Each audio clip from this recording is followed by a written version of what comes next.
Welcome everyone to the How to Sell on Amazon course. I am so excited that you're here with us, whether you're joining through the 90-day program that I offer, or if you just bought this course package as a standalone package. I think you're gonna have so much to take away from this.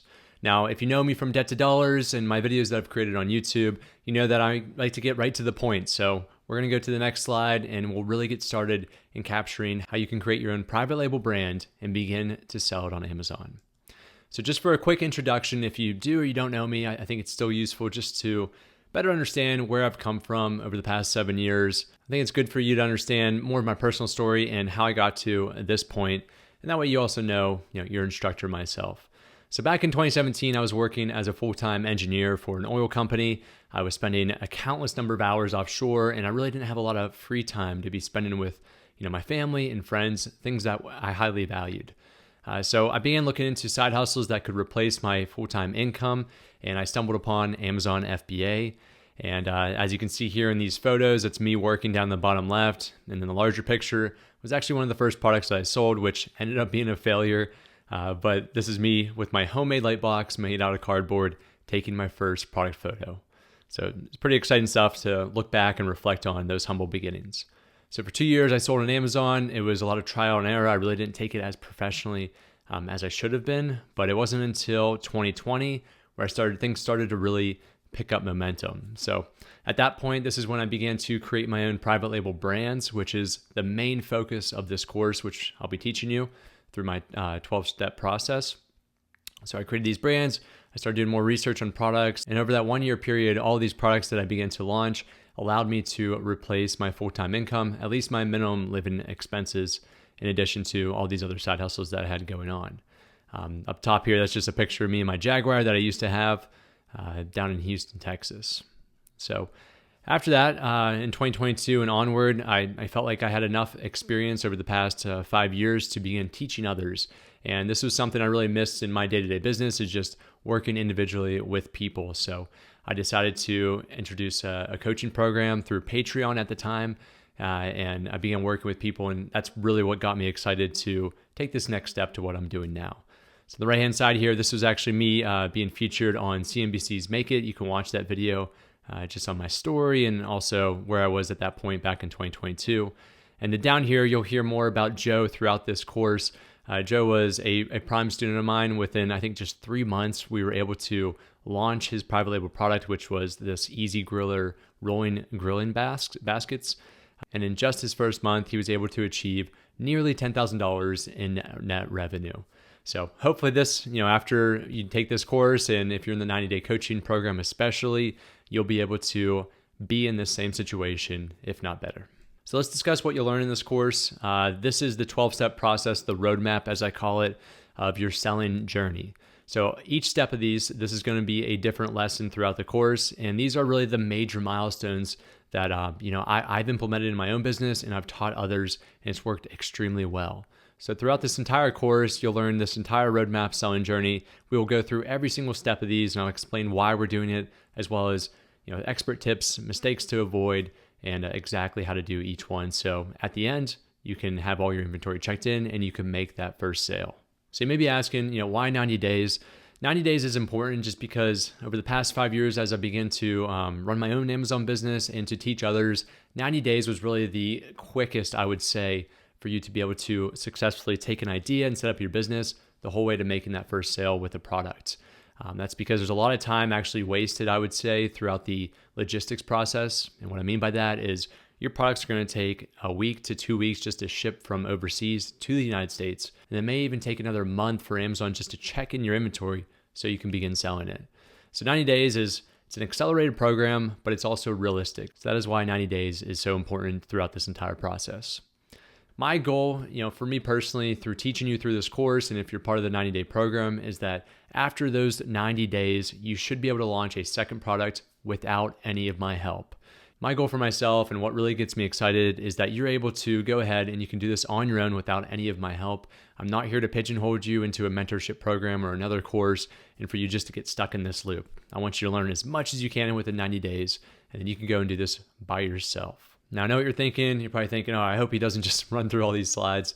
And all those slides, it's a great way of informing you of what to expect and things to avoid and to really summarize things. I don't want this course to be just me going through the theory of how to sell on Amazon, how to create your own private label brand. Here's a lecture and then followed up with a quiz. That is not what you can expect throughout this.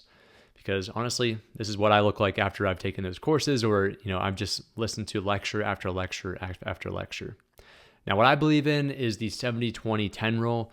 This was actually a study done in the 1980s where 70% of learning actually came from on-the-job experience or just experience in general. 20% came from mentoring, such as what we're doing right now.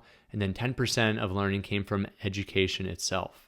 As I progressed through my career as an engineer, this really stuck home with me because, that 10% that I learned in college, it did relate to what I was doing, but it wasn't that 90% everything that I needed to in order to perform the job. I know that I learned the most from the 70-20 here at the beginning, and that is exactly what I want to model this course around. So 70% of the time as you're watching these videos, it's actually going to be me demonstrating how to take a private label product and begin selling on Amazon. So you can just watch me as I go and progress through actually launching a product. I think it's much more valuable for you to learn that way versus me just lecturing you of this is what this is what that is. And then 20% should come from the 90-day program web calls that we have. So if you're part of the program, that is 8 web calls that we have throughout the 90 days. And that way, you can ask certain questions, or we can actually go into more advanced details. So that is what this course is going to be focused on, not necessarily just educating you on the theory behind Amazon FBA. And so as I mentioned, I am also going to be taking this product here, as you can see in real life. We are going to create our private label brand. We're also going to create a logo, and we're going to research, why did I pick this product, this niche out of all others? So we'll go through the 12-step process with this product so you can see through a scenario-based learning exercise how I took this from just a business and just an idea the whole way to making that first sale. Okay, this next section is the overview of FBA, which is known as Fulfillment by Amazon. I just want to provide you with some information why we are selecting this fulfillment method. We'll cover some business models in here so you understand why we want to go the private label route, and then we'll ultimately finish it off with what cost you should be budgeting for. So what is Fulfillment by Amazon? Within 3 steps, the easiest way of putting this is that you are shipping all of your units, individual units, to Amazon's warehouse where they are going to handle the storage, the fulfillment to customer, all of the customer service, and all of your customer returns just for a small fee. And then ultimately that will end up getting to the customer. Now, the reason why we want to do this is because it allows us to scale our business. It also saves you a lot of time. Imagine having to sell maybe 10 to 20 units per day, and you have to package each and every one of them together, put the correct label on them, and then head out to UPS or FedEx to drop off those packages. It would be a nightmare, and by using FBA and paying them a small fee per sale, it really allows you to scale your business and also maintain your other job or other side hustles at the same time. In addition to just removing you from the logistics equation and not having to store or fulfill your goods, we also use FBA because it allows you to offer your customers prime shipping. So that means same day, 1 day, or 2 day shipping to almost all of your customers throughout the United States, which is something that you wouldn't really be able to do if you were located just in one region of the country. Let's just say your house that you ship everything out of. You wouldn't be able to offer somebody across the country 1 or 2 day shipping because it just doesn't work that way unless you do overnight shipping, which I wouldn't recommend. The third thing here is also the ability to scale. So as I mentioned, if you are restricted based on your time, if you are a one-man or one-woman business, you can only ship so many products per day. Now, if you use Amazon's FBA program, you leverage their entire fulfillment network, and you could sell 1,000 units in a day. They are capable of handling that. You are not, unfortunately. And lastly, just the customer service aspect. The last thing you want to be doing is handling returns that come back to your house, having to give your personal or your business address out to customers. In addition, just handling the conversations between the customer. It's not something you really want to spend a lot of time doing. It's just great to have Amazon to do that all for you. Again, just for this small fee per unit. So let's discuss business models, and we are going to use this coffee bag on the right here just as a demonstration so you can understand the different type of business models. I do want to educate you on all the different, at least the most popular business models that you see on Amazon and in some other e-commerce platforms. but ultimately we want to private label our product, and I'll explain why here in a second. So let's say you want to sell this coffee bag product. You have a great coffee bean, and you're deciding what type of business model should I apply. The first one is wholesale. You may have heard of this. This would be selling a branded product that you purchase at a wholesale rate, which means you probably purchased it at bulk, and then you're going to resell it at the market value on Amazon. So think of Dunkin' Coffee. Say we were to have a contract with Dunkin' itself, we could get thousands and thousands of these coffee bags, then we could sell them for a higher price on Amazon.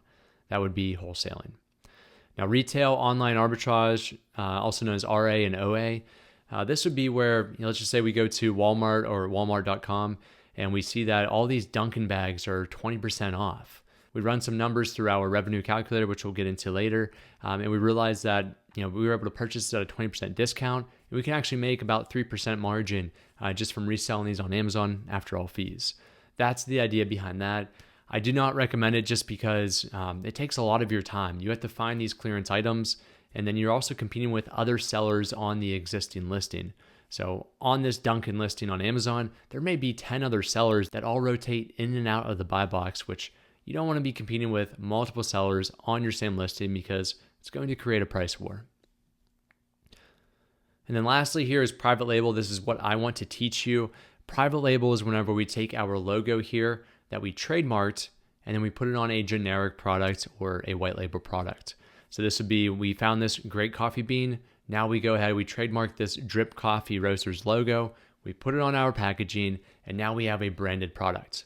What is so great about this is you don't have to worry about the competition on your listing because you will be the only seller on your listing after you trademark your brand and it's registered, and you have it through Amazon's brand registry program. In addition, this also allows you to create a more competitive and different product than that's on the market. If you're just reselling products, you can't really do anything with that product.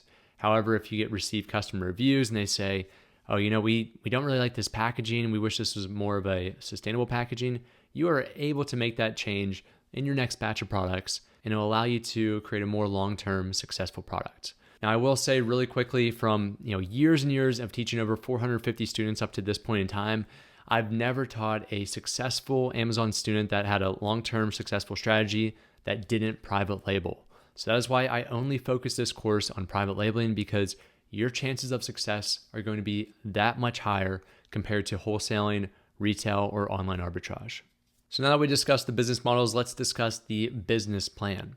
So this is what we are going to be doing in that 12-step process in a condensed version. Our business plan will be to use research that I will teach you directly and how to locate whatever this product is going to be for you. And from there, I'm going to teach you how to create your logo, how to trademark your logo and your brand name, and then take that brand name, get it registered through Amazon Brand Registry, put your logo on the product itself with your supplier, and then we'll have it shipped to Amazon's fulfillment centers through their FBA program. And then our goal of this is for me to stick with you until the very end, until you make that first sale with your units. All right, and then lastly, let's discuss the startup cost. So there's about 5 different costs here that I really think we should break down and you should budget for before you begin to invest into your Amazon business. Again, always make investment decisions based on your personal circumstances and understand that these returns are never guaranteed. Just like any business model, there is risk involved. So for the first one, you should budget at least $300 for your LLC formation, which we'll get into here in a second. Most states do have a less of a filing fee, but this $300 should be the maximum that you should be willing to spend for that formation. Next one is $250 for filing your trademark with the United States Patent and Trademarking Office, USPTO. That's $250 per international class and ID. And then the third one here is $1,000 for your products plus shipping to the United States. So this is $1,000 for your products, for any customization that you do to it, and to ultimately get those products from overseas or your supplier's location to Amazon's fulfillment centers. And the last two here, $250 for advertising budget, which will be necessary since we'll be launching a new product without any reviews. And then $200 for miscellaneous expenses, such as your monthly fee to sell on Amazon, in addition to just anything that may come up. So that brings us to a total of $2,000 as a minimum. I do recommend starting out as small as possible with this $1,000. There's no reason why you should go all in and spend $5,000, $10,000 in your batch of products until you validated that you can make a sale and this is a business that you want to continue to scale. Smaller the better here, and that is what I plan to teach you. All right, we are here at step 1, and I promise you it's going to be more demonstration at this point with just supplemental slides that we'll be reviewing on here. From this point onward, I know the first 2 sections there, it was a lot of education in which I had to just familiarize yourself on why we are doing what we are about to teach you.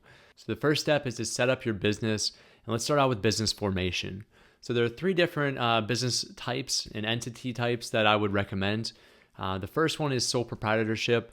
This is what you are right now. You are an individual who owns and runs an unincorporated business by yourself. So this means you do not register a legal entity or business with your state or another state in the United States. You are just acting alone. Now, one thing just to keep in mind with a sole proprietorship, all of your personal assets may become liable in the event if you were to be sued, which is something we do have to talk about because this is a business. So it's not something I recommend, but if you plan on starting out small and you want to test the waters with Amazon FBA, you can go ahead right now and you can skip the business formation process and you can just declare yourself as a entity of sole proprietorship. The second is partnership. This is when 2 or more people co-own a business and share the profits and losses. So if you're in this with a family member or a friend or a business partner, 1 or more people, then I would say a partnership may be the best decision for you, just so you can better understand how you guys are going to operate that business and also co-own that business itself. Now, the last one here, this is good for people who are single members, if you're just a standalone person, or even if you do have more than 1 person in your business, but you own the business. I would recommend a limited liability company, also known as, I'm sure you've heard of, an LLC. This is what I recommend doing just because it provides great personal liability and asset protection if you were to be sued in those cases. Additionally, it also allows you to structure your business separately through a bank account and through a legal process separate from your own personal situation. It really provides in my mind, a great level of protection for a single member. Now, with all that being said, I need to say this. I am not a professional in this area. This is just what I've gathered through experience. So I would recommend that you consult with a professional or you work with a company that specializes in this, which fortunately enough, there is a company I will recommend here at the end. Okay, so let's go through the demonstration. I'm sure you're just eager to see how this is all done. I'm going to walk you through the process of how you can actually form your LLC or your partnership, choosing your state, choosing your name, and the whole way to the end until you receive that formal business certificate. So the first thing that we need to do is we need to choose a state. So there are a few recommended states that I would say are the best in terms of the advantages you receive through taxes and also privacy. Wyoming is one of the most recommended states to create your LLC in, and that's because they have great privacy laws. So as soon as you form your business, any information on that public application is public, so people could go ahead and send you scam mail and they can call your phone number. Believe me, it does happen, and so having a state like Wyoming that protects your privacy is great. Additionally, I forget how much Wyoming is to file under, but I think it's only less than $100 to file your business. And the last thing I want to say on this is it is recommended to choose your home state that you live in for multiple reasons, but there's no issue in forming your business in another state that you don't live in, or frankly, if you've never even been to. So that's ultimately going to be up to you. So for this demonstration, let's assume that we are going to file our business in Wyoming. So we chose our state, and the next thing to do is to choose an LLC name. This name is the name for your business. This isn't necessarily the brand name that you're going to be putting on your products. Although it can be, I really don't recommend doing it. I would just keep it separate. That way you know your business is a separate entity compared to your brand. So for coming up with our LLC name, you could use an AI software like chatgpt.com. This is a great way to just come up with some creative ideas very quickly. Don't spend too much time in coming up with the name for your LLC. This really isn't that important compared to all the other steps that we'll get ourselves into. So if you have something in mind, let's just say list out 10 business names for a golf product company. You can put something as simple as that. If I knew that I want to sell something in the golf area. I may want to relate that business name to a golf product, but again, it shouldn't be necessarily my brand name. So very quickly, this AI tool is going to come up with all these different names, which is pretty cool stuff. Perfect Equipment. It's a pun on par, Fairway Essentials, Tea Time Innovations, all these things. So let's look at Perfect Equipment. What I would do at this point, whether you use this AI tool to go ahead and find the business name for you, or if you just came up with one in your head, we have to make sure that no one in that state that you plan on filing has already registered that LLC name. Otherwise, you can't go ahead and use it. So we'll head over to Google here and we'll type in Wyoming LLC name search. If your state is Texas, let's just say, or Florida, just put Florida LLC name search or Texas. This will allow us to find the appropriate website which has the database for all those names. Now, one thing to pay attention to with your search engine, and especially Google, always look past these sponsored ones. These companies are trying to get you to buy their service and they want to do this for you. It's best just to scroll down past all the sponsored, and then you should see the first one that isn't sponsored should be the one you should click. Business Entity Search, Wyoming Secretary of State. Perfect. Always make sure to, when you look at the top here, make sure it's a .gov website. If it's .org, .net, .com, it's more than likely not an accurate way of checking this. So for Wyoming here, we have filing name. So let's go ahead, let's paste that name, which is Perfect Equipment. You don't have to worry about putting an LLC, and then you can click Contains here, or Starts With. Either one will work, but I just want to make sure that there isn't a Equipment Perfect, just to avoid any possible issue. So I'll click Search. And within a second, it says no results found here. Now, let's say we were looking up something as very general, like Nike, and we click Search. We should see a list of different items here that contain the keyword Nike in their business. So you can see here, efoldingnikes.com. You want to make sure if you do type in your business name and there's anything that says status active or registered, just avoid using that business name and go ahead and find a different one. Now for us with the Perfect Equipment, we did a search within Wyoming's business entity search, and we found out that there's no results found, meaning that we can go ahead and we can use this business name. All right, the next step and the question really to ask yourself, who is going to be the registered agent, the business agent? This is really, in other terms, who is the owner or owners? If you're working with partners, make sure that you get their approval that you can list their name on this application that we're about to check out here. And you may have to ask them for some personal information, or ultimately just do the application with them at the same time. However, if it's just yourself, you're the only single member owner, just declare yourself as the owner, and then we can move on to this fourth step, which is to file online.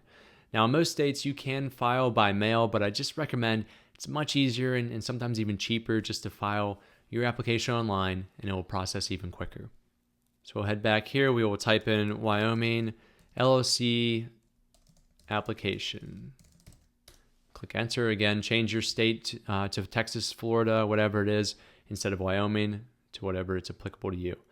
Next, make sure you skip over these sponsored listings and go down to the first non-sponsored one, which is Start a Business. And as a last check, make sure you're on that .gov website. Make sure it's not .com or something else. All right, so every state's website is going to look a little bit different, but it should be the Secretary of State website for the state you want to file in. And once you get to this area, you are on your own a little bit, but just use common sense and logic on how to get to the application. So you can see Start a Business. The first link is File Your Wyoming LLC, Profit or Nonprofit Online Now. Let's go ahead and click that. And then very simply, we can see Start Now. Okay, so this is the start to the application for Wyoming. We are going to select our entity type, which will be a limited liability company, domestic. All right, this just adjusted. This is optional, so I'm not going to do anything here. I'm going to attest and agree to that. Click Next. Okay, so our business entity name, Perfect Equipment. And then it's really up to you how you want to add the LLC or even add it at all. You can do it like this, or you can just add LLC at the end, which is what I'd recommend doing. Next, you're going to type it in again just to make sure it matches and click Next. All right, now for Wyoming, you can detail the delayed effective date when your business will be officially formed. I would just leave this blank. That way your business can be officially formed as soon as that application is approved. If not, you can put it 90 days into the future with Wyoming if that's something that may apply to you. Click next. All right, step number 3 is the agent. So we're going to search for a registered agent and enter our information in, or you and your partner's information. Within Wyoming, this person must be 18 years old or older, and then they also must have a physical presence or address in Wyoming. You can simply open a P.O. box, even though it says you cannot here. That's not acceptable. You can open a P.O. box and get a street address.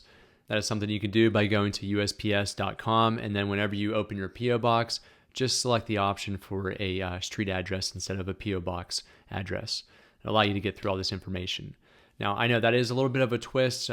It's somewhat bending the truth, so if you don't feel comfortable doing that, I would just recommend go ahead and file your LLC in your home state. That way you can avoid any possible issues. So for this scenario, we will say that we live in Wyoming, or at least we have a Wyoming address. So I'll go ahead and I'll enter in all my personal information here, as well as that address in Wyoming. All right, step number 4 is the addresses. So let's go ahead and type in your principal office address or your P.O. box street address. Go ahead and type that in here, and then we can go down below. We can type in our mailing address. This could be completely different. This could be your personal or your business address in your separate state. And let's go ahead and click next. All right, next is the organizers. This is the person who's actually doing this application. So if you were paying a company to go ahead and do this for you, they would enter their information. This information will be public, so just keep that in mind. So type in your name or whoever is organizing, actually performing this task of creating this application for you. Next are the additional articles in Wyoming, or specifically for Wyoming, you don't have to go ahead and create an operating agreement. I know some states do require you to create a operating agreement, which you can do through directly on the application, or you can go ahead and you can just download a template through Google, which just demonstrates who is operating the company and how you are doing it. Very simple. So for Wyoming, we'll just click next because we do not have to do this. Okay, and that brings us to the final couple steps here. We are going to confirm that our application is accurate. Just check over the name of your business, make sure it's spelled how you want it to be and capitalized how you want it to be, and then just go through all the personal information, and then you will sign and pay for the application. Now, all states will differ at this point on how long it will take for you to get your business formation. I know when I originally filed mine in Texas, I received the formation within 2 weeks, which is the actual formal letter saying your business has officially been registered in the state of Texas. So give it a couple weeks until you receive that formal letter. However, this isn't going to stop you from moving on with the next steps. All right, so at this point, you should have submitted and already filed your application. I understand that this can be a little bit technologically difficult for someone who has never done this. So there is a service that I am partnered with called Doola, which I'll put in the next module on how you can actually pay them, and they will register your business regardless if you're in the United States or outside the United States. They will do everything for you that I'm showing you here. It's around $300 plus any filing fees. But with my Debt to Dollars audience, you will receive 10% off. So I won't go into too much details about Doola. I will let Arjun, the CEO, demonstrate what the software is and the advantages of it here in the next module. The next step is to get your employer identification number, known as an IRS EIN. So this allows your business to create a tax account with the IRS, so you become a legal entity with the IRS. And in addition, you will also need this EIN number when you go ahead and you set up your Seller Central account, which is the next step. So let me show you how to do that. We'll go to Google and we will type in get IRS EIN or something of that nature. Now, this is very important. I know I mentioned this about the business formation. If you see sponsored, stay away, because you're going to give these companies all your personal information, your business information, and they may not be a scam. They may actually do this for you, but you're going to pay. Now, the IRS EIN is a free service. You should not pay anything for this. So go down until you see the irs.gov here. This is non-sponsored, so you can trust this. Click the first link. Again, make sure you are on the irs.gov website, and then we'll scroll down until we see Apply Online Now. Click that. This is just a pop-up that this is a government use system only. Click Begin Application. And then this is a much simpler application. Trust me on this. We'll go down to Limited Liability Company. Select that. Click Continue. And then it's telling you that you've chosen this. Yes, that is correct. Next, it's going to ask you how many members are in your LLC. If you're a single member, you will put 1 here. If you have two people in your LLC, put 2 there. Lastly, in this section, we will select Wyoming for our state and click continue. You can read through all this. This is just saying that you're a single member LLC. If you have more than one members in your LLC, it will tell you something else about everything with filing. Click continue. Why is the LLC requesting an EIN? For you, click started a new business and click continue. And then we will type in the responsible party, the registered agent, which is yourself. So type in your name here. And then you'll want to type in your social security. So that is why this is so important, to make sure that you are still on the irs.gov website. Make sure you're not on a .com website, just to protect yourself. So type in your social security number here. All right, step number 3 is, where is your LLC physically located? This is the street address of our Wyoming PO box, or this may be your personal address, wherever your business is formed, in the address that we put on our business formation application. All right, section number 4, this is the last section before we get to the confirmation, was the legal name of our LLC, Perfect Equipment. And then you can put the LLC at the end there. All right, this is your doing business as name. So if for example, my legal business name could be Perfect Equipment LLC, but I may be doing business as Debt to Dollars, which is kind of my service name on YouTube. So you can enter that here. This is not required to put anything else. More than likely for you, you're just going to do this step and move down to the third one. This is where the county where your LLC is located, not necessarily where you are personally located. This is the county.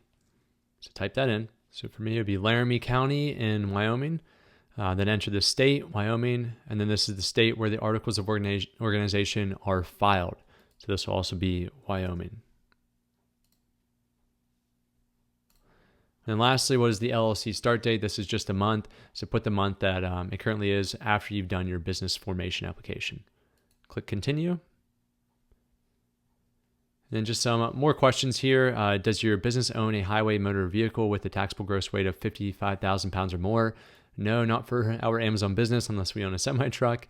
We are not involved in gambling or wagering. Does your business need to file this? You can put no.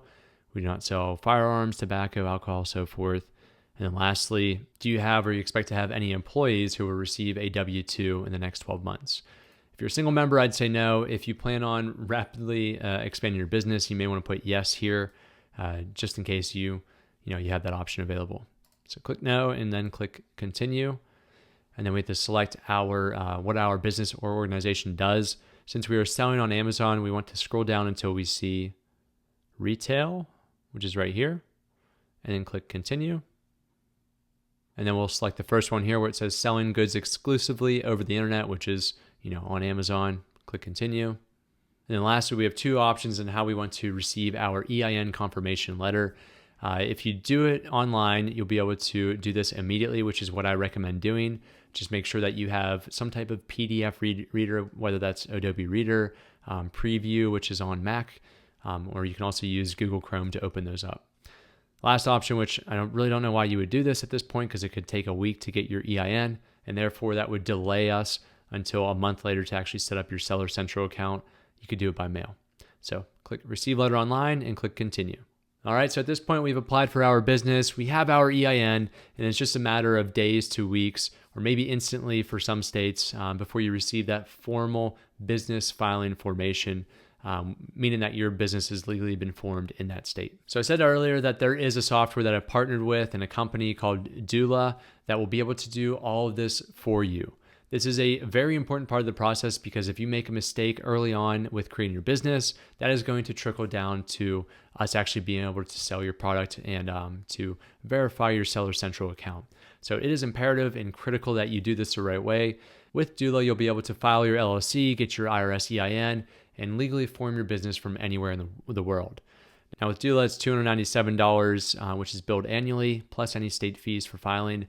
And you can get all this within about 1 to 2 weeks, depending on these 3 steps. Now, fortunately, since I've partnered with Arjun, the CEO of Doola, he was able to give my exclusive audience for this course a 10% discount off of that $297 package, plus the filing fees.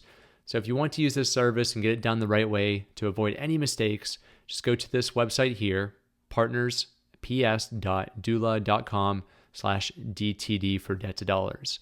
And then you can use this code at checkout, and that should be able to reduce your amount by 10%.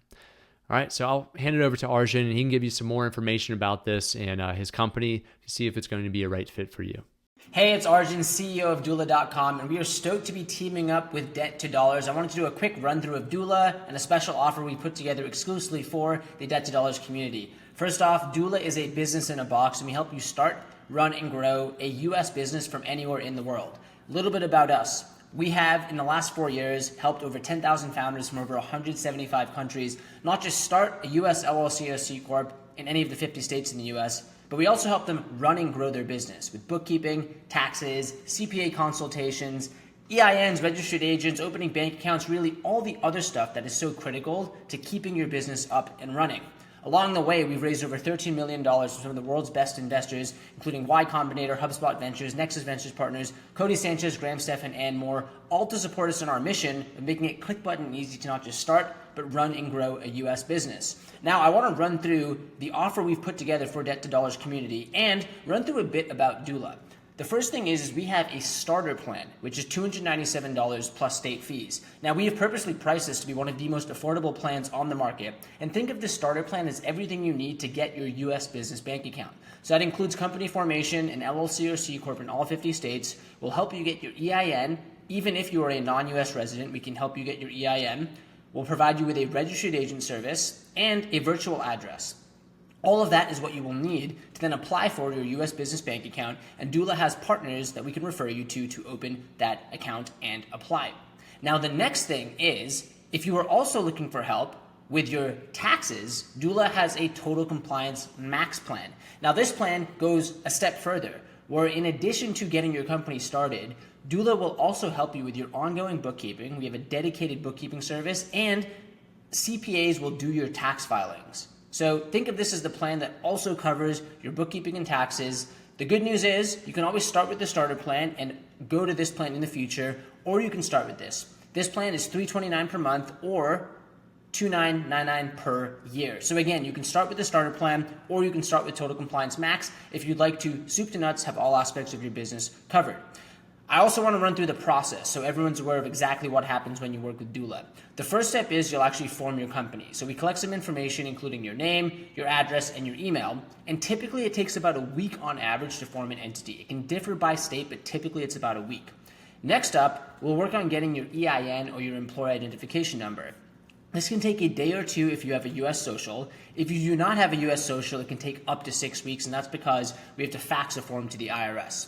Once you have your EIN, you can then apply for your U.S. business bank account. And this process typically takes 3 to 5 business days. And the final step is you can connect it to a payment processor. This can typically take a few business days as well. Now, the exclusive offer we've put together, which we are stoked about, is Debt to Dollars community members get an exclusive 10% off on all Doola products and services. Now, the way you redeem that is you use this coupon code at checkout.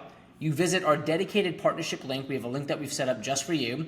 You'll go through the onboarding flow, and at checkout, you can enter this coupon. The final thing is, we know this process can be stressful. There's tons of questions around formation, banking, taxes, and more. So you can schedule a no strings attached, completely 100% free business consultation with our team to help answer any questions you might have.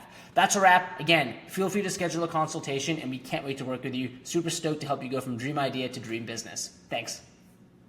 Okay, we are in step 2, and that is to set up your Amazon Seller Central account. Now, the Seller Central account, that is really your interface between you and Amazon.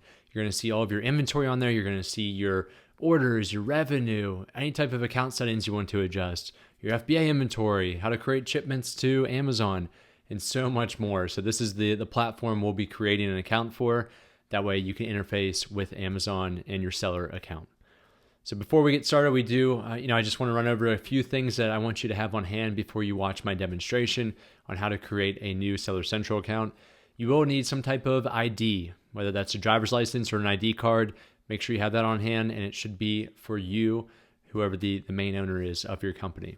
Next is a valid credit card for any charges. At the end of your billing cycle, if you have a negative balance based on ad spend or storage fees, or you don't make any sales, you may have a negative balance that you need to pay Amazon.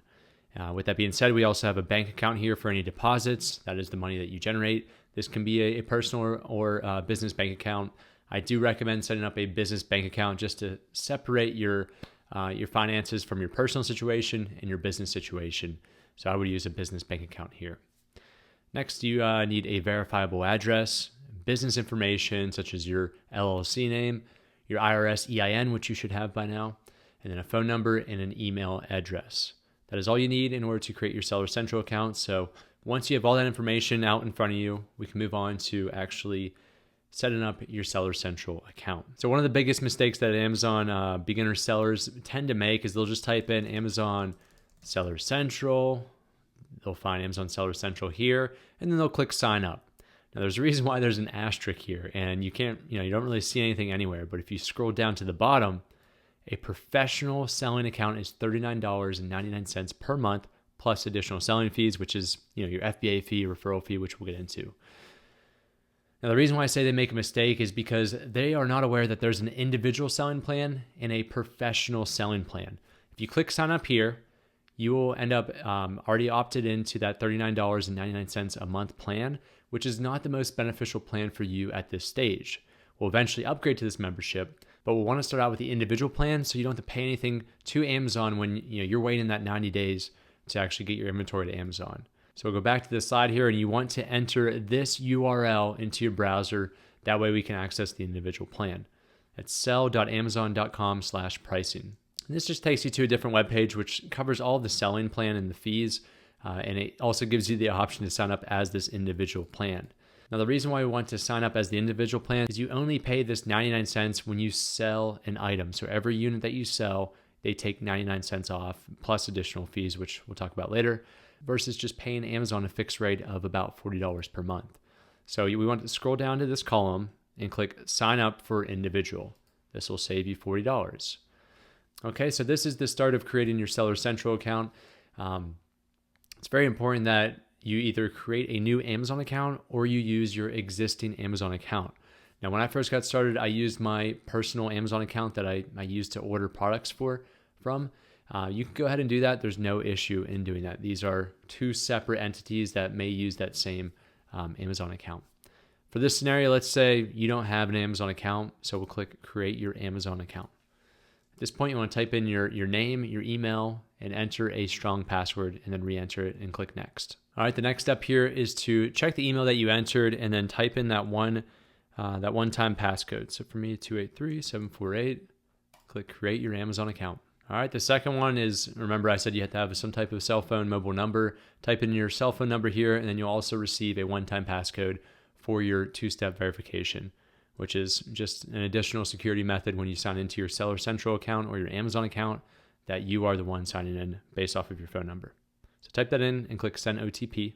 Okay, so now we are into the Seller Central system and we are going to begin creating our account now that we created our Amazon account. I know there's two different things and a little confusing, but Amazon's going to tell you at this point what you'll need, which is already the things that I listed out. This is your government ID, your bank account information, which also includes some type of statement just to prove that that is your account.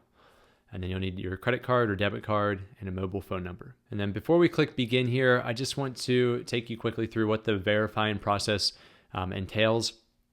So this has changed and also depend on the information that you submit. So what we're going to do here is we are going to submit all this information to create our account. And at that point, Amazon's going to determine if you need to speak to an Amazon associate and perform an interview with them just to show your ID to them and say, this is me, and some other information. It's not a difficult process. Otherwise, if you provide enough information, Amazon deems it automatically approved, they'll go ahead and they'll send you an email and say, you're good to go. There's no necessary steps. Now, back in the day when I got started, Amazon would also send you a postcard into the mail to verify your address. And they would there would be a one-time code on that postcard that you'd receive in the mail, and then you would type in just to verify that address. I don't believe they do that anymore, but if there are any issues between your ID address and the address you put in here, any differences, they may still do that. I'm not entirely sure. So once you're verified and you can log into Seller Central, that's when we can actually begin starting to sell on Amazon. All right, for the first section here is our business information. If you have a business, select the country here. If you don't have a business and you're doing the sole proprietorship, enter your country of residence. So in both options, this would be United States for us, and it's going to ask us an entity type. Click this, and there should be two types that you take a look at. If you have an LLC and you own it, you will select the privately owned business. Otherwise, if you're a sole proprietor, select none. I am an individual. Okay, so we'll enter our business name here that we registered through our Wyoming application in this course. That was the Perfect Equipment LLC, and confirm that. Just keep in mind, once you click agree and continue, there's no change in this. So make sure that this is spelled correctly. Click agree and continue, and then we'll let this load. Okay, so we have our 5 steps here. The first step is business information. We're just adding some more information. Your LLC should be here, so just make sure that everything's correct with that. The next is your company registration number. This is not your IRS EIN, which we'll enter later on. This is your filing number or your registration number that the state you register your LLC in sent you. So for example, I'll bring up mine from Texas here. This is what my certificate of filing looked like for my LLC that I registered a long time ago in Texas. If you look right here where it says filing number, there is a 9-digit number after that I would type in for this company registration number. This will be on your formal certificate that you receive through email from your state or through mail once your business has been officially registered in that state. So if you don't have this yet, you will unfortunately have to wait another week or so until you receive this, and then you can come back here and you can enter that information. Now, if you are a sole proprietor, you would type in probably your social security number and just confirm your name here. That way you can move on to the next section. So we'll type in our company registration number. We will also enter that registered business address in Wyoming, and then just double check that your phone number is correct and click next. Okay, section 1 is done. Now we are on to our primary contact information, our seller information. This will be all of your personal details that you'll enter in here, such as your name, your country of citizenship, your birthday, and your residential address. And then we'll move on down below. Now, after you enter in some of this information, it will ask you for identity proof. Again, this is some type of ID. If you have your driver's license, your passport, those are the recommended copies. If you are a citizen of a different country or you're born in a different country, they may ask you for some different information here.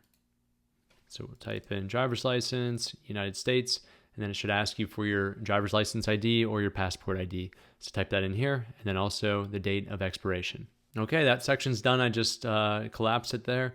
The next section is to confirm if the primary contact person is a legal representative or the beneficial owner. We are the beneficial owner since we're doing this ourselves. And then we'll move down to the third section. Primary contact person is the only beneficial owner of the business. Again, if you have different partners, you want to put no here. If you are the only contact person and owner, beneficial owner of the business, click yes. All right, and then you'll click I confirm. After that, select next, and that will take us to the billing section, which will enter our credit card information and our bank account information, as well as we'll also upload a bank statement. All right, after I click next, it asked me bank account verification pending.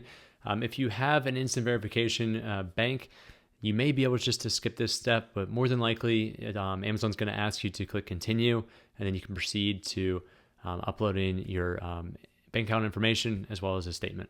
So we'll click continue. All right, the next step and the final step that I'll share with you here is the credit card information. So make sure that this is a valid credit card number, and also the expiration date is in the future. It's not in the past. This has to be valid. This is for the monthly subscription fee that you'll pay in the future when we upgrade to the professional selling plan. In addition, it's for any negative account balances. I think Amazon also uses this for some other identity verification. So just make sure, ideally, that this cardholder name is in your LLC name or your personal name, just to expedite things. So type that information in, confirm your billing address, and click next. So after you type in that information, you should be brought to the store tab. The store tab is where you enter your store name. I recommend adding a store name that either relates to your brand or your business. It does not have to be the same thing. It could be completely different, but it's usually easiest just to relate it to your LLC name. That way you know the store name also relates to your business name. And ultimately, the brand name will come, so don't worry about that yet. It doesn't matter if your store name matches or does not match your brand name. After doing that, you'll go through the verification tab, and at that point, you either enter more information about your bank account statement. You may schedule an interview with an Amazon associate, but I feel comfortable enough that you can complete those on your own. Unfortunately, I've already created the maximum number of Amazon seller accounts since they do restrict you, so I couldn't get through those last couple steps with you, unfortunately. since I already have enough Amazon seller accounts. All right, so after completing the setup process for Seller Central, you should have your login credentials, and you can go back to sellercentral.amazon.com, and now you can sign in using that the Amazon account that you created. So once you log in, this is your main interface as of October 2024. Amazon does have a tendency to change this, and I'll do my best to always try to keep these videos updated in a course. But this is essentially what it's going to look like 9 times out of 10, let's just say. So what we have here is our navigation area, and that's going to be in the upper left-hand corner. So if you click this, this is your menu. This is where you find different features throughout Seller Central to add products, to manage your inventory, to go ahead and to ship inventory to Amazon using the FBA program. You can also check out all the orders that you have ongoing that Amazon's fulfilling on your behalf. And there's also an advertising area. Now, I will cover some of these the bottom half of these menu items in more depth later on once we actually begin to analyze our performance metrics and we can better understand what we need to do to continue to optimize and scale our business. But for now, I just want you to be familiar with this layout, and then as we progress throughout the roadmap and the 12 steps, we'll be taking a deeper dive into some of these different areas. At the top here, you have your store name that you created. This isn't your brand name. It doesn't have to be. Again, this is your store name. Make sure if you're in the US and you're selling in the US.com marketplace, always make sure that United States is selected. For example, if I click Mexico, this is all the Mexican sales and orders that I have for this test account. So always make sure, if something doesn't look right, make sure you're on the United States, which is the primary marketplace we want to be focusing on. Now, some other things, once you begin selling, you'll see reviews pop up, your total balance, and sales already coming in. That's just a good way of understanding how your business and your products are performing over the last 30 days. One other thing to really pay particular attention to is the account health here. If you ever see this become red, then you should really click it and check out to see what's actually going on. Amazon uses this account health dashboard to let you know how your account is performing. If you have a lot of defects or you receive a lot of negative store feedback, Amazon may actually suspend some of your listings or they may suspend your account. So it's very important to keep your health rating at a high level with Amazon. Otherwise, things could go a little bit haywire. The last thing I'll say on this is what you should really pay attention to, this health rating here. And what I mean by that is anything above 200 to 1,000, that's green, that's great. If you're between 100 and 199, your account is at risk and you'll be notified, what is actually going on. And typically you can see that in the all issues here, or on the left side here if you're receiving a lot of negative feedback for your orders. And then lastly, if you're 0 to 99, that means you're unhealthy, and there's a good chance, again, that some of your listings could be suspended or an overall your account. So you can always navigate back to the main interface by clicking the Amazon Seller Central logo. This takes you back to the home page. The last thing I want to mention here, if you look at this gear icon in the upper right-hand corner, we can see a lot of settings. So if you ever want to add someone to your account, you can go to user permissions and you can add a separate email so somebody can log into your account and have limited access that you grant them. The other thing I want to point out is the account info. This is the bulk of your settings. So if you click this right now, more than likely it's going to say, verification pending, or maybe you still have to upload some verification document that's typically shown here. But if you have gone through the entire verification process and you're ready to sell, you'll see selling on Amazon. It'll say registered here, and you'll be good to go. And this area is also good if you ever need to change your payment information, your business information, bank account information, or even your store info. You can click all of these tabs to change all of that information right here. Okay, so that's our interface. We're logged in. Now it's time for the fun part, and that is to find a product. So let's go to the next module. Product research is the next step number 3. And this is usually where beginner sellers get stuck. Yeah, and I say stuck because you have all this data you're looking at. You're trying to find this one single product that is going to be successful for you. And when you have just an overload of data, you can become very overwhelmed. This is typically the roadblock that almost all my students encounter, but my goal today is to teach you 4 different product research methods that I use for my own business and that I also teach my audience. That way you can quickly analyze and figure out what product is going to be successful or not. So before I show you those 4 ways, I just have 2 slides here I want to share with you. The first slide is really just my own philosophy when I attack product research. And that is to use this 4-step method, which is find, analyze, review, and differentiate. So I'll cover these really quick, and you'll notice I will be applying them to each product research method. So find is really a sourcing area. It's where we find our data. I'll share with you a few different ways on where we can source our data from, but once we have a complete data set, we need to begin to filter that data set down, and that's when we begin to analyze. So we filter down our data set. We have, let's just say, 100 different product ideas, or niches as we call them, and then we're going to analyze the data. We're going to analyze search volume trends. We are going to analyze search volume, average units sold history, customer ratings, the amount of competition. So many things that we're going to take a look at to filter down that list of 100, let's just say, down to maybe 10. Now, once we're down to 10, maybe 10% of our entire set, we're going to review all of those niches and really make a determining decision on which product niche we want to proceed forward with. And the last step here is to differentiate. I cannot stress this enough. You could find the best product niche which shows extremely high demand and very low competition, and it's just a very well-trending product. However, if you just sell the exact same product, throw your brand on it, and hope that this is actually going to sell well, chances are it's not. That is why we have to differentiate our product from the rest of the competition. So you'll begin to ask yourself questions, what can I do to my product design-wise or marketing-wise to separate it from the competition and for it to stand out? Some common differentiation methods are just to change the color of it. It may be to go to existing listings, check out the negative feedback, and then implement that design feature into yours that resolves whatever the negative feedback was. So we'll be thinking about those different type of things. It's just extremely important to do that. Otherwise, you're just going to join existing sellers selling the same product, and it's going to be a price war. All right, and the last slide I want to share with you is just one of those product research tools that I recommend using. This is Jungle Scout, and if you use the link down here, you will receive a discount for being an audience member and a course member. The reason why I use Jungle Scout to source all my data is because I found it to be the most reliable in terms of the amount of data and the access to data, but it's also the most accurate form of data that I've found in comparison to other product research tools such as Keepa, Helium 10, and so forth. However, this is not mandatory. I will start out with a free method where you can use free resources to find product ideas, and then we'll get into using Jungle Scout. If you prefer to use Helium 10 or a different software, by all means, go ahead. The same methodology will apply, just the interface will look a little bit different. All right, let's start out with the product research method number 1, and I call this the mover and shakers and trends method, which you'll figure out why. So I'm on Amazon.com here, and I am on one of their lists. So they have these lists based on different type of trends that they're seeing. This one is the movers and shakers, which is the biggest Amazon product gainers in sales rank over the past 24 hours. Sales rank is something that Amazon uses to determine how high the listing will rank in certain categories. So the lower your sales rank or your search rank, the better. That means you're going to list higher. You're going to be in front of more customers.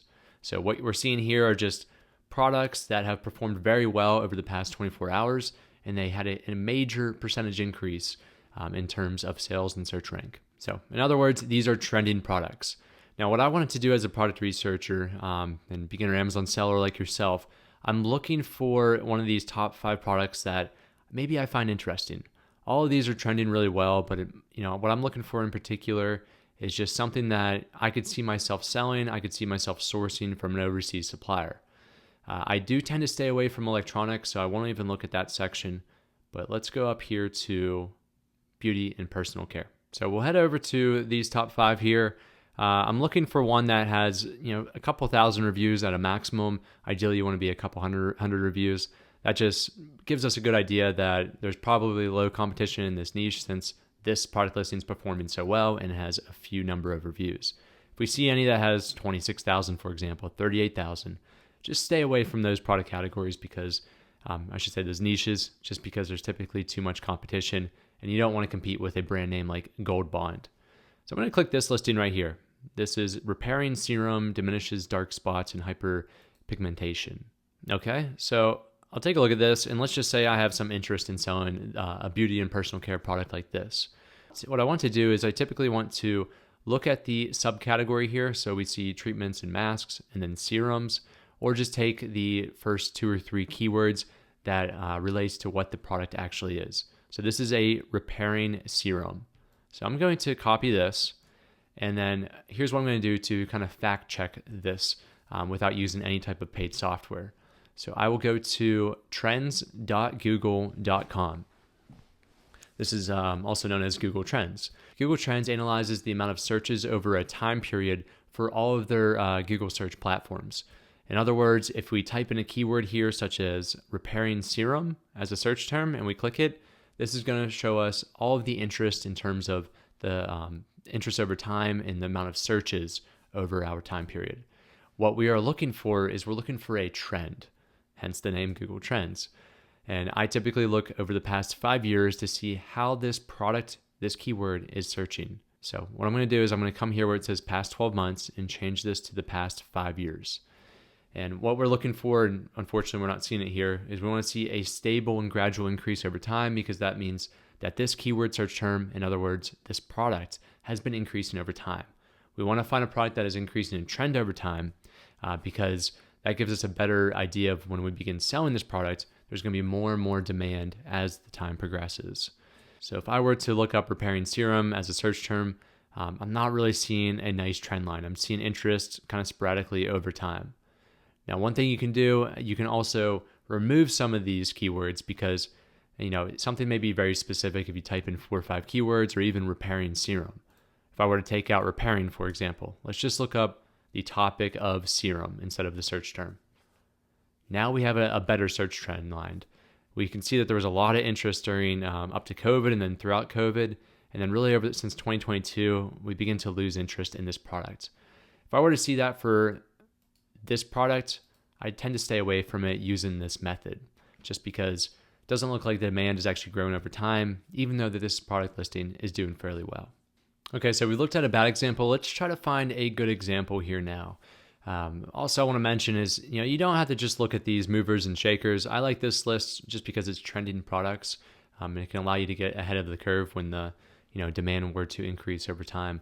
You can also look at best sellers, new releases, most wished for, and so on. Another thing we can do, and we'll actually practice this now, is we can filter it down to single Amazon departments, better known as the Amazon categories. So these are all the categories we can see here. And let's say, I have a keen interest, which I do for my business, in sports and outdoors. So if we click that, Amazon's only going to display the movers and shakers over the past 24 hours in sports and outdoors category. So we'll scroll through here until we can find something interesting. Again, this is a lot of trial and error. I'm not going to show you all the times that I clicked some of these. I looked through the Google's Trends data and I figured out, all right, this is not a good product. So for a good product, which I already know ahead of time because I'm preparing this for you guys, let's click this insulated water bottle. So this looks like a newer listing, probably over the past couple years, and it looks like it has some advanced technology for insulation, as well as it just looks pretty neat and convenient. So let's say we had an interest in this. I would type in, I would grab here, insulated water bottle. Let's copy that. Then we'll go over to Google Trends here, and we will add the search term, insulated water bottle. So I'll click the search term, and this is a much better example.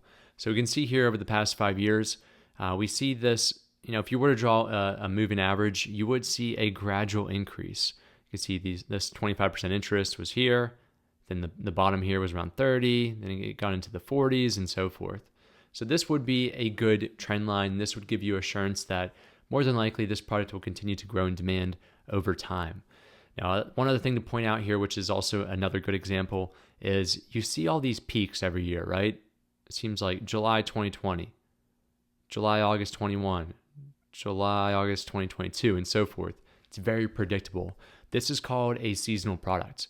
You may think of an insulated water bottle as, that's not seasonal. That doesn't relate to a holiday or doesn't relate necessarily to a season, but this data is suggesting otherwise. So it looks like in the summer and spring months, we see a rise in demand. So I would want to keep that in mind. I wouldn't want to launch this product right at the end of summer because we're going to see a decrease in demand. My goal would be to really schedule my release and my launch of this product probably in the early winter or the late winter months or the early spring months, just so we can ride that demand throughout that entire year. Okay, so that's a way to identify seasonal products. It's also a way to identify trending products in terms of demand. So the next thing I would do is I'd go back to that product listing and I would find this subcategory. Sometimes it'll be listed up here.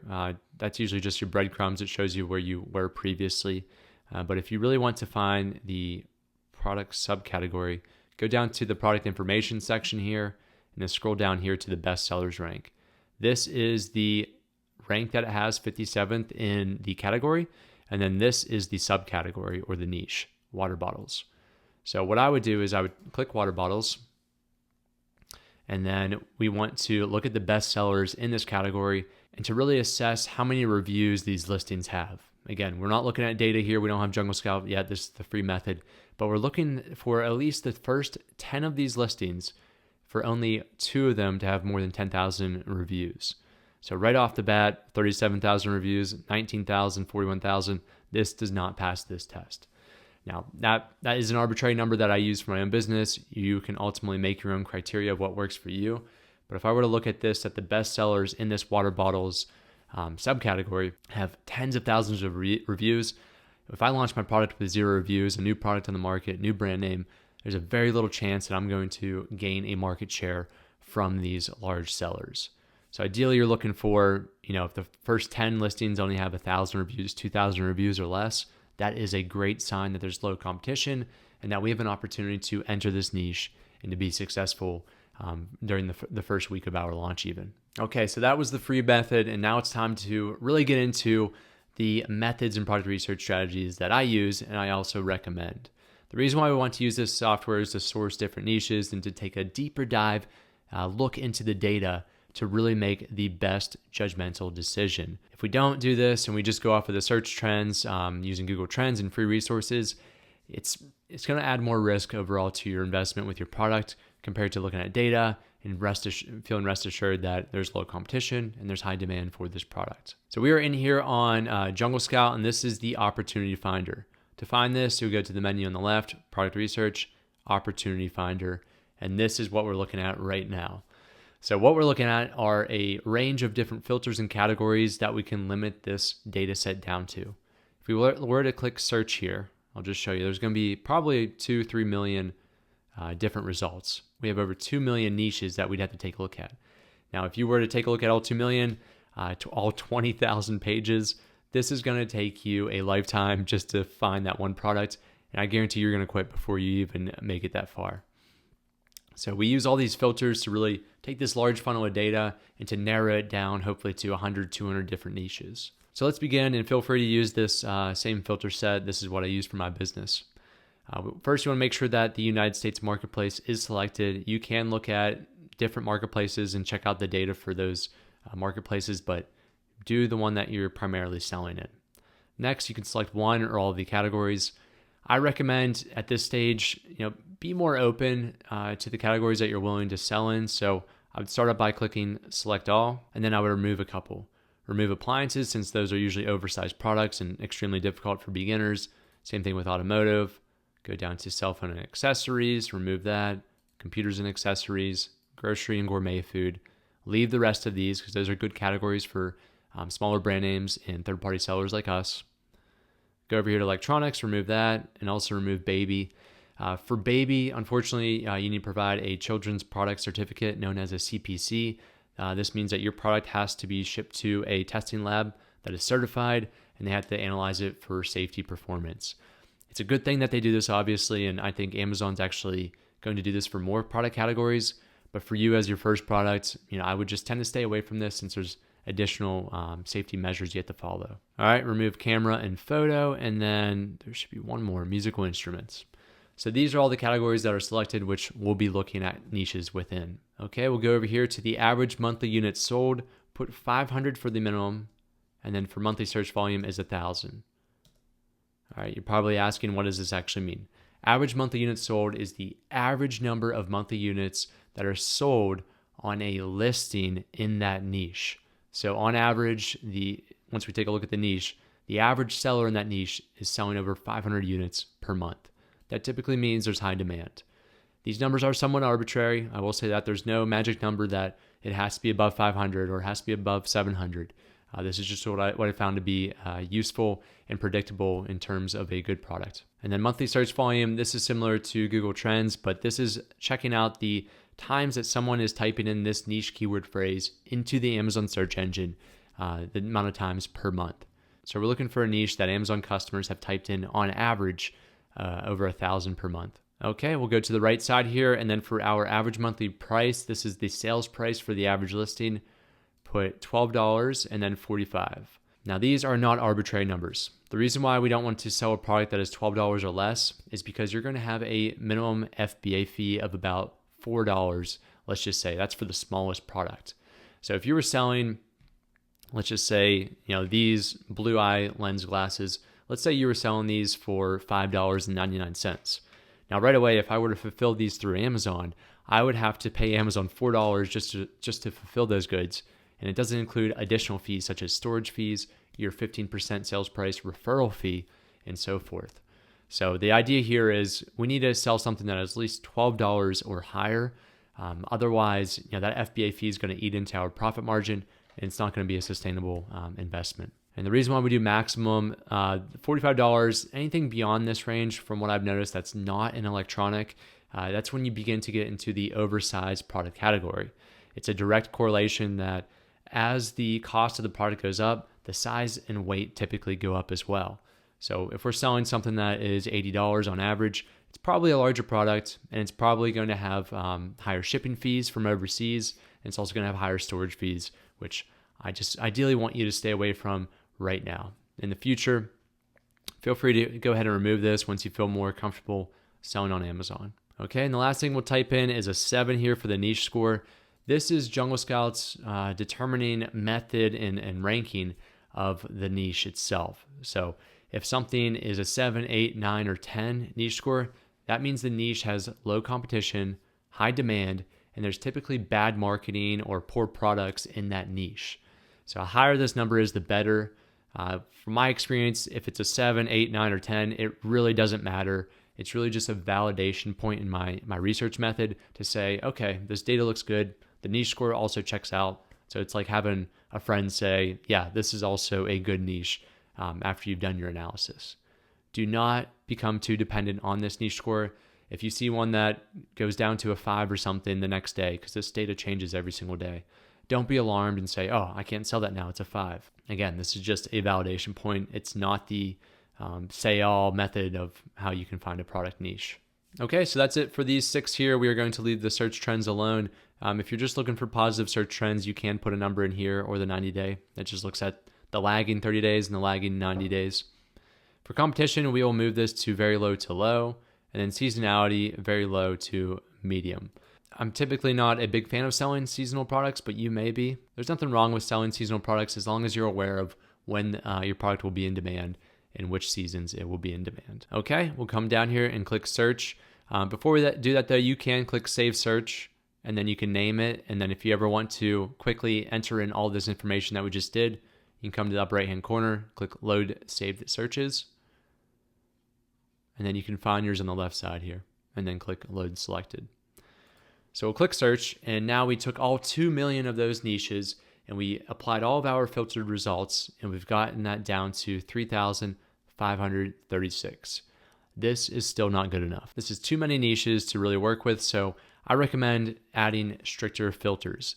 This could mean that we remove some of these categories that we have no interest in. So let's say, arts, craft, and sewing typically have low profit margins, or they're handmade goods. Let's remove that.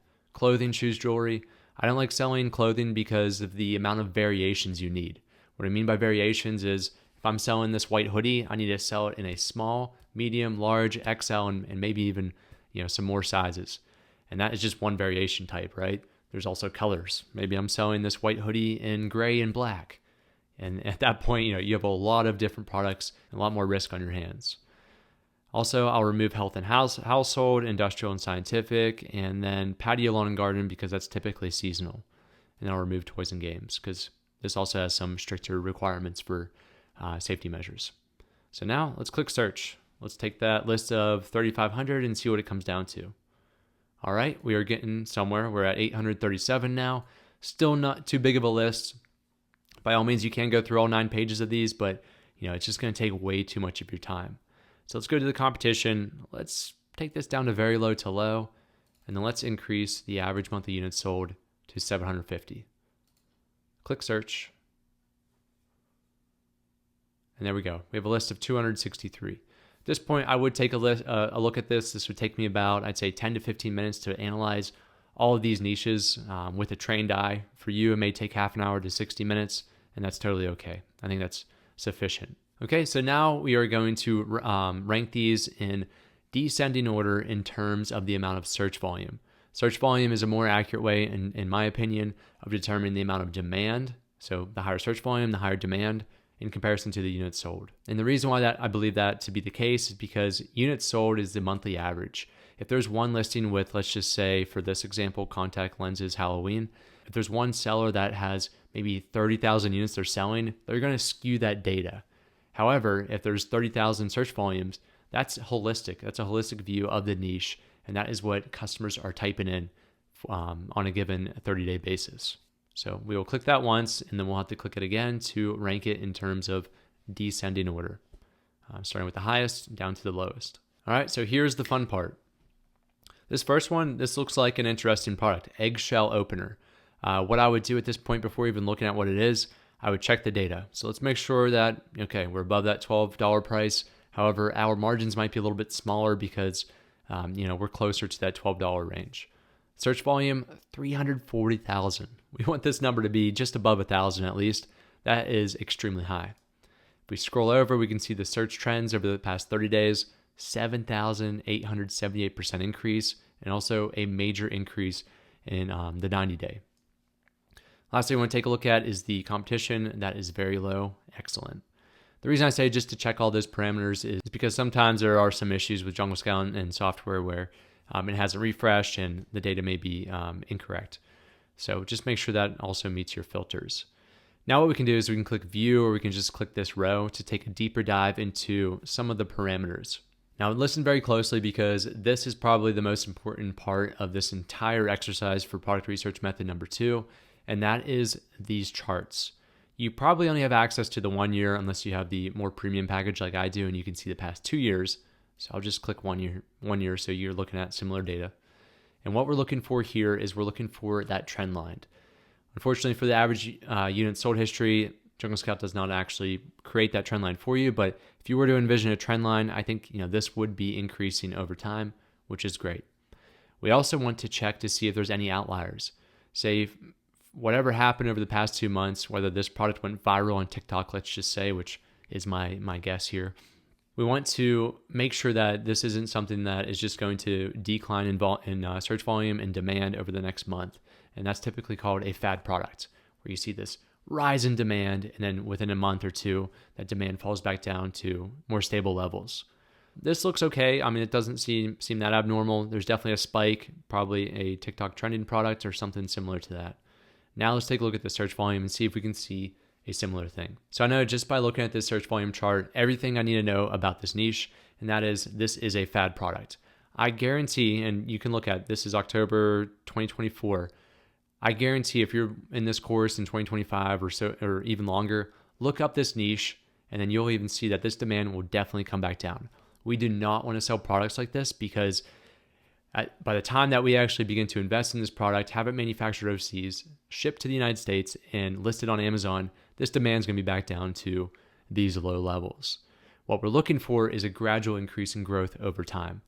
This does not suffice, and this is a product that I would stay away from. Okay, so that's all I need. I don't have to take a look at the product to be interested in. I would eliminate that niche right then and right there because of that reason.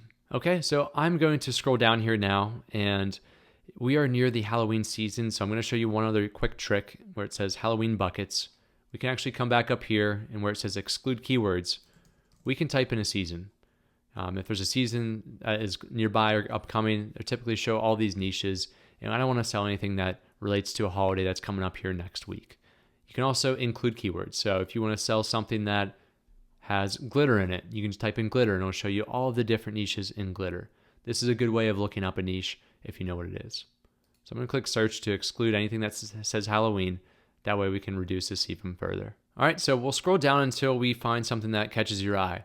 I'm usually, my eye's looking on the left side here for the opportunity, the niche, and something that catches my attention such as, oh, that sounds innovative, or that seems like a small product that I could sell, or something along the lines of, I'm looking to start a brand in sports and outdoors. This looks like a sports and outdoors product. Let me check it out. Once I find one such as this snack organizer in kitchen and dining, then I'll go ahead, I'll look at the row of data here. Very high demand at 32,000. Search trends are going down, but nothing to be overly concerned about. And then very low for the competition. So let's go ahead and check out this data. Average units sold, let's hope we have a nice gradual increase in growth, which I'd say we do. It seems like we really picked up demand January of 24 and so forth. And then that demand peaked in August, and then it's come back down a little bit, but it's still relatively high at about 1,800 average units sold this month, which this month's not over yet. And if we look at October of last year, only about 1,600. So demand is increasing. That's good. Now, as a second point of validation, this is what we're really taking a look at. Believe it or not, we see all these ups and downs. This is a good product. And I know that because you can see this trend line. This trend line for over the past 2 years has been increasing in demand. If we go back 2 years ago, we were seeing about 4,000 monthly searches, and now we're seeing about double of that, 9,756 over the past week. That is excellent. Now, I will show you later on what an even better search volume trend looks like for the golf head cover product that we're about to take a look at and really run through this entire process with. But that's what you're looking for here, okay? Some other things to check out is the average price. This isn't a chart that I'm super focused on, but it is something I always take a look at. And the reason why is because we want to either see one of two things. One, we want to see a stable price history over the past 2 years, or we want to see the price history actually increase. We do not want to see the price history decrease. And here's why that is. So if the price is increasing over time, like it did here from November 2022 to April 2023, went up about $3, that means there wasn't enough competition to drive the prices down. This is simple economics 101. On the other hand, if this were to decrease from $24 down to, let's say, $16, a decrease of $8, that means there was a flood of competition that came into this niche in particular, and therefore there's probably high to medium competition. So we're looking for this to increase, which over the past 2 years, it looks like it increased slightly. It kept up with inflation, let's just say, or we're looking for this to increase or be stable. That just suggests there's not enough competition to drive down the sales price of those existing sellers. All right, seasonality, I don't even care to really take a look at. They are saying it's very seasonal in July, but I would just take a look at the search volume. If you see spikes every single July, then you know it's probably going to be seasonal. That's a simple way of doing it. The last thing I'll take a look at here before we look at this product and see what it really is check out the top products tab on the far right. These are the top sellers in that niche, and what we're looking for is a share of revenue.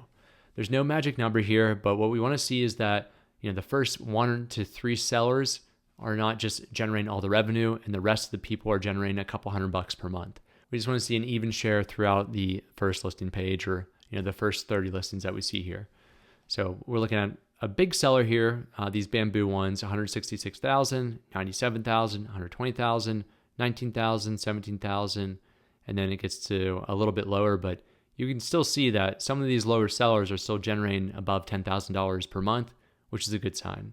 Everything's checking out for this product right now. So what I want to do is I want to go back to the niche here, and then when I go over and I want to click this Amazon icon, which we can see the first listing page, so we can click view on Amazon. Okay, so there are a few different things that we want to check out here, and these are really our final checks before we investigate and to see if we can source this product and put our own little twist on it. So the first thing, we want to skip over all of these sponsored listings. See right here where it says sponsored, sponsored, sponsored, sponsored. That means they are paying to place their product listing in this niche and on the top of this search page for this niche. What we want to take a look at is the ones that aren't sponsored. So for example, this is a beautiful thing to see. This is the top product in this niche as of right now, and they have only 1,200 reviews. That is very, very few. So at this point, I am scrolling through, and I'm just taking a look at the reviews. All right, couple thousand, nothing to be over concerned about. These are sponsored. You see there's a lot of sponsored ones. And then we'll go here. These 3 aren't sponsored. 58, 305, 2019. Awesome. And again, the reason why we're doing this is because when you list your product, you're going to have 0 reviews. So as you're building up your review base and the amount of reviews you have, this just gives you at least assurance that, hey, this person with 58 reviews, we're able to rank on the first listing page, which is where you'll get a bulk of your sales from. Okay, and then, so I'm doing that. Everything checked out with the reviews for those first couple listings we just took a look at. I'm also looking at the different type of products. Now, this is a niche where there's a lot of differentiation. You're not seeing the same product. We are seeing this similar transparent plastic snack divider, but we also are seeing ones that are made out of voided metal, and this one looks like it's probably it's just a different design, but it's probably made out of plastic. So we're seeing a lot of differentiation, which is a good thing to see. If we were looking through this page and we were to see the same product over and over and over, we should begin to think about how can we differentiate our product. Remember that fourth step. We can change the color, we can change the design. Let's just say, for example, every single product was this transparent product, and we had to really think about what can we do if we want to sell this product and to be successful, because we know if we sell the exact same product, it's going to create a price war and we're not going to be successful long term. Here's what I would do. I would click one of those listings, and then if you have the Jungle Scout, Chrome extension, the integration here, you will see all of this data. We'll come back to that. What I would do in the past is I'd go ahead and I'd click the number of ratings right here. This will take us down to the review section. And then Amazon's going to actually tell you what this product has been doing well. And also sometimes it'll tell you what it hasn't been doing well. You can also click the 1-star reviews. And you can read through these reviews, which is something I used to do in the past before the method I'm about to share with you. And we can see what the customers are complaining about. For example, too small. They were too small. Wouldn't be able to get much in them. So we know from right there from Patricia's review that we need to make sure that this is large enough to fit a good amount of snacks, not just a few snacks.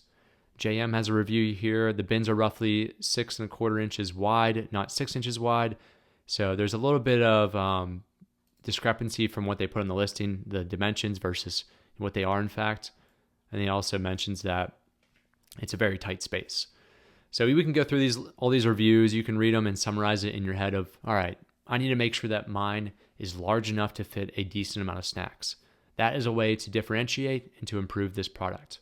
Now we'll go back here and I'll show you an easier way using AI in Jungle Scout. And that's simply to go to the top here, click reviews, and then click review analysis, generate analysis. So this is going to take a look at the most recent 50 reviews. Is going to use generative AI to analyze all of those reviews and to summarize them as far as what are the positive comments, so what they're doing well, what are the negative comments, what they're not doing well, and then what the AI tool suggests you do with your product to improve it. So I would read through these, but pay particular attention to the far right one here. So this is suggesting to improve your product, improve the stackability by ensuring consistent dimensions, okay? The second one here, provide more accurate and detailed measurements in the product description. So this relates to that comment that JM made that we just touched on. He was saying that it's actually 6 inches wide, not 6¼ So always make your product listing accurate as far as what the product is. And lastly is to create a thicker amount of plastic around the perimeter of this product because it will enhance the durability. So you can do that for a couple different listings to get some ideas flowing of what you can do with your product to further improve it just one step further. Now, if you don't have this extension, which I should start out with this, but just go to Google and type in Jungle Scout Chrome extension, which you'll need Google Chrome in order to do this. Go past the sponsored ones here, click the Jungle Scout Chrome Web Store, which I'll also put this link in the down below in the module, so you can click it, and then you can click Install to Chrome. And then within a second, you just log in, and then you can go and find all of this useful information using Jungle Scout. Okay, so on to our third method, and I wanted to do this after we did the Opportunity Finder one because it does also utilize the Opportunity Finder. But what we'll be doing is we'll be using Alibaba.com, which is a supplier directory where you can find suppliers, and you can also find product ideas. And so what we'll do essentially is we'll go ahead, we'll find the product ideas on here of some trending products, similar to the movers and shakers list on Amazon. We'll type it into Jungle Scout's Opportunity Finder, and then we'll assess the data and make a decision. And then on the homepage here, hover over all categories, and then go to featured selections. At this point, you'll see top ranking, new arrivals, saving spotlight. Go ahead and click top ranking, and this is going to show us the top ranking products in certain categories. Similar to clicking an Amazon department or category, we can click one of these if we just want to sell something in home and garden or sports and entertainment, for example. Additionally, What they'll show you here is these are some past searches and past products that I've looked into. So Alibaba is trying to get me to look at these certain niches. However, for this example, let's go ahead and click Home and Garden, and we can see some things that pop up. So we see laundry bags pop up, rolling pins and pastry boards, container for food, hotel laundry bags, a bunch of different things. So since these are trending and these are the most popular, let's go ahead and let's look up laundry bags for shoes. I've never heard of this. So what I would do at this point, this sounds interesting to me. Let's check out the data. So I'll copy that niche name. I'll go to Jungle Scout. And once we'll go back to the Opportunity Finder, which you can find by clicking Product Research, Opportunity Finder. And then all we have to do now is paste the include keywords. And what Jungle Scout will do, it's going to take all of those keywords, laundry bags for shoes, and then find similar niches or the niche that relates to it. Now, I knew this was probably going to happen when you're very specific and you have keywords that do not add a lot of descriptive value, such as for. They couldn't find anything that had all 4 of those keywords in a niche. So let's remove 4, and we have laundry bags, shoes. If you have or the, remove those type of words. Okay, so we didn't get any results again, and this is also a good lesson I can teach you. Sometimes if you have a plural form, it does not show, because more than likely people are typing in laundry bag shoe, not laundry bag shoes or bag shoes.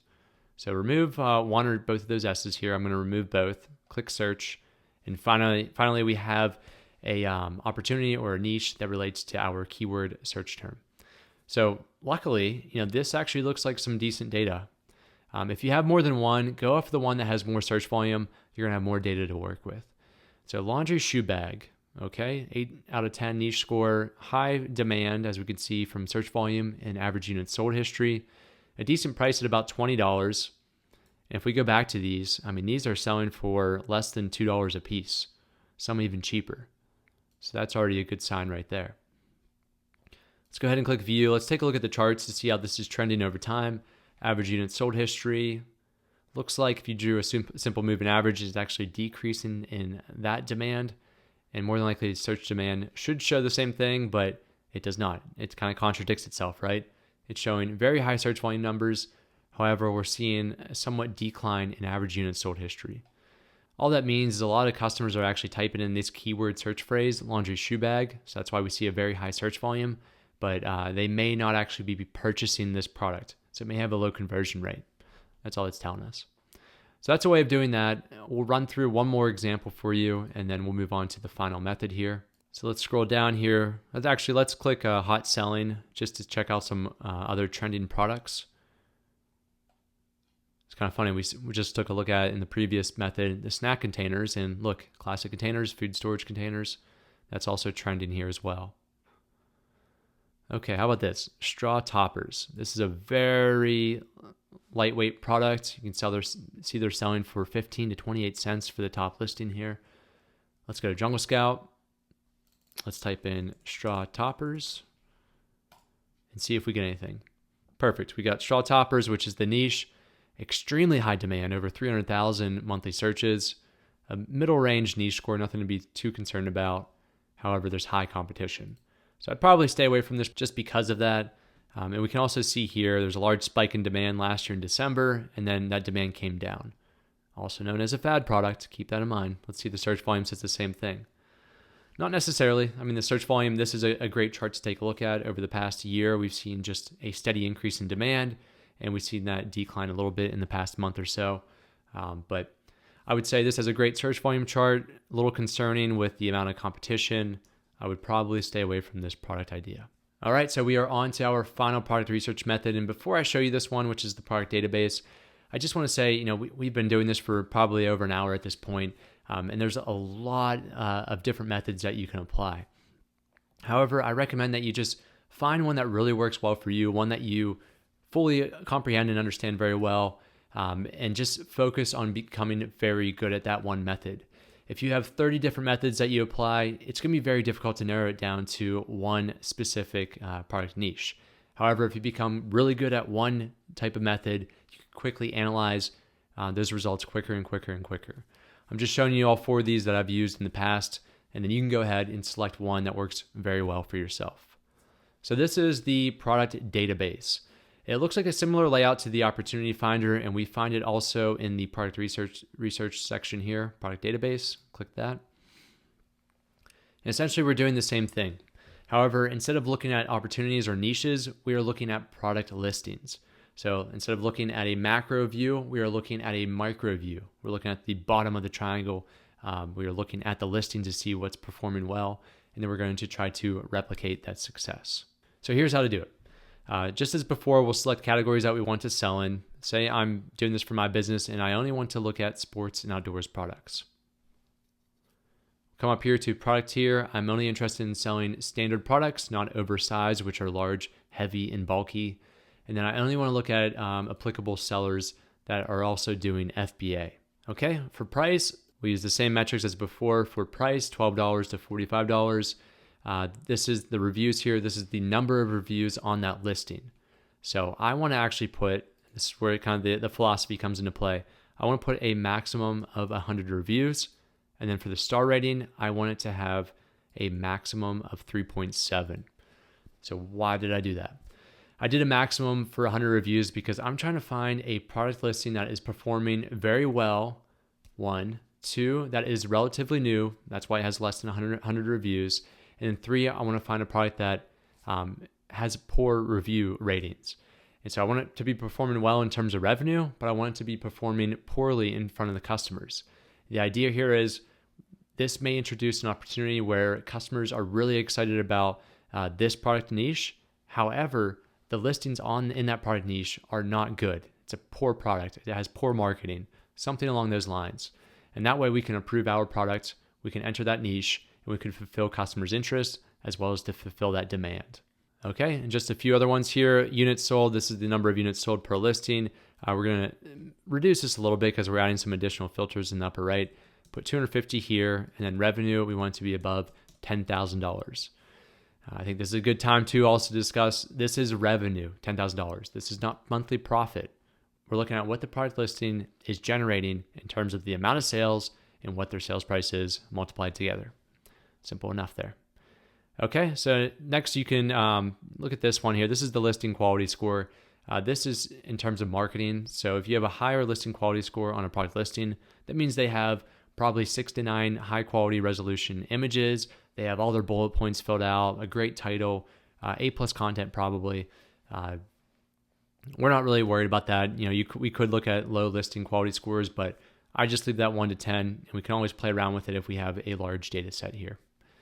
So at this point, I want to exclude top brands. I don't want to take a look at Apple products or JBL speakers, just products that are smaller brands like ourselves. So we have 179 different product listings that we can take a look at.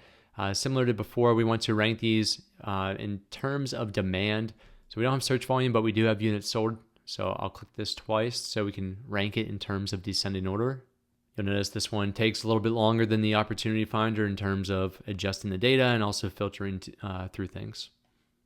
So just be patient here. Okay, we don't have to click it twice. It's already in descending order. So I'm going to be looking on the left side here. I want to look at the product title, see if anything jumps out to us, and then we'll take a look at the row. So I'm going to scroll through here. Again, these are all sports and outdoor products. Let's look at this hiking hydration flask. Looks pretty cool. I was actually thinking it was a flask, but I think that's their name, Iron Flask.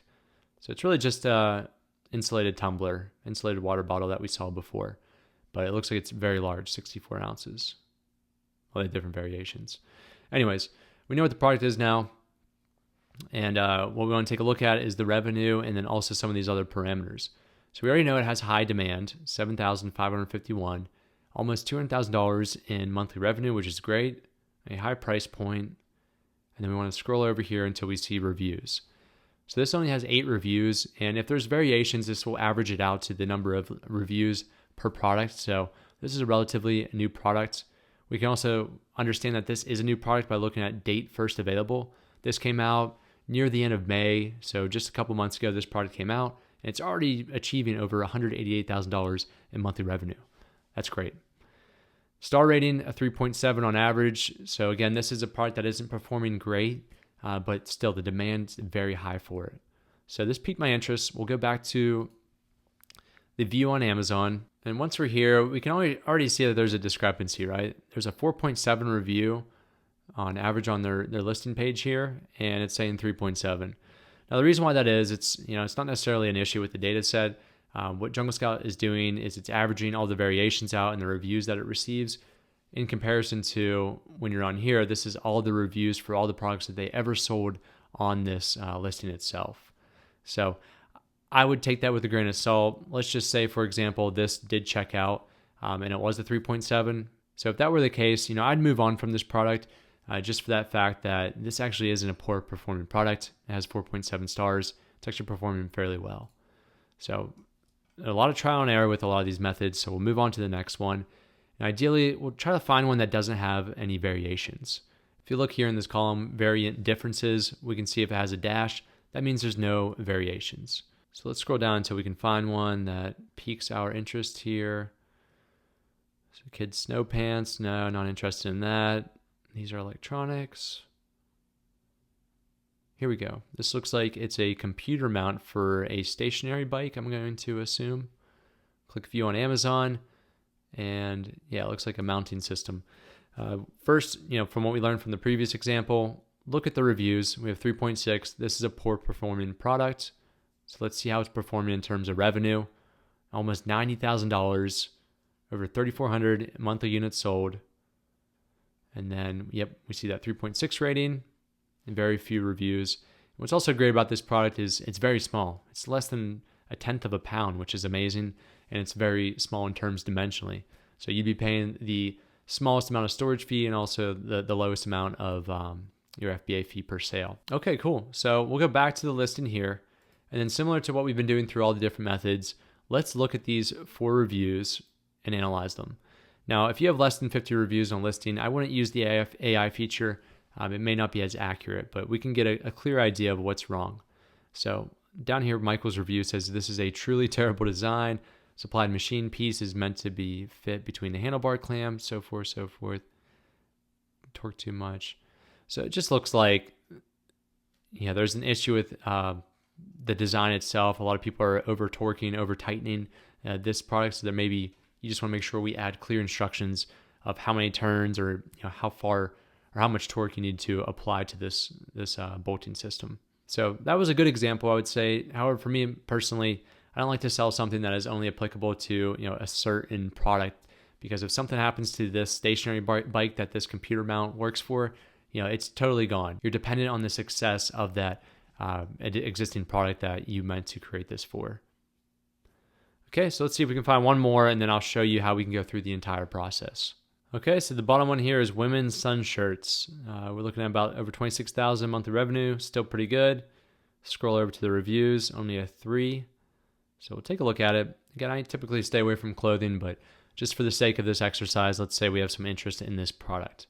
So only 2 reviews, poor ratings, and it looks like some pretty poor marketing as far as this product. So let's say we went through the entire exercise as we did before. We found out that we found a very high performing product that has terrible reviews, and we are interested in selling a similar product. So again, I'd take either the top 2 or 3 keywords, women's sun shirts. I'll go back to Jungle Scout. And what I'll do is I'll go back to the opportunity finder, and then let's take a look at this niche. May not get anything for women's sun shirts. Oh, there we go. All right, so we do. We got something here. We have 4 different niches we can take a look at.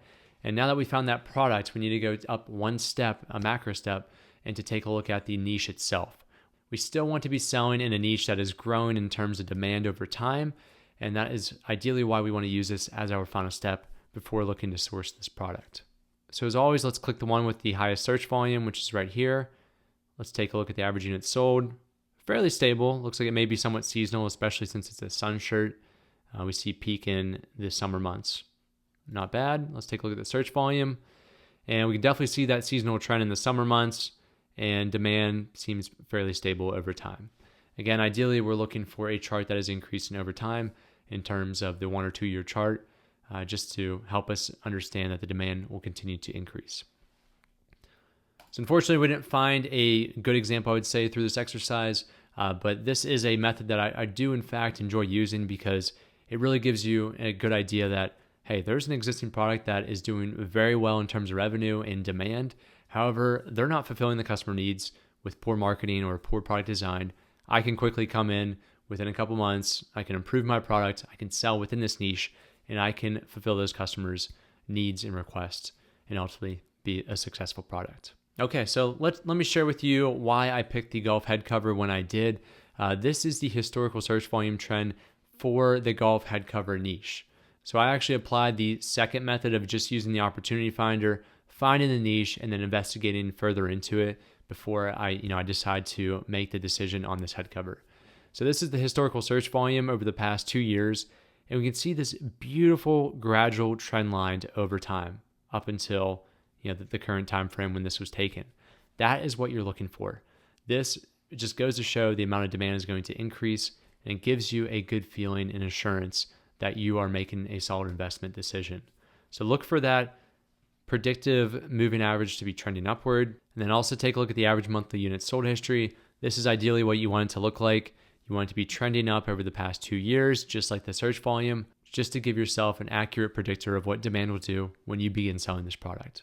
So at this point, I've gone through, I applied that second research method, and I found out that the golf head cover is going to be the product I want to continue forward with. Okay, so we are at step 4 now, which is to find suppliers. So at this point, you should have your business set up, your Seller Essential account set up, and then we completed product research where at least 1 to 3 product ideas, and you should have vetted those calls with me at this point. So out of those 3 ideas, we should have selected one together, and that is what we're going to be focusing on today, is to source a product to sell that's going to fit within that niche that was completed through product research.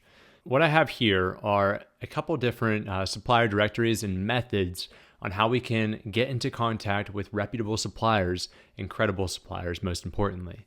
So the first one, and by far the most popular, it's one that I probably use at least 3/4 of the time for my own business, and that is Alibaba.com, which can connect you with dependable overseas suppliers. They're dominantly in China, but they give you the best rate while having the best quality. So it's one of the best value options in using Alibaba. The next one is salewho.com. This is good for overseas wholesalers. And then we have wholesalecentral.com, which is great for US suppliers. So if you're domestically here in the United States and you want to work with made in USA suppliers, this is a great resource. Next is for Indian suppliers. That is indiamart.com.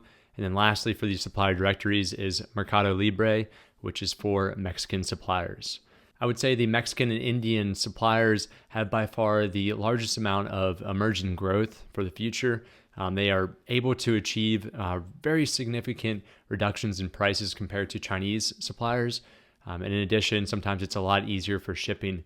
Instead of crossing from China to the United States, you can work with a Mexican supplier that is far closer and less you have to spend in shipping. So today I'm going to show you just the method using Alibaba, since that's the most popular. We're going to use this platform to find a couple different suppliers, 3 in particular, that sell some type of golf head cover. And then we are ultimately going to reach out to all 3 suppliers to receive some firm quotes, and then we can make our analysis. However, before we go ahead and we reach out to those suppliers, I will also show you this Jungle Scout Find Suppliers integration, which is just a tool and a database that you can use to quickly find reputable suppliers. So let's start out with Alibaba.com. Very simple, just head to Alibaba.com and you'll be met with the screen here. I will say use your desktop if you can, because the mobile version of this website is a little finicky, and the app is good, but at this stage, just go ahead, use the website, and you can follow along what I do here now. So the first thing we could do is we can search for products, manufacturers, or just regional supplies. I would recommend selecting products, which should be pre-selected. Click the search bar, and then we can type in golf head cover. For you, you will type in your product or your product's niche simply in here. Do not get too specific at this stage.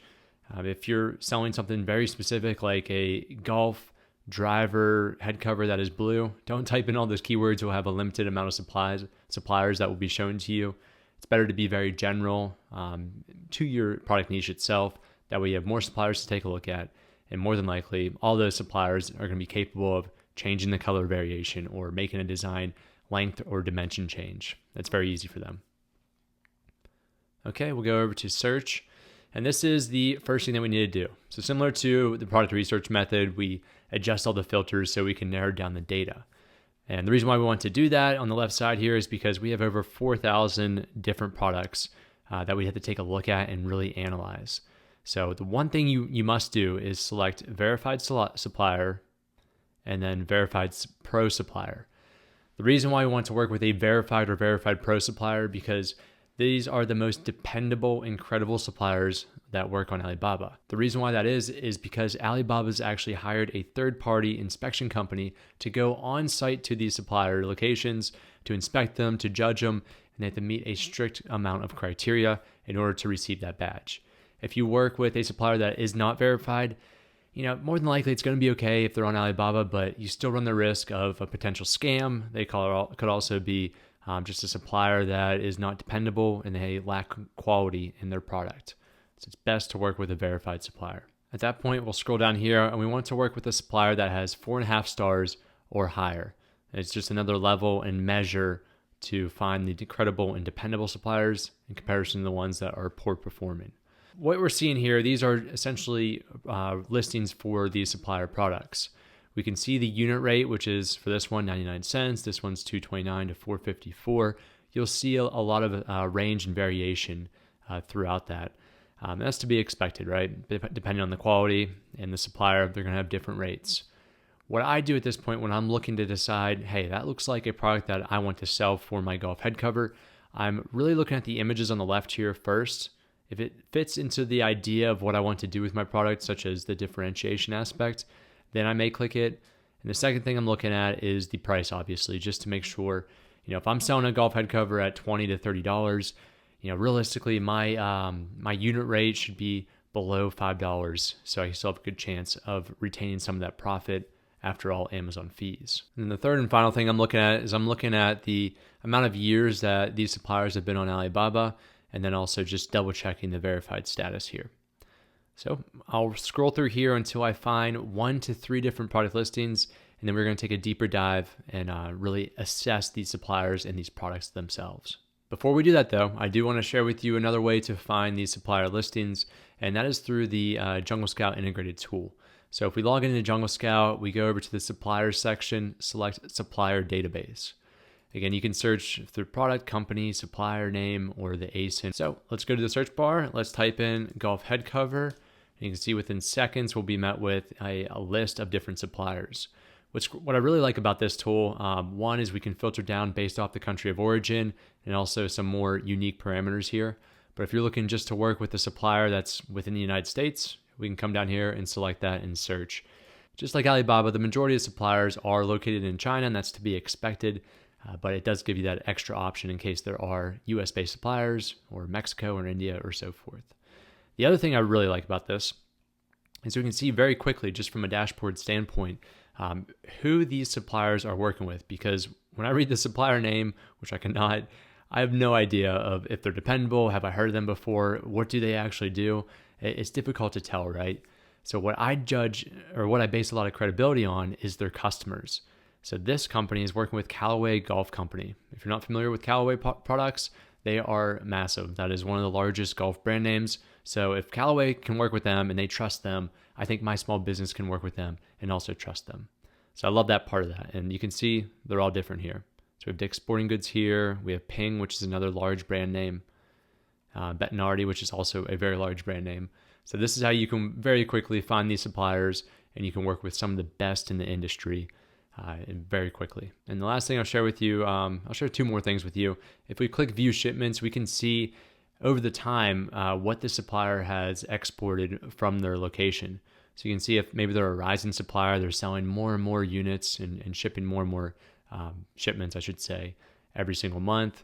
You can also see who the customer was. So Topgolf is really using this supplier to their advantage. And the last thing I'll share with you is how do I actually get in contact with this supplier if I wanted to? All you have to do is you click search for contact info. It'll type that into Google for you, and more than likely it'll be one of the top 3 links, if not the first, every single time. So we can click that first link and we can quickly find their contact information and how we can email them to start an order. Okay, so back to Alibaba here. I just wanted to share that with you very quickly since that's also a great way What I found during the meantime is I found 3 different product listings and 3 different suppliers that I would consider working with. And what we're going to do now is we're going to take a look at all 3 of these, but we're going to also take a look at just the unique parameters and things that you should be looking for your own product. So this is the Alibaba product listing. What we have here is the title for the listing itself. We have some customer reviews, how many they sold over the past 30 days, I believe that is. And then we also have the supplier's name, which you can click to go to their page, that they're verified, and any type of specialty. And then lastly, how many years they've been on Alibaba and where they're located, which is within China.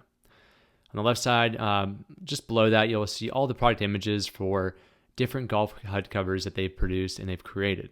So you want to check out their entire catalog and really make a judgment at this point. Does this look like a product that would fit into what I want to sell or not? And on the right-hand side here, we have the prices. So you'll see a lot of differences and ranges within the prices for each supplier.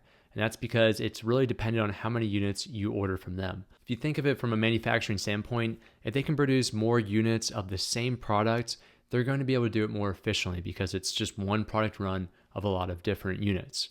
However, if they're just manufacturing 50 units of a very specific design, it's not beneficial to them or their manufacturing process to do that.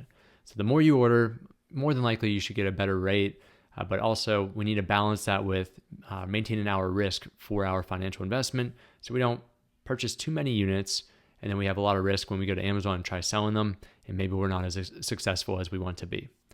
So what we'll see up here is typically the terminology is pieces. I usually say units or single items. So if we purchase 50 to 99 pieces or units, it'd be $5.50 per unit. And this typically does not include shipping costs at this point, which is shipping from their location to the United States or to Amazon. And then we have 100 to 499, $5.10, so a 40-cent reduction. And we can see an entire $1.30 or $1.40 reduction if we purchase beyond 500 units. Okay, and then you may see some variations here, different colors.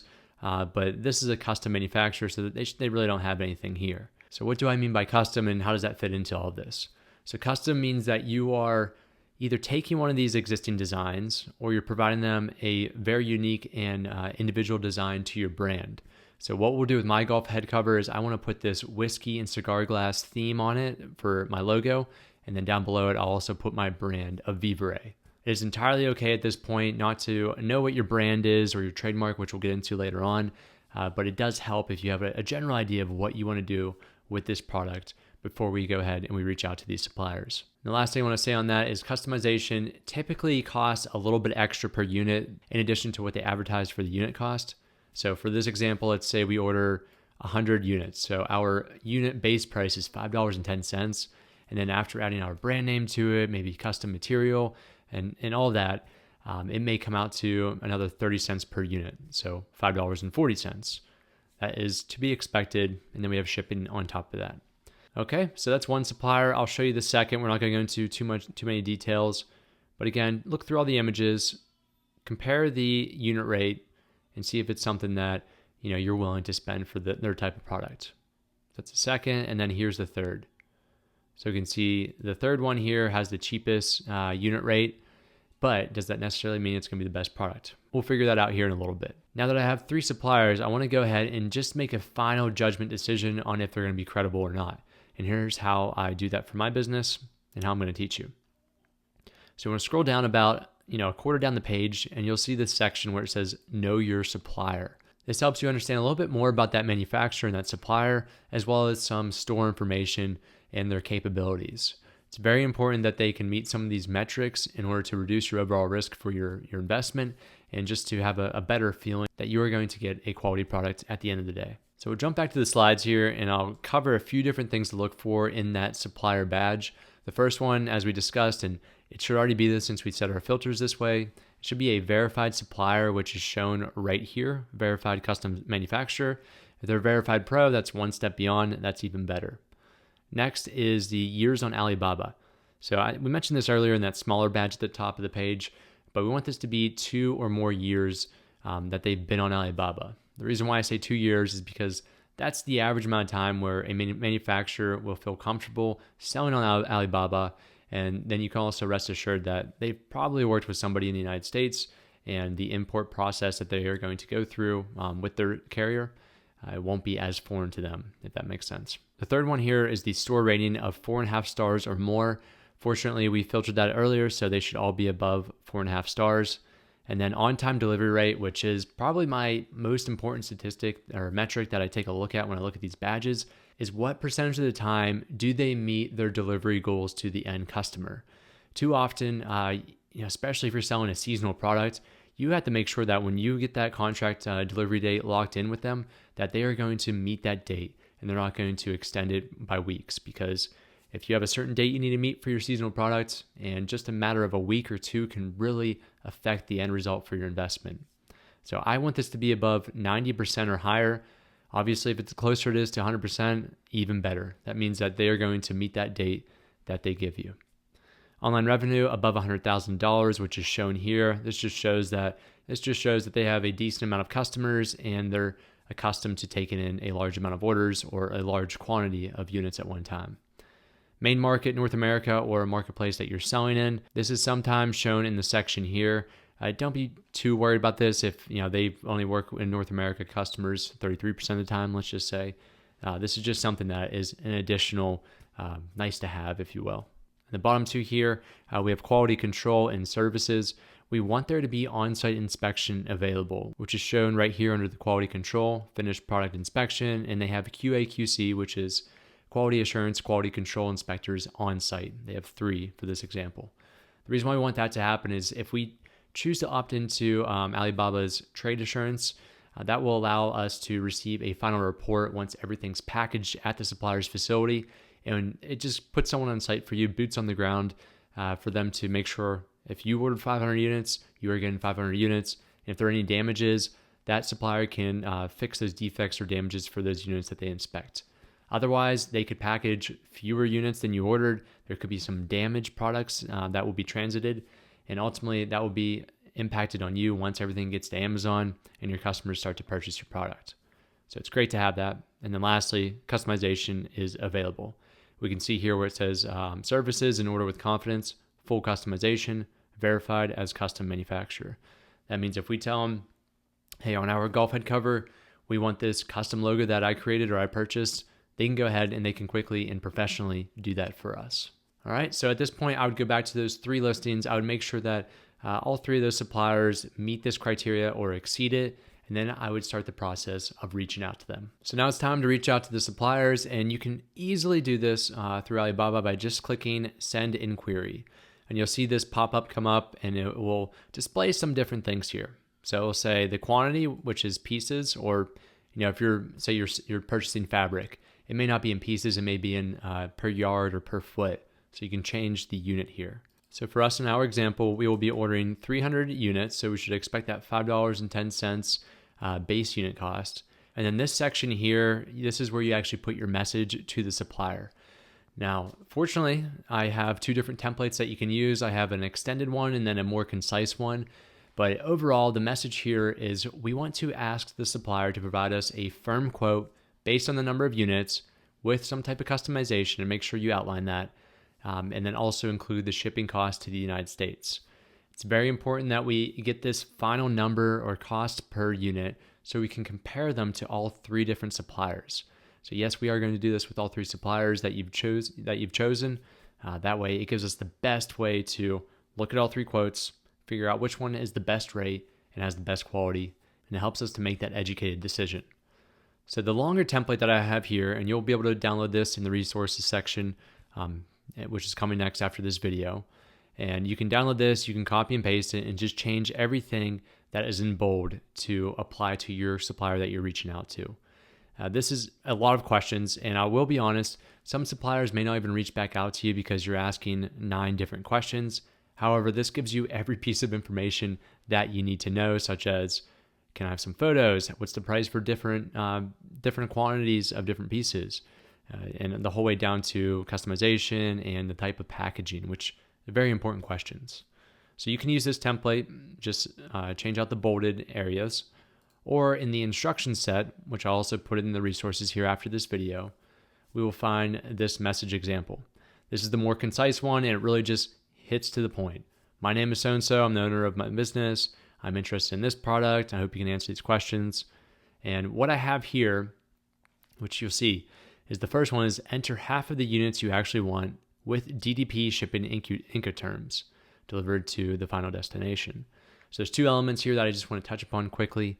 The first one is the negotiation tactic that I've used in the past, which works out really well. So in my previous example, when I wanted to order 300 units, I would actually put 150 units in here. The reason why I do that is because I'm sending them that I want 150 units. I plan to receive a response from them with the cost, and then I will negotiate with them and say, hey, if I go ahead and I order 300 units, would you be willing to reduce my unit rate down to whatever your request is? You tell them first. And 9 times out of 10, they always end up reducing the rate down to what you asked for or very close to it. And the reason why that is because think of their winning story that they can tell their boss. This sales associate all of a sudden just doubled an order. And so that, yes, they're going to give you a better rate. It's more efficient for them and you're ordering more now. The interesting thing here is that you always planned on ordering 300 units for this example. You did not actually double your order, but in the eyes of the sales associate that you're working with, you did double your order. So that's something you can do if you want. Usually works and you can reduce your rate. And the second part here is the DDP Incoterms. This is delivered duty paid. We will discuss this more in the shipping section, but DDP essentially is a shipping Incoterm that puts the supplier and their chosen shipping carrier, makes them fully liable, I should say, to get that product from their location the whole way to the final destination, which will end up being your location. If you used a different Incoterm, such as XWorks, EXW, those are the two common ones, the supplier will only be liable to deliver those goods to their location for pickup. So once your carrier or their carrier picks up the products, they're off the hook. If anything happens in transit where those products are damaged or they fall off a cargo ship, they are not liable at all. So that's why it's important to go ahead, add the DDP Incoterms. It's minimal cost, but it saves you a lot of headaches. All right. Second one is to deliver to your zip code. You don't have to provide them your full address at this point since you may or may not be working with them. I would just provide your zip code.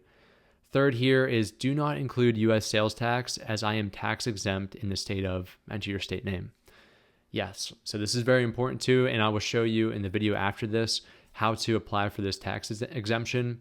This tax exemption is called the ASTEP program with Alibaba, or Alibaba U.S. Sales Tax Exemption Program. So whenever you purchase products in your home state, depends on the state, but say you were to go down to your local retail store and you were to purchase a new t-shirt, you will typically be charged 6 to 8% sales tax that you will pay to them. However, since we are the reseller, meaning we are the middleman, we are purchasing products overseas and then we're ultimately going to sell them in the United States to a customer, who that customer will end up paying that sales tax. We don't have to pay the sales tax then. Otherwise, it's double dipping, paying sales tax to them, customers paying sales tax to us. That's not how it works. So we will apply for the resale tax exemption. That way, whenever you purchase your products from the overseas supplier, there'll be no tax added on. This is completely legal, and this is what all larger brand names on Amazon and off of Amazon and other platforms, they all take advantage of this tax exemption to save some money, since the end customer will end up paying that tax. So stay tuned after this video and I'll show you exactly how to do that. Okay, back to the message example, the concise one. The last part here is I plan to add my branded logo, our trademark, and tell them where you want it and roughly what size. So please include that in the pricing. This just makes sure that they include some type of customization in there for you. Again, this is not the final quote that we'll receive from them. This is just to get a better idea, a more accurate idea of what the unit cost will be per unit. All right, we are back on the first supplier listing page, and I've copied that more concise supplier template that you have access to into here. So I added my name, my business, the product that I'm looking at, the golf head cover, and then also the amount of units. Again, this was half the units, 150. Then I'm going to go back to them for a second round and ask them for 300 units, which is what I realistically want, and hoping that they really bring down that unit rate to what I request. DDP shipping Incoterms, the zip code I want to ship to, do not include U.S. sales tax, state of Texas, and then I plan to add my branded logo to the front and top of the head cover. At this point, I'm not even telling them what, my whiskey cigar idea or anything that I've created. You can if you have access to that and you know what you want to do, but at this point, you really don't need to. So it's as simple as that. And down here, before you click send inquiry, it's very important that you do make sure that this is not selected. Recommend matching suppliers if this supplier doesn't contact me. You will receive a flood of messages and emails from suppliers all around the world saying, hey, I sell golf head cover. Here's a quote. Here's this and that. You can if you can deal with that, but it really annoys the heck out of me when I receive 1,000 different emails and messages just because I left that selected. And lastly, I would just deselect the agree to share business card with supplier. That's up to you if you want them to, if you want to share more of your personal information or not. All right, so at this point, go ahead, click send inquiry. We'll do that again for the second listing and the third listing, and then we'll check out those quotes and we'll put everything in a spreadsheet to really analyze what is the best deal for us. Create your account, go to your My Alibaba, and then in the tax information screen, you can actually go down to here and select the plus add or modify tax exemption. So let's select that. And this is step one, and it's just accepting the terms and conditions. Make sure you read through this just so you fully understand what is going to be applicable to you or not, and that you fully understand the terms and conditions that you're about to approve.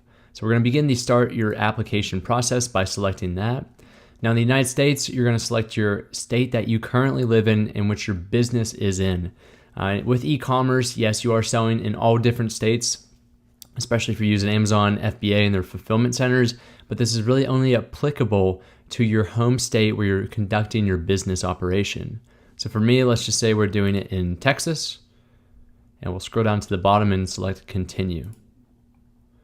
Now here's a very important step, which is step number 2, which Alibaba is asking for your exemption type. So this does not apply to just everyone. You have to have a reason why you're requesting to be tax exempt. The two most popular are resale, which means that you're reselling the product that you're ultimately purchasing from your Alibaba supplier. This is very common if you're conducting a private label business model and reselling those products on Amazon. This is more than likely the one that you're going to be selecting. The second most popular is this industrial production manufacturing. So let's say I'm ordering a bunch of different car parts on Alibaba from a supplier, and I'm ultimately going to use those car parts to build a car. I do not have to pay sales tax because I'm using those parts to go into a final larger product. So for us, we'll click resale. I'm just going to resell all these products that I'm using this exemption for. All right, number 3 is a lot of information about your business, where it's located, and the industry that it's in. So you want to go ahead and type in your organization name. For me, I'm going to enter in all of my information about my business in here. After you've added all of your information in there, make sure you go ahead down below, select continue, and this will bring us to step number 4, which is the questionnaire. Now for question 4, this is a questionnaire to actually populate an exemption form for your state or your resale tax certificate in this case. Now this is only for Texas is what we're looking at for here. So if you're actually applying for your exemption in another state, it's going to look slightly different, but you're just going to do your best to fill out this questionnaire and to be as honest as possible about your business practice. So for Texas, it's asking me, I'm engaged as a registered wholesaler, retailer, manufacturer, or other. I'm actually a registered wholesaler, so I'll select that. And then it's going to ask you what type of property will you be purchasing with your sales and using your tax exemption. If you're selling a bunch of different products, you may want to add in a lot of different products in here, all the ones that are applicable to your business. Or if you're just specialized in one certain product and one brand, you can go ahead and put that information in here. For me, I'm just putting an Amazon category in here, which is home and kitchen products for this test account. Let's just say that I'm focusing my business on selling multiple products within the home and kitchen category. Last one is, do you have a Texas registration number? If you do, go ahead and select yes, and then it's going to ask you which type. This could either be your Texas state registration number, or you can use your federal employer identification number, which is probably the one that is the most common if you have a legal business entity set up. So go ahead and put in your number there. And once you've added your registration number or your EIN, you can go ahead and select continue. And this brings us to our review screen, which is really just looking over all of the information that we have set here. So make sure you give that a thorough review just to make sure that you have everything that is correct and is applicable to your business. The last thing you want to do is to make a mistake and this ends up getting rejected. Go down to the bottom here and select continue. And then it's going to ask you to sign, so use your mouse and create an awful signature like I did. Select continue. And then lastly, you can go ahead and you can actually download the form that we've just created using Alibaba's process here. So all this does, depending on your state, it just takes all that information from the questionnaire, your organization information, and the exemption type, and then just puts that into the state's exemption or resale certificate, whatever it is that you're requesting to be exempt from. So as you can see here for Texas, this just ended up putting all of my personal information that we put in that process into this form, and that will be submitted to the state of Texas. Once you're happy with that, click Activate Certificates, and then it's going to tell you if you've succeeded or if it's been rejected already. We can go ahead, go back to the home page, and then you can click Expand where it says your applications, and you can actually see the status for our resale certificate for the state of Texas. All right, so at this point, it's just a waiting game until your exemption status goes from pending to received into active. All right, so now we have step 5, and that is to verify your seller account if you haven't done so already, and to estimate your cost. So what I mean by cost, this will be your overall profit margin is what we're trying to figure out. That way we can compare all of our quotes that we received from our 1 to 3 suppliers or more. So let's get started with verifying the seller account in case you're still going through that process or if you still have some questions around it. So by now you should have either one of these scenarios should have happened. You should have received a postcard in the mail to your address, and you've went to your settings, your account info, and you typed in that unique code. This is the older way of doing it. I don't think Amazon actually does this anymore, but I wanted to throw this in here just in case it applied to your scenario. You could have either completed an online interview with Amazon and an associate at this point, or I would recommend you do that very soon. Third, make sure the deposit and charge methods are accurate and not expired. This is the second most common reason why new sellers end up getting their account verified and then it ultimately gets revoked or suspended. And that's because your deposit or your charge method, being your credit card, has expired, or maybe it was only good for a certain time period. So just make sure that's up to date. And I'll also show you here in a second where you can update that in your settings. The last one here is to upload proof of address document. This is typically your bank statement, and it has to be within the previous 180 days. So let's talk about some issues with that. As I just mentioned, a lot of your documents, your proof of address document or your bank statement, has to be within the past 6 months or 180 days. The name on the account has to match the seller name on the account and your ID. So let's just say you're 19 years old and you're trying to create your Seller Central account and you live at a different address than your parents. They will send, if you put your parents' address on there and not your permanent address, they will send all the documents and address verification stuff to your parents' address. If that doesn't match what's on your ID, then you're going to have some trouble. So just make sure all of that matches your name and your address to your ID. And then lastly, the bank name is not shown on your documents. Just make sure it's credible, shows your bank name and address if applicable. All right, and then something else to note. This is one of the most common reasons why people end up getting, as I mentioned before, suspended their account. It's nothing to be alarmed about, and this happens to just about every beginner seller. So if you do not make a sale within 60 to 90 days from opening the account, which most of us won't, or we might be at the tail end of that 90-day spectrum, we have to make sure that we go ahead and we re-verify our ID and or any necessary information that Amazon requests from us. So I'll share with you now how you can go ahead and just check on your account status. You can always see it here where it says account healthy, so that means I'm verified. The second thing to do is go to settings, account info, and then at the top here, you should receive a banner message saying update your bank account information, or you are inactive to sell in the US marketplace because of XYZ. And typically it's because of the payment information, which all you have to do is click here, payment information. And in addition to this, just one last thing on this topic. You should have always received an email whether or not your account is verified or suspended. Amazon does a great job of notifying you, and they also provide a hyperlink that you can click to go directly to the area that you need to update. So at this stage, the reason why we want everything to be up to date is because we need to start using some of the tools within Seller Central. The revenue calculator is what we'll be using today, and that calculator will allow us to understand what our total cost is going to be, our total profit at the end of the day, and then also our profit margin in the most accurate way possible. All right, so let's get started with that and let's begin to estimate our cost. So in my scenario, I have my golf head cover and I reached out to 3 different suppliers here. These are the same 3 suppliers that I mentioned in the previous module of our course, and this is after the first round of negotiation. As I mentioned before, I did go ahead, I asked for half the units that I wanted, and then I went back a second time and said, actually, I'll order 300 units. Can you give me a better rate? So this is after that stage. So I separate everything in here, and I'll also download this and put it in the resources for you to use, and you can use this exact same method. This is just a great way to compare and analyze the 3 different suppliers and their quotes. I made sure that this was consistent between the shipping Incoterm of DDP, as we mentioned previously, and the transit method was air shipping, not sea shipping. If you are shipping a larger product, you will typically have to resort to sea freight just because it's substantially cheaper. And although it's, it'll add maybe 1 to 3 weeks on top of what air can do, it's that saving that money is really going to help you profit at the end of the day. All right, so the number of units, as I mentioned, was 300 for every supplier. And then here's where we begin to see our differences. So we'll look at these 3 rows here. The base cost per unit, this is what we're seeing on the listing itself. So if I go ahead and click this first listing, we can see this is the base cost. This does not include any customization that you plan to do, such as adding your logo to the product or customizing unique packaging just for your brand. It also doesn't include any shipping. So those are going to be the 3 different elements that add up to your total cost. Head back here. So the base cost, as we can see, there was a substantial amount of variation. For this first supplier, we have $5.10 per unit, second, $4.24 per unit, and then the third one, which looked great, right? If you go to their listing, $2.90. I would say the quality of these products are all the same, so I'm not going to put a row in for that. So I'm probably wondering at this point, if I just looked at it, why is this the third supplier so much cheaper? We'll get back to that here in a second. Next, the row was for customization cost per unit. I told the supplier that I wanted this specific type of material, which is the white with the plaid look. And in addition to that, I wanted my logo at the top, which was the Whiskey Cigar logo, and I wanted my brand name at the bottom.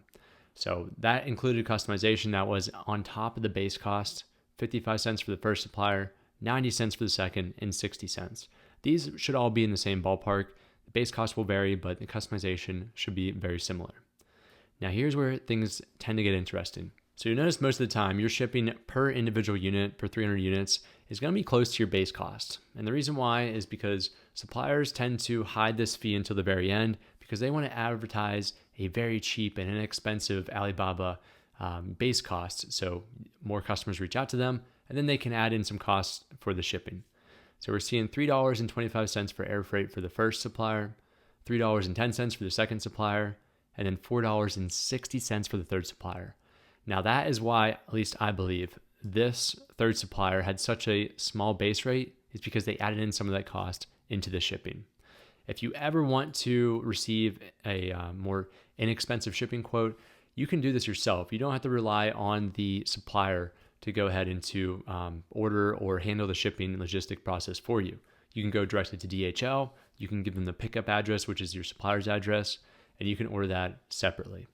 Now for you, since you're a beginner seller, more than likely, I would recommend to go with a supplier just for at least the first time until you get your feet wet, and then you can go ahead next time around and to save a little bit of money and organize the shipping yourself.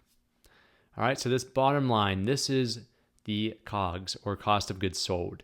That is the total cost per unit, and that essentially means what does it cost me and my business to get my product manufactured and shipped to the final destination, which is going to be our house in this scenario. So this is what we're comparing. This is our apples to apples comparison. For the first supplier, $8.90 per unit, $8.24 for the second supplier, and $8.10 for the third supplier. So what I have down here is the total cost. All I simply did is multiply the cost of goods sold by the number of units that I was ordering. So this is the total amount that was on those quotes from the supplier. Now we need to figure out 2 very important items here that will determine what our overall profit will be. First is, what are we going to list this at on Amazon? In other words, what is our sales price?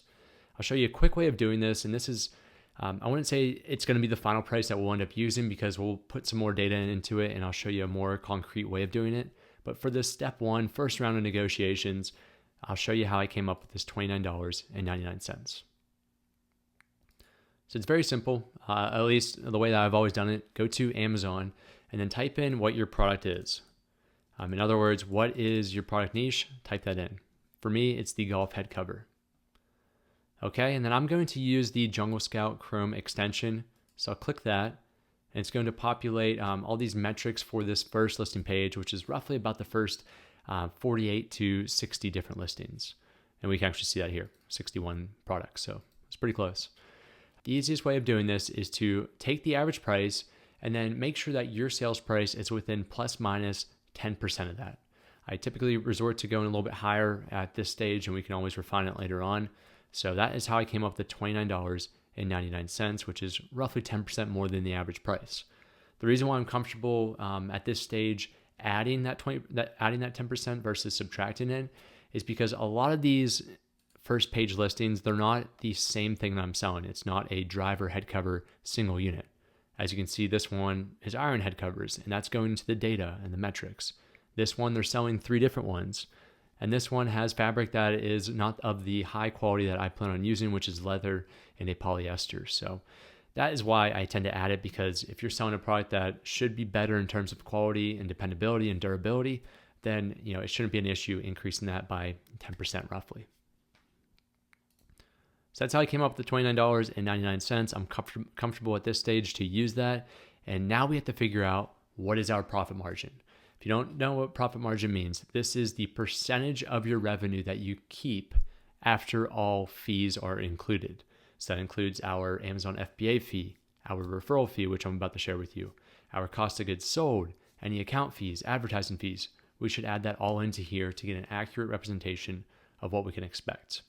Now, our goal here, which I'll add in here, is we want this to be 35% or higher, meaning we keep $3.50 for every $10 that we generate for our business.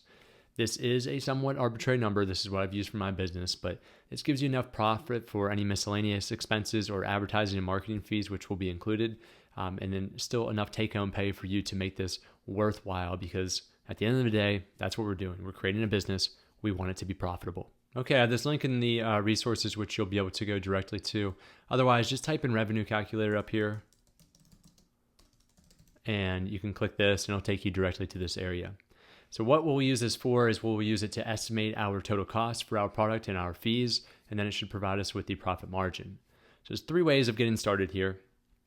I'll show you the easiest way, and then if you have some additional information, you can go ahead and provide a more accurate calculation.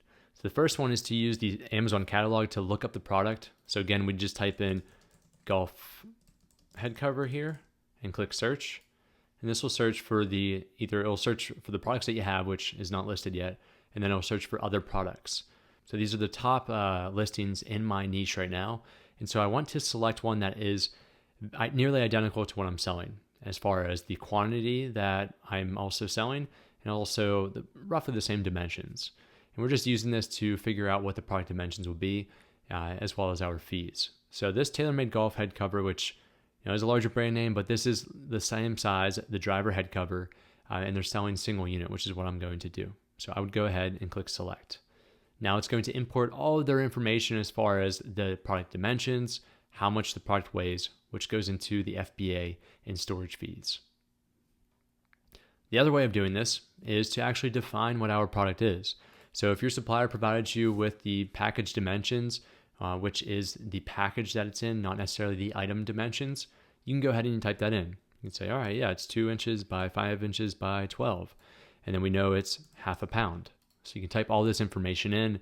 The other ones we want to add here is the product category. So this is going to be sports and outdoors. Item price is your sales price, $29.99. And then shipping charge, this is just for sellers that are using FBM or MFN, those who are shipping directly to the customer. So this is what you would charge the customer. Just put $0 because it's not going to apply in our scenario with FBA. And then you can click estimate.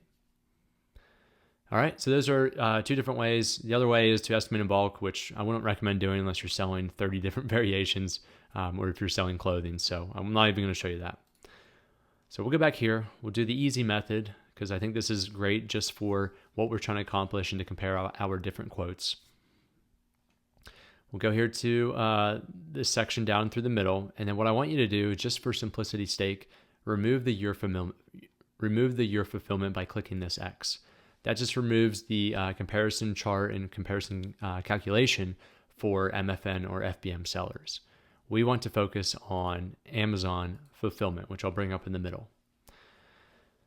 All right, so let's add in some information. Then you can see down here our net profit and our net margin will end up adjusting as we enter in the information for our product. So item price, this is going to be $29.99. And then let's discuss these fees. I know I've been discussing this for a while with you of that these are coming, and let me explain them so you understand why you're being charged per unit. Okay, so the first one are Amazon fees. This is known primarily as your referral fee, and this is roughly 15% of your sales price. So if we take $29.99 and multiply it by 15%, we get $4 and round it up to 50 cents. That's what they have here. Some other categories, like watches and jewelry, they may have a different percentage, but it's a fixed percentage that Amazon charges you per your sales price, your revenue, and they do that just for using their platform. So it's really a commission saying, hey, here's the 15% off the top for letting me use Amazon.com. Another charge you may see is the fixed closing fee. This will probably be 99 cents, and this is because we have the individual selling plan type where they charge us an additional 99 cents per sale. This will end up being removed at the end of the day, and the reason why it's not shown here is because this test account I'm using is actually a professional selling plan type. So just know that this will end up being removed, but we'll keep it here because we really can't change it. These bottom two should be $0 as well. And then we have fulfillment cost. This is better known as our FBA fee. So this is $6.31 per sale. And this is a cost for Amazon to handle the fulfillment process for your product, meaning that they are going to take it out of storage, they're going to package it up with their cardboard packaging, and then the cost for them to actually ship it to each and every customer. Somewhere in this fee as well, there's also the customer service, but just know that this is your FBA fee. And for small products, this should range from about $4 to I'd say about $8. For larger products, this could go from anywhere from $8 and onward. It is based on the weight and the dimensions of your product. If you see that this is $30 or $40 or something way beyond your sales price, that means there's probably an issue with your package dimensions and or your unit weight. So always double check those if something looks a little bit off. Okay, don't worry about the service add-ons because that's all included in the FBA fee. And then we have our storage cost. So there's a percentage fee based on the dimensions and square footage of your product just sitting on Amazon. And it also depends if it's Q1 through 3 or Q4 of each year. As you can see, if I click October to December, which is holiday season, this will increase by nearly 2.7 times. So it's very important that you strategically store your inventory properly during the Q4 season. And it's not as expensive January through September. So for the majority of the year, it's going to be January through September. So we'll keep that. Just make sure you select the time period where your products will be stored at Amazon during the first month.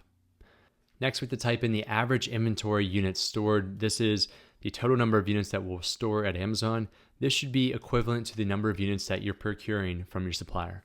So for us, it's 300. And it's very important that we estimate the monthly units sold. I think a fair way of doing this is just to take 1/3. So for us, that'd be 100. But if you're expecting great numbers early on, you can always adjust this to what is more reasonable and realistic for you. I'm going to put 100 here, and then we'll scroll down to the inbounding cost, which was effective as of March this year. So as sellers, we have had a big problem with this cost because it's an additional cost. And in Amazon's defense, they're saying, hey, it's more expensive to process all these products. In addition, we're going to reduce the FBA fees about 5%. So technically, they say that it should just be a slight increase, but it's just annoying now because anytime we ship units to Amazon, we have to pay a couple, 25 to 50 cents per unit just to ship them. And that's in addition to the cost to ship them to Amazon. But with that being said, it's still a profitable business model, and we're going to be able to make this all work. So what you want to put for units to inbound, this is the number of units that you're procuring from your manufacturer and supplier. So that'd be 300. And here's where we can save some money. So how are we going to ship these to Amazon? Do we want to ship them to one location, or do we want to ship them partial shipments, or maybe ship them 4 or more boxes? For you as a beginner Amazon seller, I would do minimal shipment splits, because if we did partial, you could be shipping 2 or 3 or even more boxes separately to different locations. And the more times that you have more locations to ship to and multiple boxes, more things can go wrong. So in the future, you can use these optimized shipment splits to ship to different directions and to save a lot of money down here. But for the first time around, let's go ahead and do minimal shipment splits. So this means we're shipping to one location. And what I want you to do is to play around with the inbound region. Now, this is basing where the packages are being shipped from. Ultimately, you will ship to the West Coast if you're shipping directly from China. So you need to think, what region of the United States are you in? Are you the west side of the United States, central, or east? I'm in the East Coast, so this is going to be the cheapest for me because I'll be receiving these products from overseas and I'm shipping from my business location on the East Coast to hopefully a fulfillment center nearby. If we select the West and we ship out West, those are going to be additional processing fees because it's just out of the way for our business. And also for Amazon, it's not as efficient. So what I want you to do is to play around with this. The West Coast is $147, and this is total. Central is $114, East is $81. So always go with the cheapest option, which should be the geographical location in which you're located in the United States. All right, so we can see here it adds about 27 cents per unit just to process them for their facility, and then we can do the estimated shipping cost per shipment. Now, this is how much it will cost you to ship for us, the 300 units from our location to Amazon. Fortunately, if you use UPS and go through Amazon shipment workflow, which I'll show you later on, this is actually really inexpensive. So to ship about 300 units, I would estimate this to be about $18, and that is total shipment, not per unit. So I'll type in 18 there, and then we know our shipping cost per unit is 6 cents, 18 divided by 300. All right, I promise you we're almost done. I know this is a lot just for a calculation. So we have the other cost here. This is stuff that is really just pertains to our business. This includes our miscellaneous cost and our cost of goods sold. So miscellaneous cost, I'm going to leave this at 0 for now, but you can put a per unit amount that you may allocate for advertising in here if you want. I tend to look at that later on and to budget for that separately, but you're welcome to do that if you want. Next is cost of goods sold. We'll head back to the spreadsheet here. Let's do this for the first one, which was $8.90. Type in that. And then we can go down here to our estimated sales. Remember, we said we were going to sell 1/3 of that, which is 100.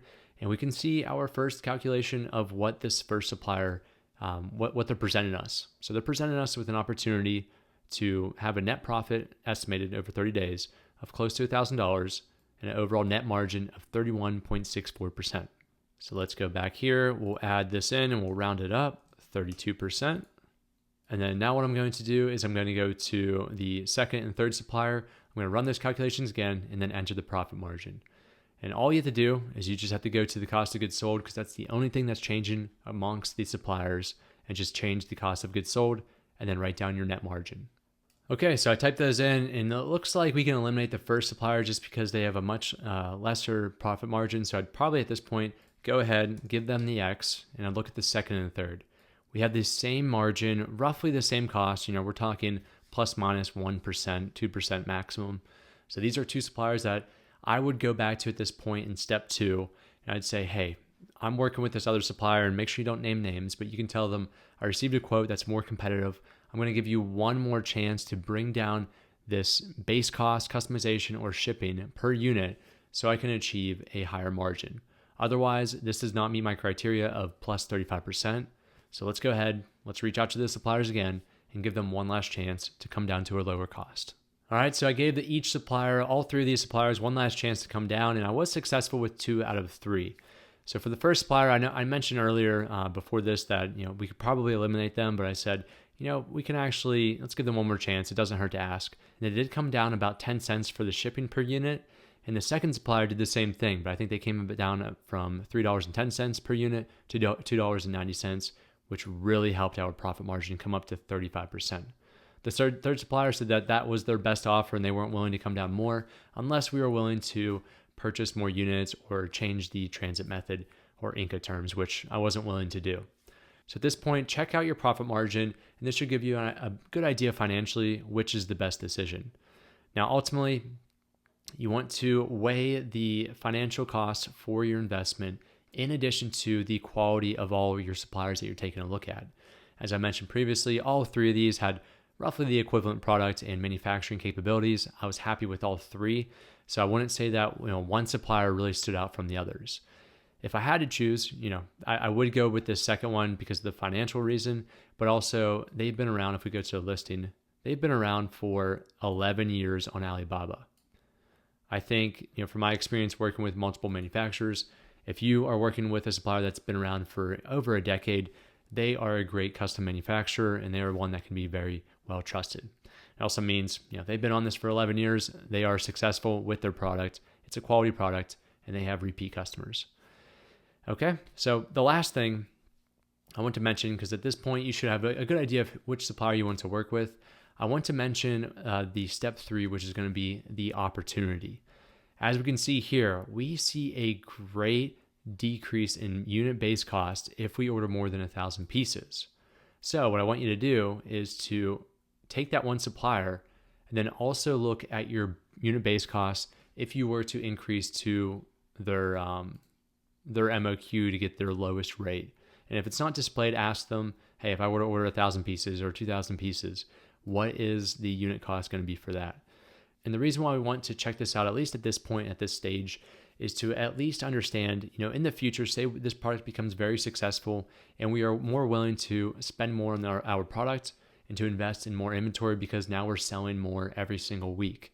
That is why you want to understand this, because this is going to be the best case scenario. So what I did here is I adjusted the total units up to 1,000 units. The base cost comes down to that $2.98, and then the shipping per unit was roughly $1.45, at least from what I estimated. You can ask them what this would be, or you can simply take about 40 to 50% of the previous shipping cost per unit, and that should give you a rough idea since you're shipping more. So let's go ahead and let's analyze this profit margin. So at a total cost of goods sold of $5.33, you can see we're going to be increasing our margin quite a bit. So in the best case scenario, we're looking at about a 44% profit margin, which I'll go ahead and I'll add that in here. Okay, so with this supplier and our final investment, we can expect between a 35 to 44% profit margin. So for you, just understand that this profit margin should be above 35% ideally. And if not, then we have to kind of repeat this process over again or find a new supplier. This is the unfortunate part that you'll probably run into, and I run into with every single product, is that sometimes you're just not able to meet that 35% profit margin. Do not be over optimistic and just to assume, it's 30% now, 25%. I'll be able to make it work down the line. Trust me, I've never taught somebody out of over 500 students over the past 4 or 5 years that has been able to turn their low profit margin into a higher profit margin just for the sake of hope. And at this stage, if you're not able to achieve that with any of your suppliers, go back to the drawing board and find a supplier that can make it work. And it's also not a terrible thing to go back to step 3, start product research over again, and find a better product niche and a better product opportunity to sell. Okay, so today's a huge milestone. We are officially halfway through our 90-day coaching program, and we're at step 6, which is trademarking. We want to trademark because it protects our brand name on and off of Amazon for the product that we're going to be putting it on. You also need a registered or at least a pending trademark in order to get Amazon brand registry approval, which is also required to actually list your product and to use your brand name. So we'll be discussing that today, exactly how you can do that, and we can save you a lot of money by doing it yourself. So what is a trademark? Again, this is our brand name. So a trademark is typically seen through these two symbols. TM right here means that somebody intends to trademark that brand name or they have a pending registration. And the second one here is the registered. This means that trademark has been approved by the USPTO and is registered in that country. As far as what a trademark is, the formal definition is that it can be any word, phrase, symbol, design, or even a combination of all of these that identifies your good or services. So there are two types of trademark. There is the standard word character mark, which we'll be focusing on today. So let's say we wanted to trademark this Meow brand name. We could absolutely go and do that within a specific international trademark class and ID. And then the second option is to create a logo, which you may be more familiar with seeing. That is called a design or logo mark. So we could go ahead and we can do a combination and still follow suit with this. We could say that our brand name is still Meow, but this is our logo that represents that trademark. So you need to ask yourself, am I looking to create a logo for my brand name, or do I just want to go ahead and to trademark the name itself? And then you can get even creative with this, and change the font size. It really doesn't matter. So if you do go the route of creating your logo or your design mark, there are some restrictions on what that design mark should look like and appear on your USPTO application. So I just want to run through this with you quick if you have intentions of doing that. The length and width should be a maximum of 944 pixels, and the file format should be a JPG or JPEG format, which is under 5 megabytes. And that's very important because if you upload a PNG file, let's just say, which is very common for graphic designers, that will end up being rejected on your application and you'll have to resubmit that logo. Additionally, there's some other requirements here. Just use as little white space as you can. So we'll play around with the length and width here in a second to show you what that would look like. Remove any TM or registered symbols from the logo. You cannot do that yet. You'll do that later on once you have your trademark actively approved. All right, and then keep things simple. Again, do not use a PNG or PDF file. And then if your logo includes design elements, you'll need to upload an image of the logo as part of your application, which I'm going to show you today. All right, let's get into it. That's enough with the slides, right? So this is time where we need to brainstorm what our trademark is, what our brand name is going to be. We're going to be using an AI function today, or you can just use, from the top of your head, if you have an idea of what you want the design logo to look like or what the brand name should be, by all means, we can skip past the AI part or the brainstorming exercise, and you can jump right to the trademarking application. I will also show you in between here, for those that do want to create a logo or design mark, I'll show you a free service that you can use, and you can create your logo and use thousands upon thousands of free templates in order to do that. So let's go ahead, let's brainstorm what our trademarked brand name is going to be. I'm going to jump over to the app that I built for all beginner Amazon sellers and experienced Amazon sellers, and that is called Seller Buddy. You can access this by going to www.sellerbuddy.app. You can access this on your phone as a mobile application, through your web browser, or even on your computer as you're seeing here. So let's go over to the bottom right-hand corner here where it says AI, and this is a chat bot that I created in which you can work with that is extremely intelligent when it comes to selling on Amazon. And even questions that don't relate to Amazon, it still has capabilities of doing that. So let's ask Seller Buddy AI, think of 10 brand names for my product. And then I'm going to put what my product is. That is the golf head cover with a whiskey glass and cigar logo. All right, we'll click go and we'll see what it comes up with. This is a great way to quickly identify something that is catchy, something that maybe has a pun in it. And the reason why you want to do this is because the more attractive or the more compelling your brand name is to customers, you may have a better conversion rate. I don't have statistics to support this, but I'd rather purchase a product that captures my attention or relates to the product versus one that doesn't relate to the product or one that isn't, flashy in some way. So Seller Buddy quickly came up with in seconds 10 different brand names. I would remove anything that's very general, such as cover or golf in this scenario. So keep that in mind when you're looking through this.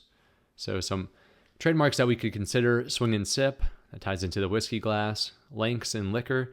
If you're not familiar with golf, golf links is a core style, so that's pretty creative. Fairway and firewater, tea time tumbler, golf and glen. So there's some great trademarked brand names in here. That is one way you can go about this. Otherwise, just think on the top of your head what you want that brand name to be.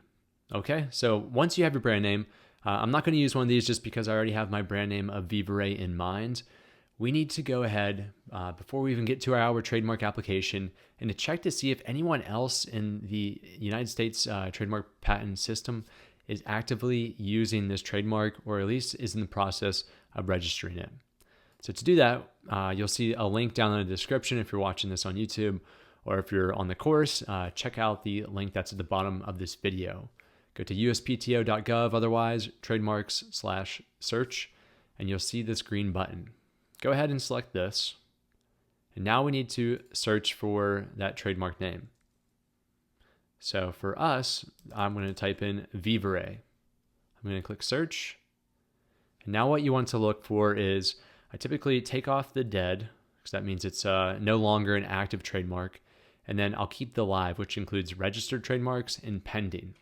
Now what I'm looking for is the identical logo or the identical word mark, depending on what you want to do for the class that I'm interested in. Now you're probably asking yourself the question, what international trademark class am I? It looks like there's, just a dozen different classes that we have to be aware of. And I don't plan to look through all 1,295 of these. So what I recommend doing is going back to Seller Buddy, or even you can even use Google for this, and say, what international trademark class should I use for a golf head cover product?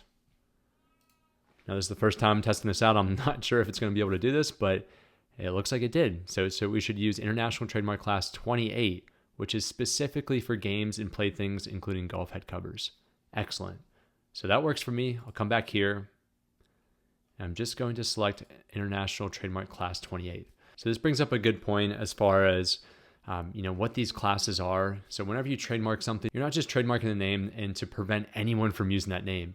You are trademarking it for a specific class or categories of products, let's just call it, and its specific use. So if we go ahead and we trademark this product in class 28 for golf head covers ID, if we find one, that is only good for that type of product. I cannot go ahead and use it for an automotive part or a new car wheel that I plan to sell on Amazon. It doesn't work like that. So you have to trademark it for that class and specific use and purpose. What I'll do now is I'll scroll through all these 103 results, could be less, substantially less for you or more, and see if there's any within class 28 that is actively trademarked Vivere. Okay, so I've gone through this entire list and I did not find one live or pending application for the trademark Vivere.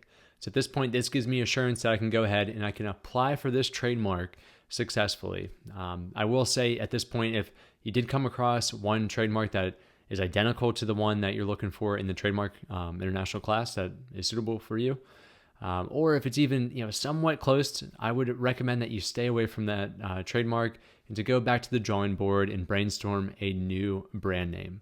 The reason why is because if there's just a minute difference in that trademark, the USPTO attorney that is going to review your application may tell you to do something or send you a notice of action, and it's just gonna become a headache. So save yourself some time. Make sure that no one else is using that trademark, whether it's live or pending. That way you can rest assured that your application will proceed and officially be approved. Okay, so next I'm going to share with you how you can go ahead and create your logo for free. I will say if you are going to do the standard character mark, which is what I recommend doing, honestly, you can jump ahead to the trademark ID manual part of this video, or if you're interested in learning about a logo, you can stay tuned. So go to canva.com. This is a free resource that you can use, and you can click create a design. What we'll do here is we'll go down to custom size, and then we'll type in 900 pixels for the width and 900 pixels for the height. Remember this, there are certain requirements for this. It cannot be above, I think it's 944 pixels on one side. So 900 is a good value for it still to be clear, high resolution, yet still within those parameters. Let's click create a new design. And then here's where we can get creative with our logo. Simply, you can just type in logo into the design tab, and then it's going to show you all of these interesting and very creative logos that you can use. So let's say for our product, we like something that's urban and catchy like this.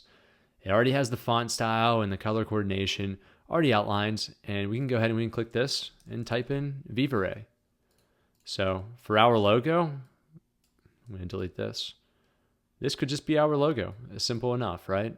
It's the word Vivere, but it has some type of character and font element and color element to it that we want to protect.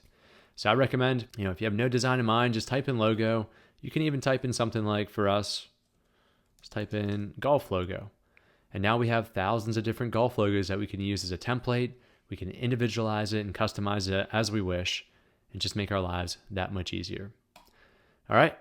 One thing is remove a background. Make sure this is a white background just to make things a little bit simpler.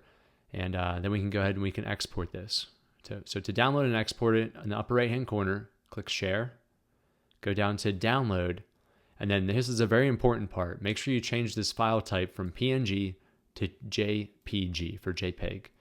And then we'll boost the quality up to 100. And then we can go and click Download. If you're using the free version, you may not have all those parameters, but you can at least change it to a JPEG file format. And then we'll go to our downloads. We'll find the file here and make sure that this is less than 5,000 kilobytes or 5 megabytes, which it well is. We can double click it, and there we go. That's our logo. So this is what we'll use. We'll keep this in our downloads folder or somewhere on our computer. And we're going to upload this on our USPTO application if we were to go down the logo route. All right, on to the final step before we can officially apply. Trust me, just going through this process and all these preliminary steps will save us a lot of time when we get to the application, and you'll be able to fill out this application within 10 to 15 minutes after watching my tutorial. So the next part and the final piece of this puzzle is we have to go ahead and we have to find our trademark ID or our trademark identification. This ID takes the class, the international trademark class, into consideration, and then it finds the specific purpose and use for your product. The reason why we want to look this up ahead of time is because there's two different application types. There's T's and the T's plus. And the reason why we want to look this up in advance is because if there is an existing trademark ID that we can use, meaning that our product's been trademarked before, at least the use or the practice of it, that will allow us to save over $100 versus creating an entirely new trademark ID. So it'll make more sense when we get to that part of the application. But for now, all we have to do is to type in what our product is, click search, and no records found. Do we panic at this point? No, we do not. This is not an issue.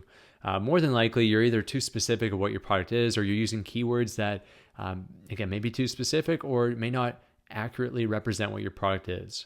So what I'm going to do is, I think this word head is triggering no records found. So my product is still a golf cover. It protects the driver golf club. So I'm going to type in golf cover here. If that doesn't work, I'll type in golf club cover. So you may have to get a little creative with this. Excellent. Look at that. So we have a couple here, actually. We have head covers for golf clubs. We have golf club head covers, covers for golf clubs, golf club covers. You can see they're all in that trademark class number 28 as shown here. All right, so now what you have to do at this point is to select one of these trademark ID classes that apply most specifically to your product and to its use. For us, I do like this golf club head covers, and it's also in the correct Toys and Sporting Goods International Trademark class. So I'm going to write this number down, this term ID, 028-4192. Now, with that being said, if I were to use a different one that also relates to my product, like this one right here, head covers for golf clubs, 028-143, I really don't think there would be any issue, regardless of which one I use. As long as that term ID relates directly to my product, you really have the freedom to use whatever one you want.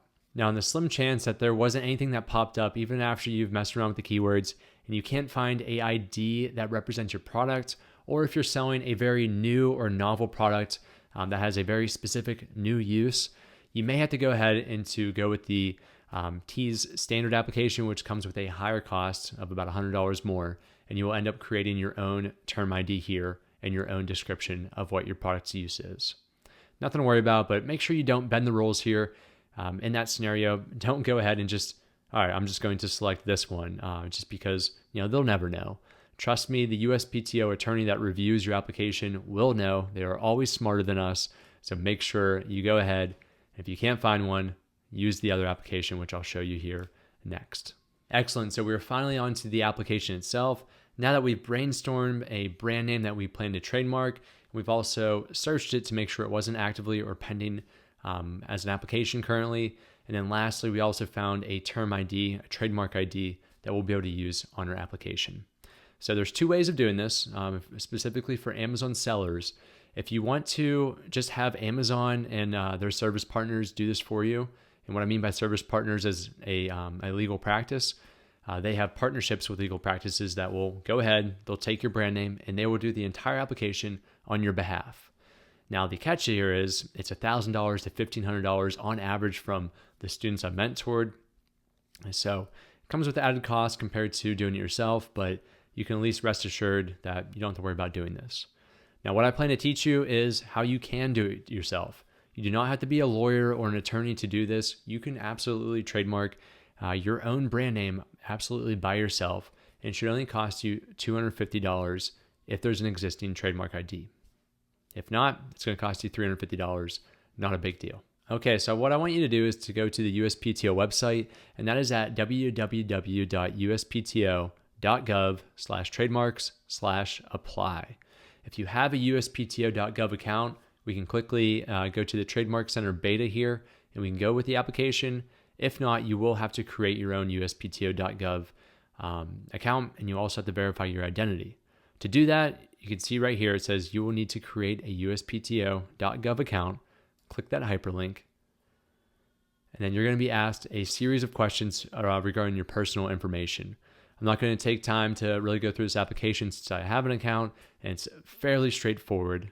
If you're part of the 90-day program, feel free to reach out to me with any questions or concerns that you have with this. All right, so at this point, let's say you have your account set up. It takes a matter of minutes. go ahead and click this Trademark Center Beta green button. Now, this is a beta program which they plan on, I think, enrolling more so next year. In the past, it was a different format, and this is the new format. So I'll make sure you're working with the most up-to-date information. Fortunately for us, we've already searched the trademark database, and now it's time to apply to register a trademark. So we'll click this middle one. And this will bring up a new tab, and this is the start of our application. Now, I'm very happy that they started out with this, and it's something I want to mention, which is in bold right here. Be cautious if anyone contacts you about your trademark. Whenever you put all this information on your application, it becomes public information, at least the majority of it. So if someone wants to scam you and they want to send you a common scam, as you can go ahead and you can click here and see, they can go ahead and send you mail saying, hey, you need to pay another $1,000 to complete your trademark registration. And a lot of people, sadly, they fall for that. The USPTO will only reach out to you by email, and they will have a .gov domain for their email. Only please, only reach out to them directly. And if you receive any information, always vet it and try to understand, is this coming from the USPTO? They won't be sending you mail. They're going to be sending you an email letting you know there's a notice of action or confirmation of filing your application. So make sure you understand that completely. Read through all that and really understand it, because the last thing I want you to do is to succumb to one of these scams. So we'll click I agree, and we'll move on to the first step here. Now, this is the application selection. This is what I've been mentioning. There's TEAS Plus and TEAS Standard. There's two different types of applications for two different types of people. So the TEAS Plus comes with the $250 per class of goods and services, while TEAS Standard is $350. We've already verified with the Trademark Identification Manual that there is a term ID that relates to our product's use. So we can go ahead and we can move forward with the TEAS Plus. All right, we'll click continue. And then who is the owner? This is the trademark owner, which is yourself or maybe multiple people. If you're an individual and you're not trademarking this on behalf of your business, select individual. Otherwise, you can select another entity, such as your LLC or maybe a partnership that you have. I think for the majority of people, you will have a business set up at this point. So let's go ahead and let's enter that business information. We'll put United States, that's where the business is at. And then this is a limited liability company, which I own. The owner name, this is not the business name. This is who you are or whoever owns the business. Type in debt to dollars since this is a test application, and then the state will be Texas. And then we'll scroll down to the mailing address. This is the owner's mailing address, and this will become public information, just keep in mind. That's one thing I love about this trademark beta program, this application beta program, is that they're telling you a lot of this information when in the past it would be fine print or they just wouldn't tell you. And people would be taken back by, why am I receiving all this information through the mail to my personal mailing address? So I just want you to be aware this will be public, just so you know. All right, and the one last thing I'll say on this is that this can be a PO box, by the way, but this next section cannot be a PO box. This should be where you actually reside, your principal address. So go ahead and type that in. If it is the same, you can just click the mailing address above is the same. That way you don't have to type it all in again. All right, other information, type in your email address. Now, I will say that this phone number is optional. I would encourage you not to actually put your phone number in here unless you don't have an email that you check on the regular, such as this one, and your primary means of communication is through your phone. If you do put your phone number in here, your application, this is publicly viewable, and that's why I advise you not to put it in there. But if you do, then the USPTO can call you with updates, as well as if you receive a notice of action or when it's finally approved. So I'm not going to add anything in there. I'm going to click continue. All right, this brings us to the contact information section. This should already be populated with your owner's name and also the owner's email address shown here. And then it will ask you, would you like us to send courtesy copies of official communication to other email addresses? So if you have different partners you're working with, maybe you want them to be notified when your application moves through different stages, or if there's any communication. This is a great place to put that in there. Since I'm a single member LLC, I'm going to put no, since I'm the only party that really needs to know about this application. Okay, click continue. And here's where we enter our trademark details. So I love how they do this now. It's very self-explanatory. It also provides examples of logos. It's asking you, what do you want to protect? Do you want to protect that standard character word format, or do you have a stylized type of font you want to use, or design, or in other words, a logo? For our example, I want to protect wording alone since no one was using Vivere in that international trademark class. If you do go with a logo or a design mark or stylized wording, the USPTO system is going to ask you to upload that image, and that is the Vivere image, for example, that we made. So this is that logo that you just created. You would upload this file and just double check that it's a JPEG format. Okay, so we'll click continue, and it's going to ask us what our name is going to be. Enter the exact wording of your trademark. Be sure that what you are using or intend to use with your goods and services. You can't make material changes to the trademark after submitting your application. This is it. You and the keyboard, make sure you enter in the correct information, exactly how you want it to be capitalized or worded. All of that will play a part in your design mark or your standard character mark. One thing I'll also note here is once I type in Vivere, I'll put it all capitalized letters. You don't have to worry about putting the TM symbol or registered symbol. You do that later on once your application has moved through the process. All right, so Vivere, there's no additional spaces or periods. So I just want to make sure that's exactly spelled correctly. Click continue. And then we're going to ask a set of questions here for translation. Does your trademark contain any words in a language other than English? Now, for me, the answer is yes here, so I will go through that. But I'd say 9 times out of 10 for you, if you're using an English word and it doesn't have a translation or originates in another language, go ahead, click no, and you can click continue. All right, next is name and likeness consent. Does your trademark contain the name, portrait, likeness, or signature of a person? These include nicknames, stage names, or pseudonyms. No, it does not. So just make sure you're not using a signature of LeBron James, for example, and putting it in as your trademark, because that is the likeness for LeBron James and not for you to use. So click no and click continue. Okay, and on to the filing basis, and we're nearing the end here, and this is a very important part. This is also a section that a lot of my students tend to pause at, and they reach out to me and they say, hey, which one do I select? So for your awareness, a filing basis is the legal reason listed in the Trademark Act under which you are submitting your trademark application. What does that mean? It means how is your trademark currently being used, or how do you intend to use it?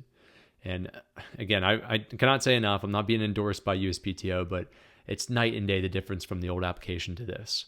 So they state very clearly here, you will select this section 1A if you are already using this brand name or trademark in commerce. So let's say you were already on Amazon, you were selling this product, or you were selling it in a retail store, you'd want to select 1A. Now, the one that's probably more common for most of you is section 1B, which is you have intent to use. This means that you have not used your mark in commerce or retail yet, but you intend to in the near future. So for us, and what I imagine for yourself, you want to select 1B. The other options here is if there's multiple filing bases, so if kind of both relate to you, or if you have a foreign filing basis. I'm not experts in those areas by any means, so you may have to look into some more information on that or consult with an attorney on what's best for you. All right, we'll click section 1B, click continue. And now we need to go back to the identified goods and services through that term ID that we copied previously. Now I will say, just take a look on the right hand side here, because we can always go back and adjust this now at this point, but once we click review and sign and we pay, we won't be able to. So just make sure that your logo or your mark is shown here and it is correct. This is my standard character mark, and the font will be the same for all the standard character marks, and that is correct, Vivere. All right, so what we can do here is we can either type in the term ID, or we can go through that trademark ID manual process that we did previously. I would recommend, since we wrote down the term ID, go ahead and either copy paste that or type it in exactly as it was shown. We'll click search, and voila, there we go. Class 28, confirm that it's the right class. Description, golf club head covers, which it is. We can go ahead and click add. What's nice about this application on the right hand side is as we begin to add different classes and trademark IDs, it will show us our total cost, so we don't get to the end and we're like, oh my gosh, $1,000, why is that? One thing I'll mention is that we can go ahead and we can add as many trademark IDs within a class and still pay this $250. However, as soon as we go to a different trademark class, so let's say 27, I'm just going to click a random one here and I click add. Now we can see that We have 2 classes here, and we have a total cost of $500. So if you're trademarking your brand name across multiple classes, it's going to stack up $250 per class. However, on the other hand, let's type in golf cover. We can go and add multiple ones within this class. Golf club covers, covers for golf clubs, head covers for golf clubs. And although we've added all these goods and services, it's still a total cost of $250. Now, I'm not an attorney. I'm not sure if that's the best strategy to go and add all the goods and services that relate to your product within the same class, or if it's best just to select one. I'll leave that up to you and what you want to do. All right, we'll scroll down. Just make sure all of your identification, your IDs here are described, and it contains all the ones that we selected above. We'll click continue. And this is some additional information. Check any of these options that apply to you. There are words or phrases in my trademark that I want to disclaim. No. None of these should really apply to you. There are words or phrases in my trademark that have industry-specific meaning. No, do, no, no, no, no, no, no, and no. So we'll come down here to continue, click that again, and we are at one of the final stages, and that is to review our application. Do not just click continue and say, everything I did at this point is correct. It's very easy to make a mistake, especially as you're watching my tutorial, you're jumping back to the application, and so forth.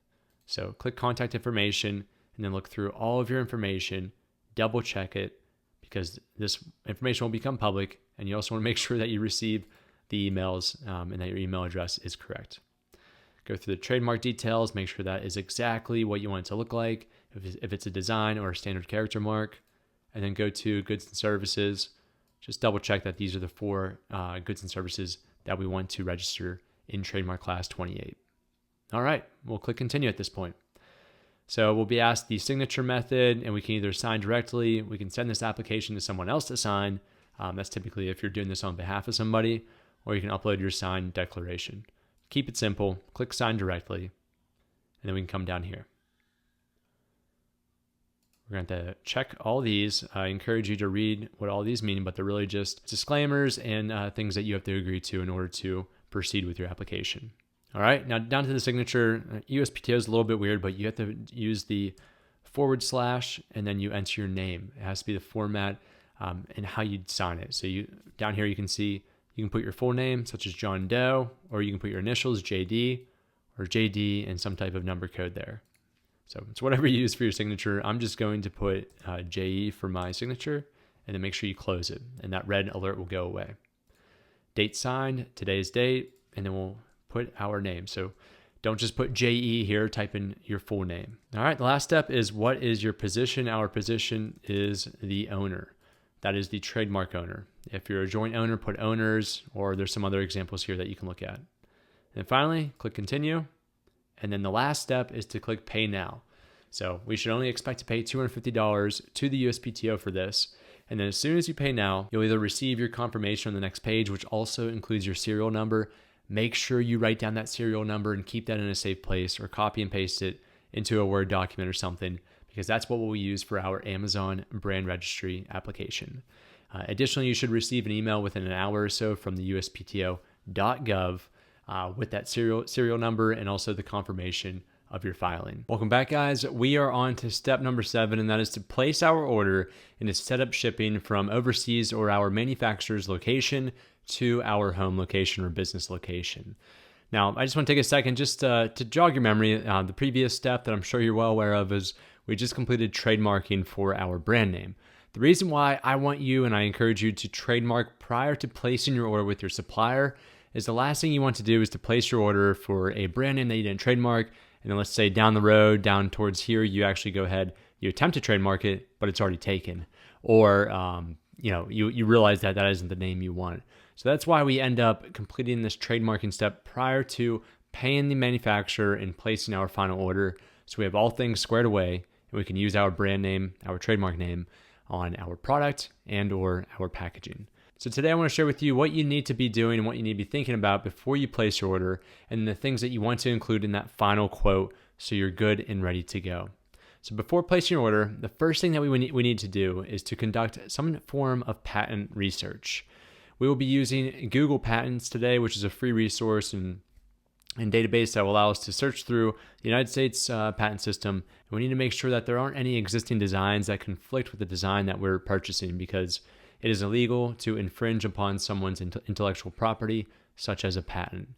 Now, before you even do that, though, I would reach out to your supplier and say, hey, are there any existing patents that you're aware of in the United States that are similar or identical to the design that you're manufacturing? The second thing to ask them along those lines is, do you have any patents that are protecting this design in your country, being China more than likely, or within the United States? Chances are, if they're a larger manufacturer, they do have some type of or some form of patent to protect their intellectual property. So it's good to know that beforehand, and make sure to ask them if there's any issue with you reselling this design with your brand on it. More than likely, there won't be. So let's go to Google Patents, and very simply, we can get there. We go google.com. You can just type in Google Patents, and it should be the first link here that's non-sponsored.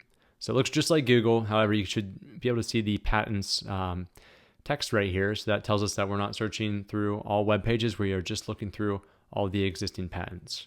Now, I'm not a trademark or a patent or an IP lawyer, and I don't really have too much experience in this area. What I would encourage you is to reach out to a professional to give you that final answer to say, yes, based on this design and all the existing designs that are patented, there's no issue in doing this. However, if you're like me and you are willing to take on a little bit more risk, or you are able to really search through this database, then we can go ahead and do this.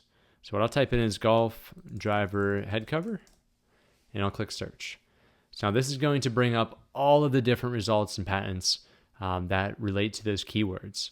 So what you want to do is, one, you can scroll through all of these, which I don't necessarily recommend doing because there's a lot, but you can scroll through all of these and to see if there's anything that relates to your product.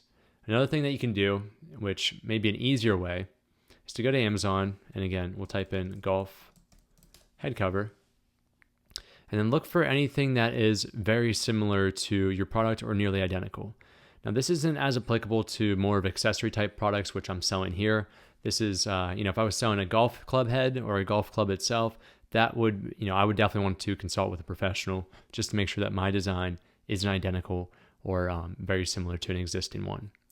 However, for accessories like this, I'm looking for any type of product that's very similar, that has very similar designs.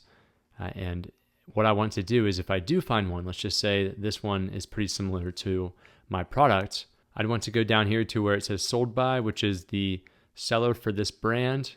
And then I want to go down to the business name. And this looks like it's some Chinese seller who's reselling these in the United States marketplace. Copy the business name, and then you can paste that into Google Patents. If they had any patents, it should pop up under their business name. Similarly, just like whenever you look here, TaylorMade Golf Company Incorporated, if I were to type in this, I should find all of their patents for that company.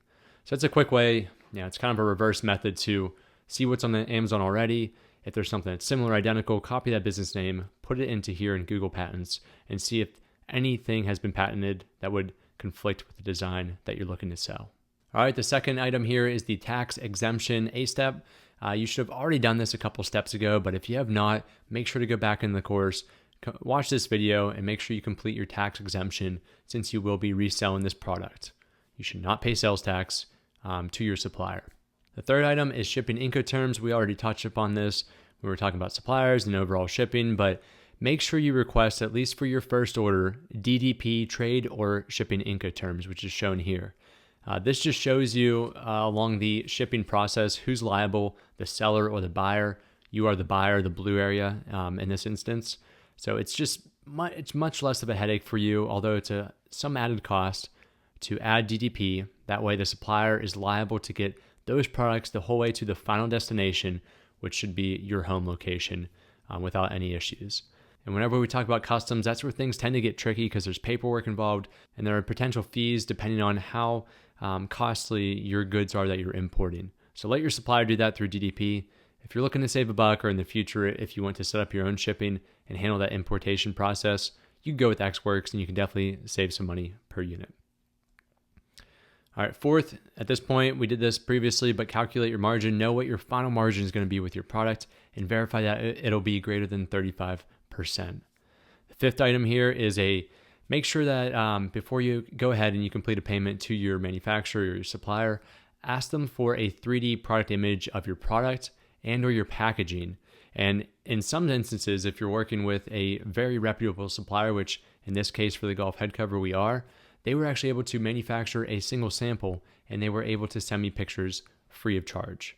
So I'll show you some of those pictures now and just walk you through this process, what I've been doing on the back end. So through the chat with the supplier's representative, what I asked them is I wanted this whiskey cigar golf logo, which I created through Canva. I'm not going to take time to show you how I did that. It's very simple. Or you can ask the supplier, because they have a design team typically, you can ask them, hey, I want a logo at the top of my head cover that includes a cigar laying flat, and add some more description to it, obviously, and then say, I want a whiskey glass, and then I want a flag within the golf ball. So all they did is I exported a PNG file, which included this logo here, and I also told them that my trademark shown here needs to be at the bottom of the head cover. So what they were able to do is they put it into their 3D editing software, photo editing software, and they provided me a front and back 3D visual of what that looked like. Once I gave them the thumbs up, and again, this is all before placing an order, I said, okay, is it possible that you can manufacture this just so I can see what it looks like in life? Because, if you look at this 3D rendered version, it really doesn't look that good. I would not spend a couple $1,000s on this hoping that the supplier is just going to do a great job. So fortunately, they were willing to play ball with me, and they said, yep, we can go ahead and do that free of charge. We can only do one, for the sake of cost. So they ended up sending me this picture here with a white background, which was nice. So you can see my logo, my brand, which looks much better than the 3D version. And then the logo at the top here also looks much better than the one I created. Excellent, right? They showed me the back here, and then they also showed me what they plan to package in, which is just a single unit poly bag. This is also free of charge, but if I wanted to take the extra step, I could have included custom cardboard packaging, but for my product, being a golf head cover and what's currently sold on Amazon, I'd say the vast majority of sellers are just putting these in poly bags because it's very easy to do so and it's much cheaper. So that's great. If your supplier can give you all of this shown here, that is just going to give you such great assurance that things are going to go well. If they can just give you the 3D copy, that's at least a plus. But if they're not willing to share with you what your product is going to look like, whether that's digitally or in real life, I would tend to look for a different supplier, or at least tell them, hey, I really need this so I know what I'm ordering. Shouldn't be an issue. All right, and the last thing you need to have on hand is just your credit card. I recommend using a credit card to complete all payments, whether that's a business or a personal credit card. It's much better. It's a much better form of payment instead of just using your bank account or a debit card in case of any fraudulent or scam activity. Okay, so what do we ask the supplier? So when you're chatting with them through Alibaba or directly through email, you want to ask them about these 10 items. Feel free to take a screenshot of this. This is very important because you don't want to miss anything in that quote, because at the end of the day, that's going to go into your contract, and that is what you're paying for, those terms. So when you reach out to your supplier, you want to include the total number of units in that, and make sure you know what a unit actually is, because to a supplier, a unit may just be one single item. However, they may advertise it as 2 items is 1 unit. So just confirm if there's any discrepancy of what you believe 1 unit to be. Just confirm what's actually included within it once you say 1 unit. Second, make sure to include any customization. So if you're changing the color, or if you're adding a superior type of packaging such as cardboard or plastic, make sure you include that as descriptive as possible. And most importantly, right here, because it's the only way that you can get your brand registered on Amazon and to create a product listing and therefore make a sale, make sure that your trademarked brand name is either on the product, packaging, or both. It has to be on at least one of those, and it has to be visible to the customer. That way you can be approved through Amazon Brand Registry. And also tell them where you want that. I told them I wanted it at the bottom of my head cover. Do not leave it up to them, because they may put it on a tag on the inside, and that could lead to potential issues with Brand Registry. The last thing I'll say on this trademark is it has to be permanently affixed. This is Amazon's terminology. You cannot just throw a sticker onto your product or your packaging and call it a day. You won't be approved through Amazon Brand Registry. So make sure that it's laser printed if it's on the packaging, or if it's stitched, or some other permanent form onto the product itself. That's very important. The third thing here is the packaging requirements. Make sure you understand how they're going to package each individual unit. Otherwise, you are going to be responsible for packaging them, because Amazon does have packaging requirements, and you will have to put each single unit or each bundle that you have into some form of concealment. whether that's a poly bag or cardboard boxing, you will be liable for that if your supplier does not do it. So ask them to do that. Fourth here is a tax exemption. Tell them that you are tax exempt in the state that you resided. That way they can remove any sales tax from the quote. Fifth, add DDP. If you want to do X Works, I'll leave that up to you, but I highly recommend for your first order, DDP is the trade term or the shipping Incoterm to include. If your supplier has, shipping Incoterm is something we use commonly in the US. It's not as so much popular as far as what China uses. So if you're working with a Chinese supplier and they say, what is a shipping Incoterm? Just tell them the trade term needs to be delivered, duty paid, DDP, and they should recognize that. Sixth item here is your ship to address. This should be your home location if you want to ship your items to your house, or if you have a business location, even better. Make sure you provide that to them and you include the correct zip code. That's very important too. Seventh, confirm the ship date.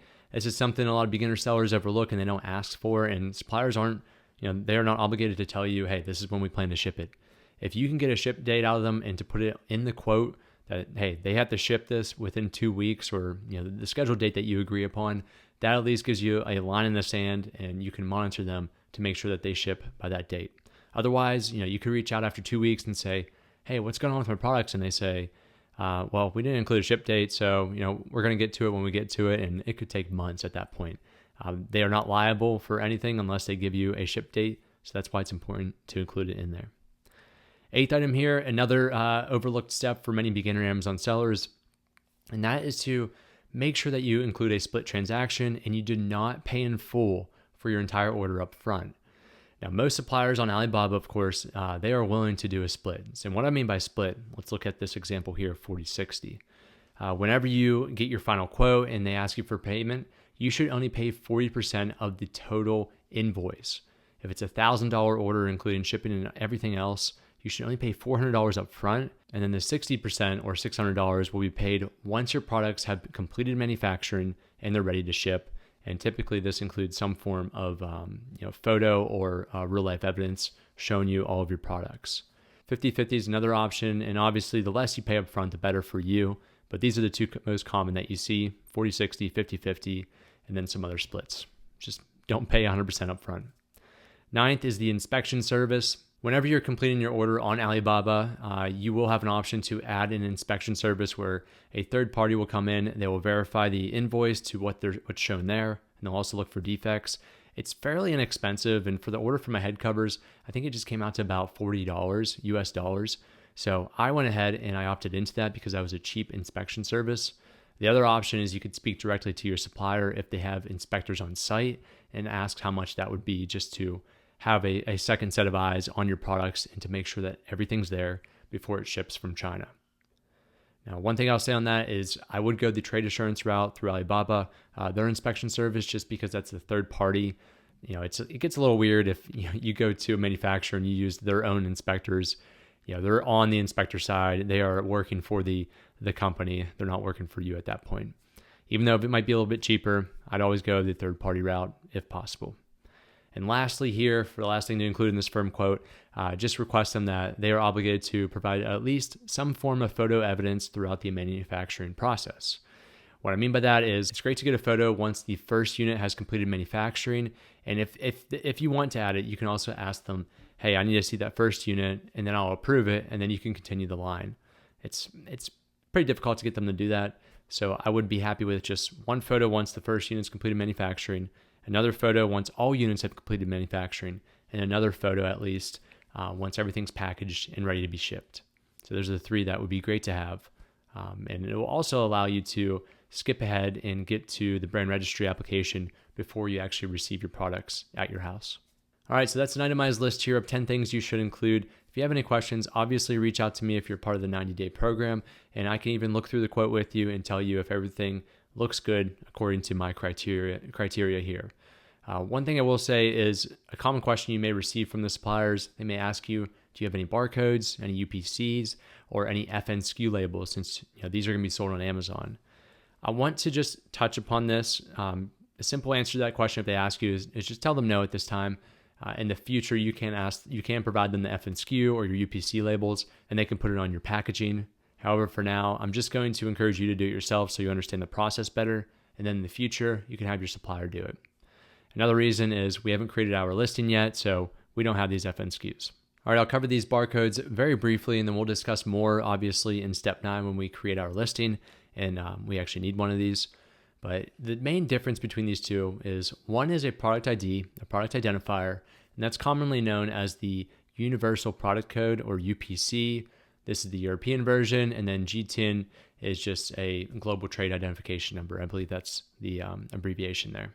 You will see these on any retail product that you purchase from the store, whether it's a grocery product or a new TV. Every product has some form of product ID. And this is a way that one, global trade can track your product as well as you can track your own product, because this is a unique identifier to your product. In the past, to even list a product on Amazon, you needed a product ID, or if you went through the G10 exemption process, that was an entirely separate issue. But you needed this in order to actually list. Nowadays, if you're only selling on Amazon, I don't think it's necessary to go ahead and to purchase a product ID. I just want you to be aware that this is something that we are going to be taking a step forward into, and that it is different than what this is down below. This is your FNSKU, or your Fulfillment Network Stock Keeping Unit. It's essentially a product ID that only Amazon uses to track your product in and out of their warehouses. We can see the main differences here. So the UPC is a 12 to 14 digit number shown here, and then you have the barcodes, and then the FNSKU is shown here, and this will actually be your ASIN, which is your, it's your identification number for your listing and your product. And then you'll end up seeing your brand name, and then your product title shown here, and then the condition, new. So that's all the stuff included within that barcode, and it helps Amazon to know where to grab your product and where is it actually at in their warehouse system, so they can ultimately fulfill it to the customer and they don't make any mistakes. The last thing I'll say on this is that these are not free. These cost you about $30 per barcode, and these are free. So once we create your listing, we will be able to download these and we can print them out and put them on your products. So more to come on that in step 9, just tip of the iceberg, what I wanted to share with you. We are on to step number 8 out of 12, and that is Amazon Brand Registry. So in this step, we need to fill out our Amazon Brand Registry application, submit it to Amazon, and hopefully gain approval within a couple business days. Now, the reason why we want to do all of this before we can actually list our products or send it to Amazon is because we have to. So for Amazon's policy, in order to use a brand name or a trademark name, you have to first file it with the country's trademark or patent office, which is the USPTO here in the United States. So at this point with our course, you've already done this, you've completed this, and you should have your serial number for your filing. So that's really the restricting step here, and that will allow us to go to Amazon Brand Registry, apply for our brand, and hopefully gain that approval. And therefore, we can use our brand name without any restrictions on our Amazon listing detail page. So what do you need in order to complete this application? And this is really the main reason why we had this step here versus earlier or later on, because this is right where it fits into place. So the first thing that we need, and another reason why we do this after placing your order, is because we need a real life photo and hopefully photos of your product and brand. So I'll show you some examples for the Vivere golf head cover that I have when we complete the application, but you need to make sure that this is a real life photo and not a computer generated or 3D image. The best thing to do is to go ahead and ask your supplier at the end of the manufacturing process to send over a couple photos showing a close-up of your logo that's on your product or of your brand name that's on the product or packaging, and then also a couple of it front and back and from all sides. From my experience, the more photos that you upload on this application, you have a better chance of approval versus just submitting one. The next two things here are items that they may ask you for, but they may not. There's been times where I've been asked for the supplier invoice and supplier contract. Other times I have not. So I'm going to show you regardless if it asks us today or not, how to obtain these from Alibaba. It's very easy because everything's automatically generated for you. It's just the trouble is finding out where it's actually at. The fourth item here is the trademark serial number. You should have received this serial number right after you filed, whether that's through the page that comes after filing on the USPTO, or you should have at least received an email from the USPTO.gov with your serial number. I'll show you here in a second what that looks like when we get to that in the application. And then lastly, a photo of your logo if used. You still need some photo of your brand name, so I will also show you, if you did not go ahead and create a logo, how you can just use plain text we'll put it into Canva and we'll download it to meet that requirement on Amazon. This is a newer requirement if you did the standard character mark, as I showed you in this tutorial. All right, let's get started by locating the brand registry application. So we're here on Seller Central. I want you to go to the menu in the upper left-hand corner, go down to brands, and then here's brand registry. It's also important to note that you do not need a professional seller account type, which we'll upgrade here into in a couple steps, but it's not a requirement to have the professional account type in order to register your brand. So scroll down just a little bit and you'll find two buttons. You can click this button, register your brand, or this one. It'll take you to the same place. And I've also placed a link at the bottom of this video in the course that will take you directly to this page. So here is the Amazon brand registry dashboard. We are no longer in Seller Central. This is a totally different animal. And even if we have any issues and we reach out to the support, this seller support is brand registry support. It's different than seller support. More to come on that. In order to actually access our application and to file it, we need to go to Manage here, click that, and then go down to Enroll a Brand. All right, here's our first questions here. It's asking us, do we have a pending or registered trademark? Or you can say, I don't have a trademark. This is another way to get to the Amazon IP Accelerator that I shared with you some time ago. So this is another option. If you want a legal attorney to do all of this for you, they can do that and file your trademark. If you followed along to the course up to this point, you know that we do have our trademark filed with the USPTO and we have a serial number. So we can click Enroll Your Brand. And here is the application. So there's a minimum of 3 steps. And there could be more depending on the information we provide, but let's go ahead and start this. So what is your brand name? In other words, enter your trademark name exactly as it is spelled out on your USPTO application. This includes how you capitalize it as well. So don't just put all caps or no caps. Make sure it's exactly what's on that USPTO application. So for us, it was Vivere. And next we have to upload a brand logo. Now it says here, the logo must represent your brand and should fill up the entire image or be on a white or transparent background. So there's some requirements for this image. If you don't have a logo, which we did not in this case because we just did the standard character mark, upload a high resolution image of your brand name. All right, so we need to go ahead and we need to create this just image that says Vivere. So I'm going to copy Vivere. I'm going to head over to Canva, which is just a 900 by 900 pixel frame here, and you can make this a little bit larger if you want, or a little smaller if you want. And I want to go to the text here. I want to select add a text box and paste this. I'm going to drag this a little bit larger, and then I want to change the font. We don't want any type of special font, so I recommend just using Arial. Just type that in, click Arial, and then we're going to drag this out so it's basically the entire width. Okay, there we go. Now this is all caps, so make sure you deselect that and make sure that it is capitalized how it is on your USPTO application, and also exactly as you just wrote on your brand registry application. So now we can go to share, download. PNG file is fine for this, or you can use JPEG. And then I want to just select this one here and click download.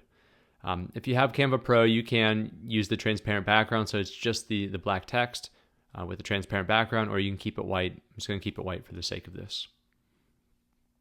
All right, let's head back to the application here and let's upload our logo. We will find it in our downloads folder, and then you should see it here. Just double check that that is the one that we just created. Perfect. All right, next is to actually enter information for our trademark, and this is the serial number or registration number if it was approved. So we'll make sure that this is USPTO here for the United States, and then now we have to find that serial number. If you don't have it written down, check your email that you've put in file, and you should have received an email that looks nearly identical to this. So this was for Seller Buddy. This is not the Vivere one because I've done that in the past. But what you're looking for here is for on your application and on your email that you received is where it says your serial number. Your application was assigned serial number 982182243. So I'm going to copy that, and then I'm going to paste it into there. Now it's very important when you click verify, you want to make sure you get the green check and it says verified. If you don't and you receive a red mark where it says that it's not found, which should look something like this, it means one of two things. One, the easiest answer is you just typed it in incorrectly or you're using the wrong serial number, and also double check that you have the USPTO selected here and not a different country's patent or trademark office. The second thing that it could be is that if you just did your trademark application maybe a day or two before this, Amazon's brand registry database may not have refreshed or synced up with the USPTOs, and therefore it cannot find your serial number or your application. If that's the case, that second scenario, just give it a couple more days, come back, click verify, and it should pop up. There really shouldn't be an issue with that after, I'd say, 3 to 5 business days. And that's another reason why we want to do this. We did this a couple steps ago just so some time has passed up until this point, and you shouldn't have any issue. And the final way, just to share with you all these different options, if you really have no idea how to find this number, go back to the USPTO search engine, type in your name or type in the brand name, and you should be able to find your public information, and therefore you'll find in that application the serial number. Okay, next is the categories to describe your brand. You want to select all the different Amazon departments or categories that apply to your brand. For us, it's just sports and outdoors, but if there were some other categories such as home and kitchen, I would also select that. Make sure all of them are selected here. The reason why I want to do this and always add more than less is because if we wanted to in the future use our brand name in home and kitchen, if we didn't do it on this application, I'm not 100% sure on this, but I don't think you'd be able to list it if you were to sell a product in home and kitchen with this brand name. However, if you add all the ones that are applicable and potentially the future case, and you have it here and your brand registry application's approved, you should have no issue doing this. All right, the next section where it says product information, these 3 are all optional. You do not have to add anything in here unless you have an ASIN already that is representing your brand that's on Amazon.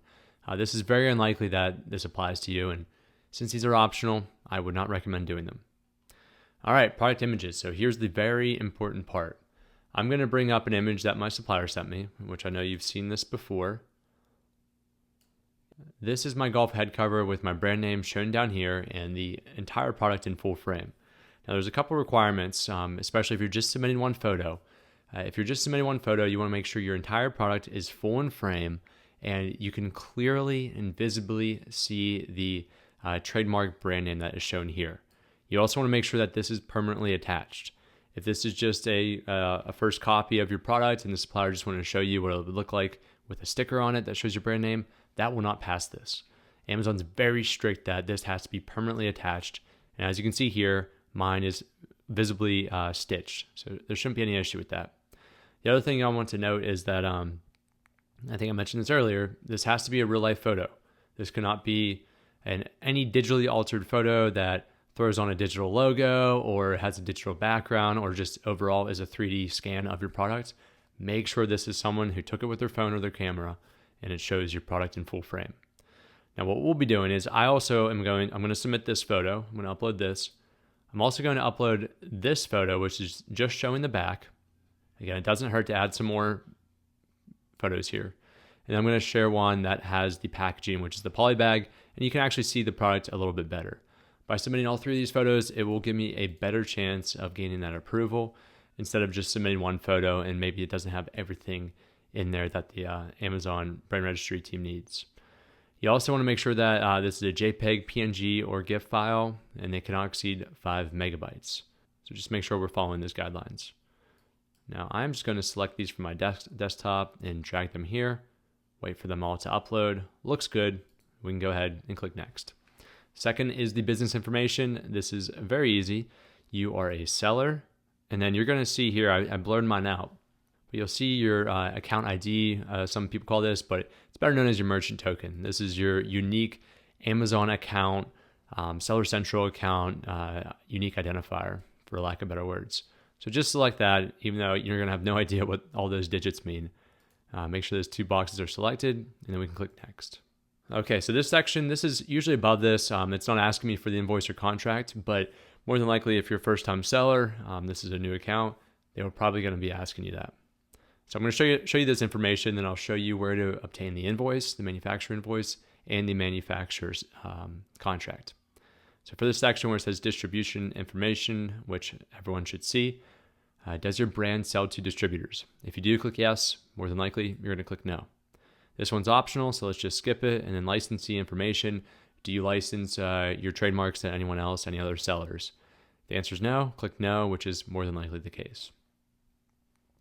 All right, at this point, I can go ahead and click submit, and then my application will take I'd say if it gains final approval, it typically takes 5 to 7 business days from what I've experienced throughout this year with a lot of students that I've taught. However, it could take longer. I will show you at the end of this video where you can access the status of it. And also keep in mind, you should be receiving emails as the status has changed from one thing to another. One other thing to mention on this is once I click submit and that application is being approved, the final step of that approval is that Amazon's actually going to go to they're going to use your serial number from your USPTO application. They're going to go to your public application, and then whatever email is on file, they're going to send a unique code to that email. That just verifies that whoever is completing this brand registry application is the same person that filed the USPTO application or is at least working with them or partnering with them. So when you receive that unique code, that's the last step. You'll just go back to this brand registry page and it'll say enter the unique code, enter that, and you should gain final approval. All right, let me show you the invoice. So let's go to Alibaba. I'll share this with you. If you order off of Alibaba or you're working directly with a supplier through email, let's just say, ask them for the invoice and the contract if you don't have it. If you did go through Alibaba, which should be the case, I'll show you a very quick and easy way of doing this. So you want to make sure you log in and go to your little guy here and then select orders. You should see all of your orders here, and then you want to find the one that is applicable to this brand name, the one product that you should be working on. On the right-hand side, you want to select View Order Details. And now we should see our order details page for this specific order. There's 2 different things that we have to click. The first one, you want to scroll down until you see these 2 buttons where it says Reorder or View Contract. Let's click View Contract. It'll bring up a new tab. And then up top here, you can click Print this page. Save it as a PDF. Click Save and save it somewhere. So that is the contract. The last one is if we scroll the whole way down to the bottom, you'll see a download button. If you click download, this will automatically download your invoice. Then we can bring it up shown here. The file name for this, for whatever reason, says TA contract. However, this is your invoice. This is what Amazon's looking for because it shows our product. It shows all the order details, how much we spent, the supplier information, the buyer information, all of those items that Amazon's going to be looking for. So I would just recommend renaming that to supplier invoice. And then the first thing that we downloaded was the contract. All right, the last step here is to wait until you receive formal approval, and then we can go ahead and we can move to the next step of the course, which is actually listing our product. In order to find these this brand applications, to check the status of all your applications or just single application, click Manage, and then go down to Brand Applications. I filtered just for Viva right here, just to show you 3 different statuses of what you may be looking at. Don't mind the brand name or the registration details. What I want you to look at is just the status in this, what we're looking at here. If it says expired, this means you did not complete it within 3 days. So that means you actually didn't click submit. Go back, click create application, and start that process over again. The second status you may see is pending submission. This means that it's still in draft form and we can click resume to finish that application. The third one that's not shown here is it may say submitted. That means you successfully submitted it and it's pending review, which could also say pending review. And the last one, which is what we're looking for, is for it to say approved. This means that you can go ahead now at this point and you can use your brand name to create your product listing. On to step number 9, and that is to create our product listing, which really this is where a lot of the work happens. And this is a good time to complete all this work once your brand registry application has been approved. And 2, typically when your products are in transit, as I'm showing you here. If you already have your products, that's even better. That means you have them on hand. We can take our pictures that we need for the listing, and we can really move through this a lot quicker. Otherwise, between days 60 through 80, this is typically a waiting period because you are waiting on your products. And that's why I think it's the best time to create your listing because you can't really do anything otherwise. So I'm going to share with you today how to create that listing. And then ultimately we'll move on to step number 10, which is the launch strategy, which is how we are actually going to prepare our product detail page and our products to be sold as quickly as possible.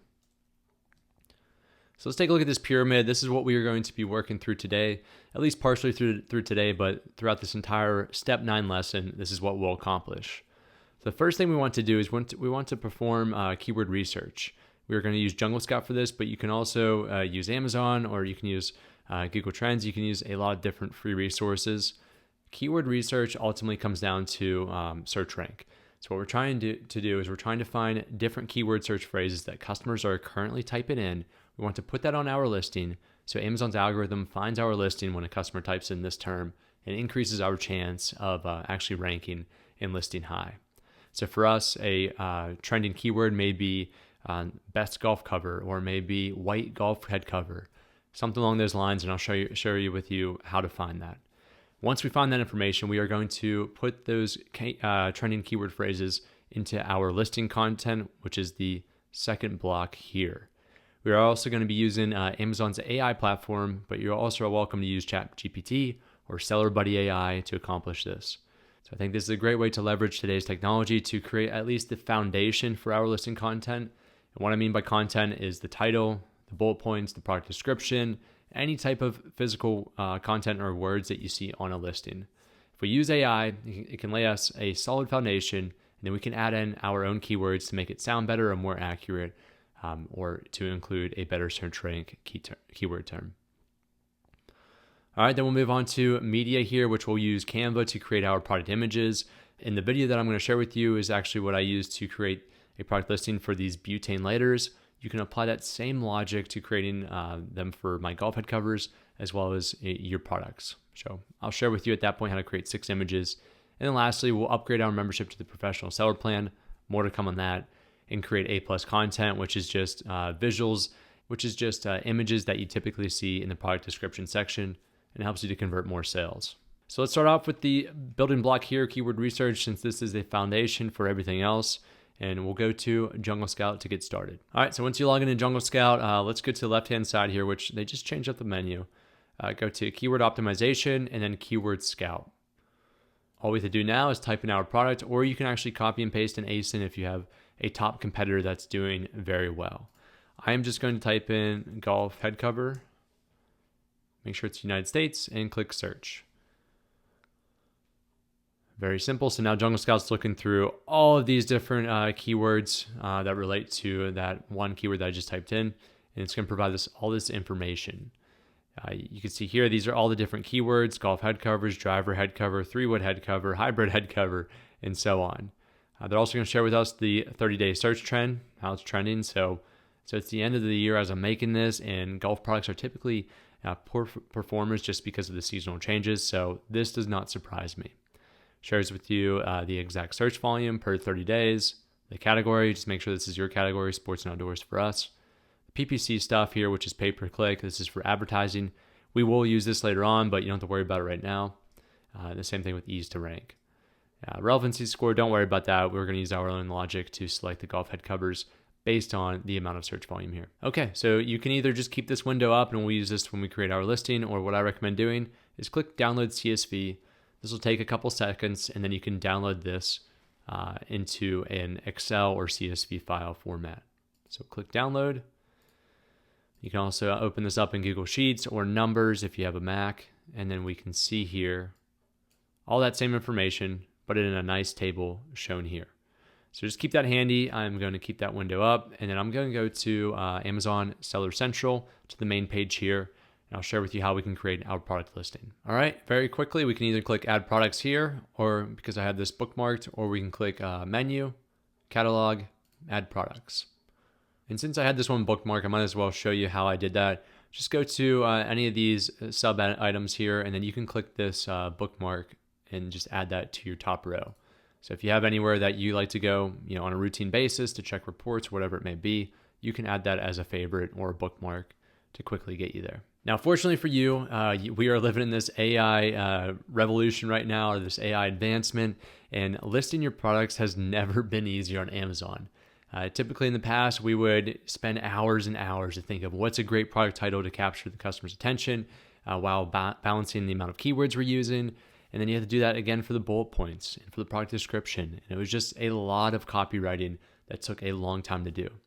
Fortunately for you, as I'm mentioning, we can use AI, which is already integrated into Amazon, to complete 90% of that work. Then we'll go in and we'll tweak things as we need to.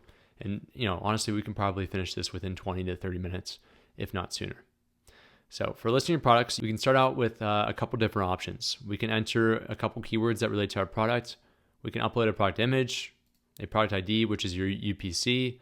If you have a website for that product, such as a Shopify store, you can paste that into there and it'll pull all the information from it.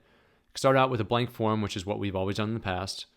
And then don't worry about the spreadsheet. That's if you're adding multiple listings all at once. So product image, this is by far at least my recommended route if you have a good high quality picture of your product, because it's going to use AI to digitally scan what that product is and then create your listing based on that. If not, go ahead with keywords, enter your product title if you have it, or a couple keywords that relate to your product. So I'm going to drag and drop that main image that we use for the brand registry application. Another important thing to note here is this doesn't have to be your final product photos. It's okay to complete this entire process with a stock photo or even a digitally altered photo just for this step to get our product listing created. We can always go back and we can edit just about everything except, with some exceptions on that listing at a later time. So let's click submit. And then Amazon's technology is going to get started after we fill out this section here. So they already have our image here. And now if we want to add some more information, such as our product dimensions or our product itself, we can go ahead and add that in here. So we can add up to 100 words. I am going to enter in a couple descriptive keywords about my product. And then I want to enter in the dimensions of the product, which I'm not sure if it can do that at this point, but it's worth adding that in there. So we don't have to do that because that does take a little while later on. So type in golf head cover for driver, white quilted design. What else? Cigar, whiskey logo. And then we can put soft felt inside to protect driver from weather, scratches, and dust. That's soft. Okay. Now I'm going to go down the line and put item dimensions and then product dimensions. Now this is important to discuss, and we'll discuss it also later on. Item dimensions is what are the dimensions of your product alone. Product dimensions includes your packaging. So you can even change this just so it makes more sense. Just type in packaging dimensions. Packaging dimensions includes your package itself, and it also includes your product within it. So there's two different items, and the package or product dimensions should always be larger because you're putting your product inside of packaging. So for item dimensions, it's 12 inches by 4 inches by 2 inches. And then our packaging's in a poly bag. It's just slightly larger, so it's 12.5 inches by 4.5 inches by 2 inches. All right, we can upload more images if we want to, and then we can click Generate Content.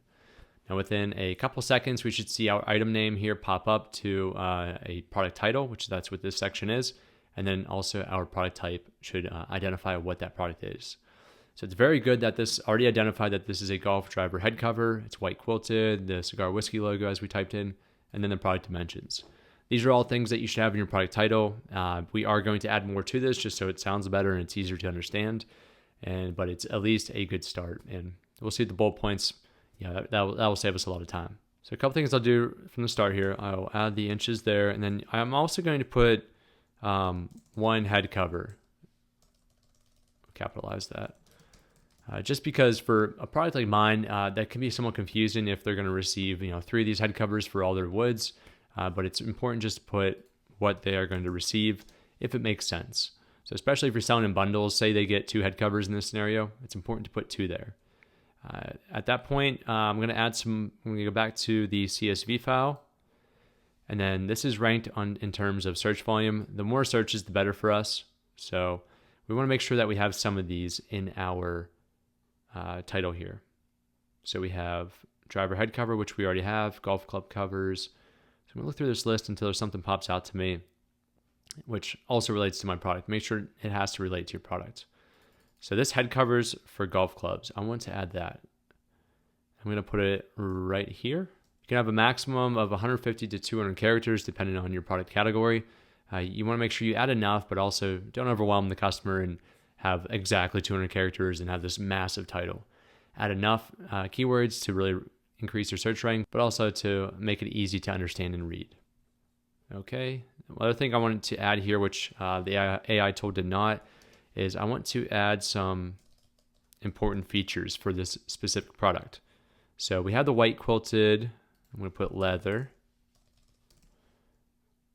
And And then I also want to add that it is water resistant, which is a big feature of mine. Water resistant. I'm going to put soft to touch inside, soft to touch, felt inside for extra protection. Okay, that looks like a much better title. So I'll click outside of that. It's going to update everything else on inside the listing that we're about to see. And now we can go down to product type. Another thing we could have done there, which I'm going to copy this, is we can click regenerate. And it's going to find a different title for us. As you can see here, it looked like it just kind of threw things around instead of creating a brand new title. But I think it creates a good foundation, right? You can always go back and forth between the titles 1 and 2. Okay, product type here. This is a golf club head cover. This is your, let's just say, your subcategory. If this doesn't make sense, you can click select other, and then you're going to be brought to this, which is very common if you've created listings in the past. What you can do is you can type in a category. So we can type in golf head cover, and that same one should pop up. Yep, golf club cover here. And it shows you also the Amazon department here or category, and all the subcategories down to head covers. Now it's important for us. If you look here, golf club cover. Yeah, those are both the same final subcategory. However, one is within fan shop, golf store, golf equipment, golf club head covers. This isn't anything related to an existing licensed team, let's just say. So fans aren't going to be looking specifically for this product. It makes a lot more sense if it's in sports, golf, accessories, head covers. So you can go ahead and click select there. Okay, now you should see some more options pop up. The next item here is variations. This is a very important topic, and this is where a lot of confusion comes into play. A variation is a different color of your product, meaning it has the same design, but maybe I'm selling this in a blue and a red design as well.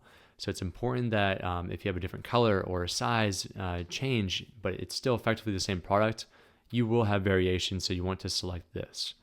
So if we had a couple different colors, we'd click this product has variations, and then we would select the color variation. I will come back to this at the very end and share with you how to create those variations, but for the sake of just a single product, which is going to be applicable to most of you, I want to share with you how to do this. All right, brand name. If we go ahead and click this, we should see our brand name pop up. If you do not, go back to the brand registry, brand applications page, make sure you're approved. And if you are, reach out to me through Discord so I can help you understand why this may not be popping up yet. You would click this product does not have a brand name if you want to sell as a generic product, which I do not recommend.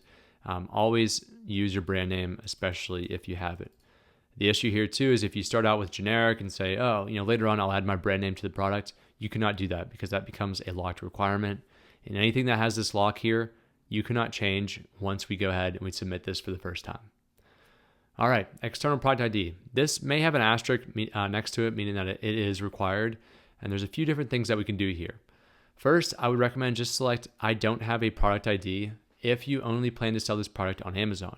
If you're unsure, or if you do plan to sell this on a different platform such as eBay or Shopify, you will want to get a G10 or UPC, and I'll share with you how you can do that now. So what we'll do is we'll go to the link that's right below this video in the course right now.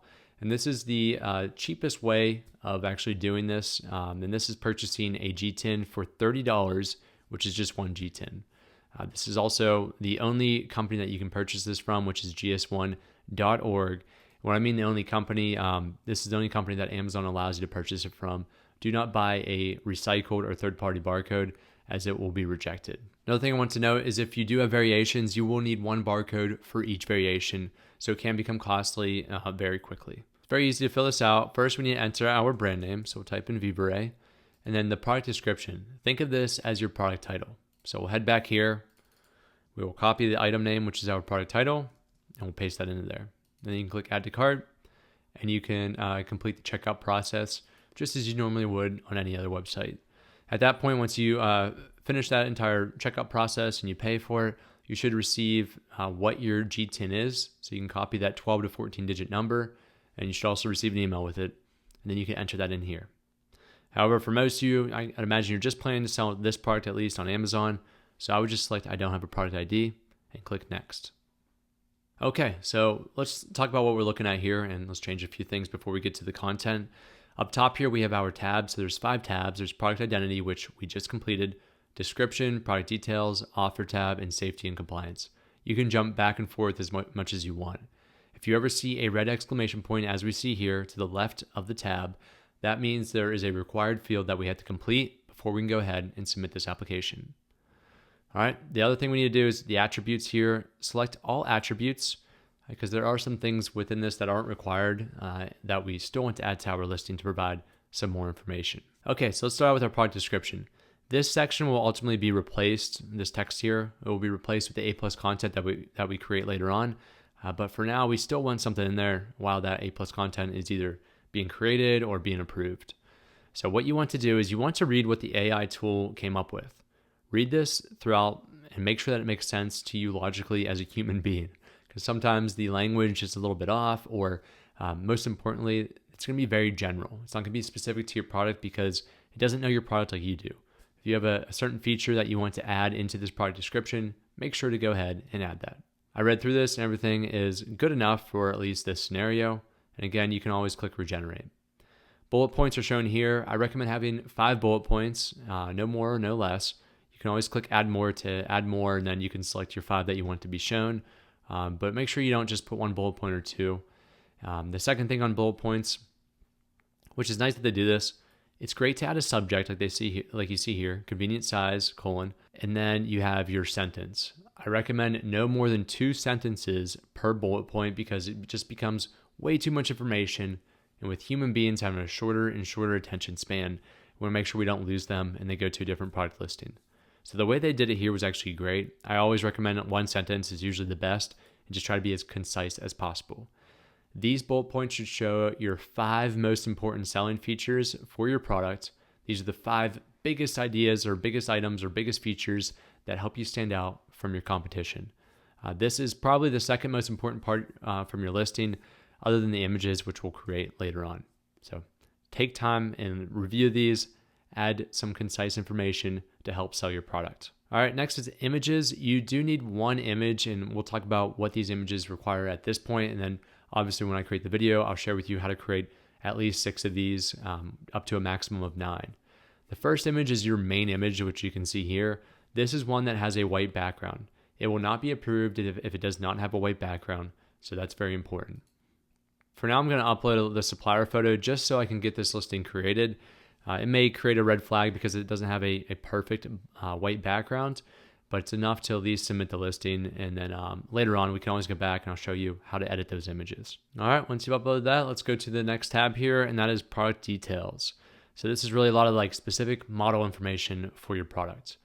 Now, there are going to be some parameters that look different for you, and that's because the different category that you're in, you're going to be asked different questions. For example, if we were creating a automotive tire product compared to a watch, a jewelry watch, there's 2 different items. Those are 2 completely different items that require different information. So do your best to fill out at least the required information, which has the asterisk next to it. And then always check the ones that are yellow, the ones that are highlighted in this peach, tan, orange color, because that means that AI generated that for you. So model name, this is just, I'm just going to put golf head cover. This is, if you have a specific model for your product, you can use that. Manufacturer, this can be your brand name, or it can be the manufacturer overseas that you purchased it from. Generic keywords, this is where we want to go ahead and we want to add some of those trending keywords from our list here. So I'm going to type in, I'm going to copy golf head cover, and then put a comma to separate the different phrases. So go ahead and add a few of these. So it's also important to know in this section not to repeat any keywords because it does not help and it may actually hurt your search rank. So I have golf here. How many times? I'm going to delete golf throughout all of these. And you don't have to put a comma if you don't want to. It really doesn't matter for the way that this pulls all the information out. So go back through here and delete any type of words that are repeated more than once. Okay, now we have our list here without anything repeated. And if it's plural versus not plural, that is okay. All right, department name. This is going to be unisex because it does not matter if a woman. This is going to be unisex adult. Material is leather. And then it also took the felt from the inside, so I'll leave felt there as well. Okay, number of items. How many items will the customer receive? They will receive 1, so I want to make sure I put that in there. And then item package quantity is also 1. They'll receive 1 of these units in 1 package. Color, this is white. I'm going to skip size and part number. Patterns quilted, that is correct. Included components, golf driver head cover, that is fine. And then closure type, elastic. So it does actually have an elastic band. I'm surprised that it was able to pull that information from it. So that's awesome. All right, and then it is the item dimensions. This may actually be required, it may not. I'm still going to add it in here. This is the item length, which if you remember, for just the product itself is 12. Then we want to select inches here. And then the shorter edge is 2 inches. This is the width. Okay, we'll click offer now, and we'll head off to the fourth. We'll head over to the 4th tab. Seller SKU. This is one that isn't required for you to complete, but I think it's very important. This is known as your stock keeping unit, or what you refer to as a code internally to identify this product. For me, I always start out with what the color is. I'll put a dash and put golf head cover, so I know what it is. So I can look at this and say, oh, that's a white golf head cover. Another option is I could do cigar whiskey golf head cover. Any of those options work. We'll go back to white though. Okay, quantity, we can actually skip this because we are an FBA seller, and down here you'll see that parameter will go away. So we'll skip a lot of these, and we're just going to go down to your price. What are you selling this product as? We're going to sell this at $29.99, and we can change this at any time. And then we'll come back to sales price later on. Offering condition type, this is a new product, it is not used, so I'll select a new. And then list price, just click this where it says set list price equal to your price, $29.99. All right, import destination. This was imported. This came from overseas, so click imported. And then here's the important part to get rid of some of those requirements above.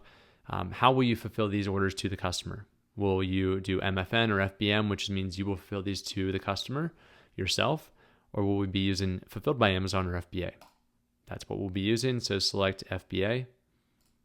And now if we go up, we don't see that quantity field anymore. It went away. All right, let's type in the item package. Okay, let's go down to the item package dimensions and then the package weight. Again, this is the package. This is not the item itself, so it's going to be the larger dimensions. I did test it out to see if the AI technology could put it in here, but it looks like it does not. So we'll type in 12.5. This is the product within the poly bag. And then 4.5 inches, and then the height is 2.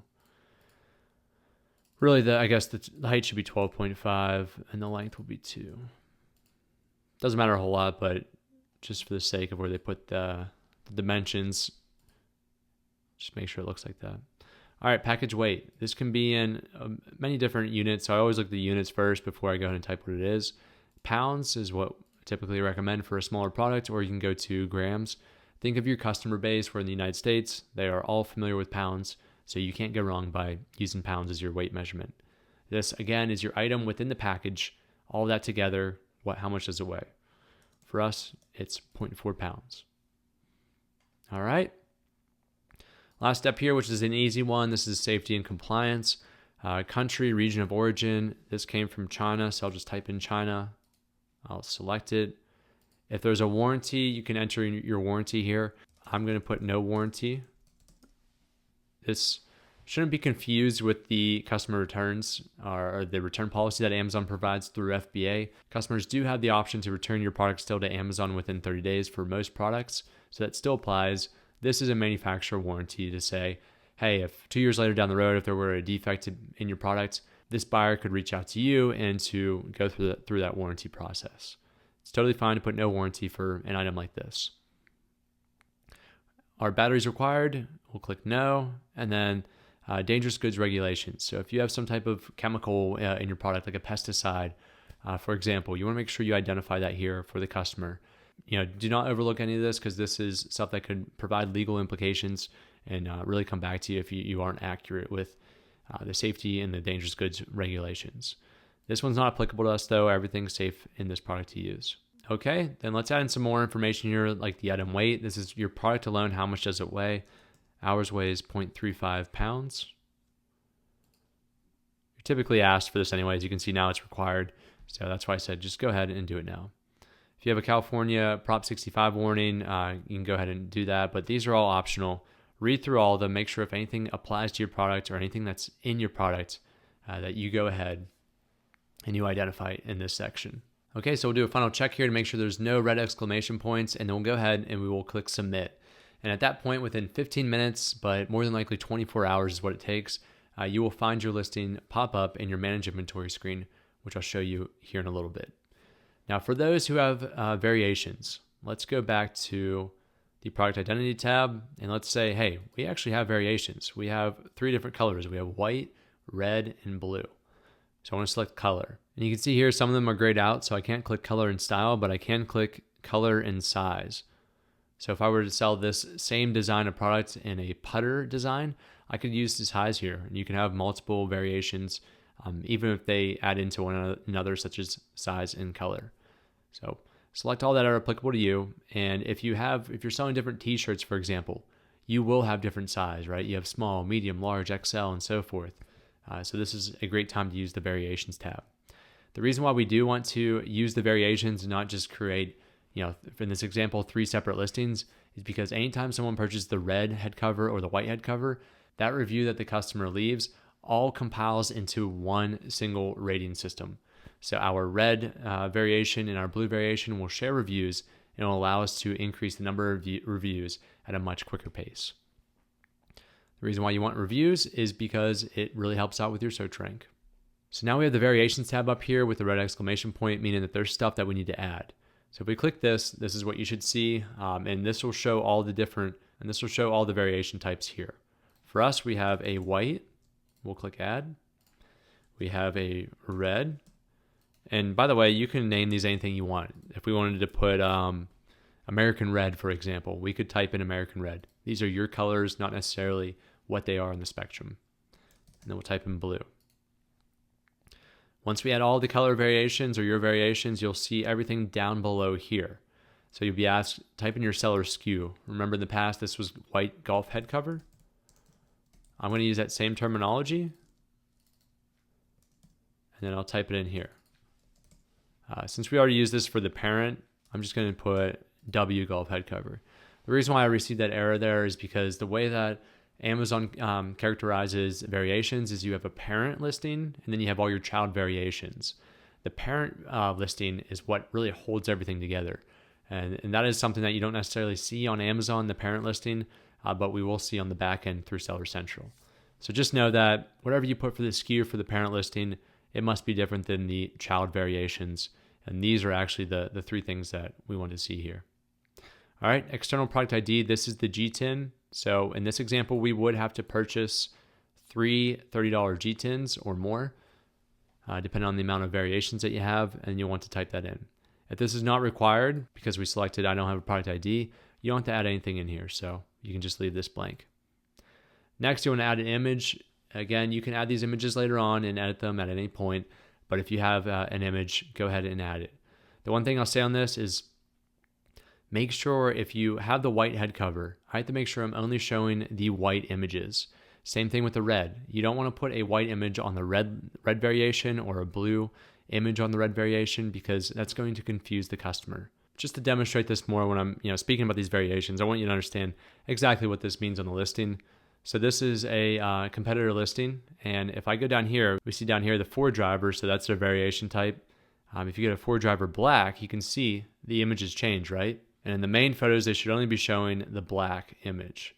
So if we go back to for driver, we can see the images change to white.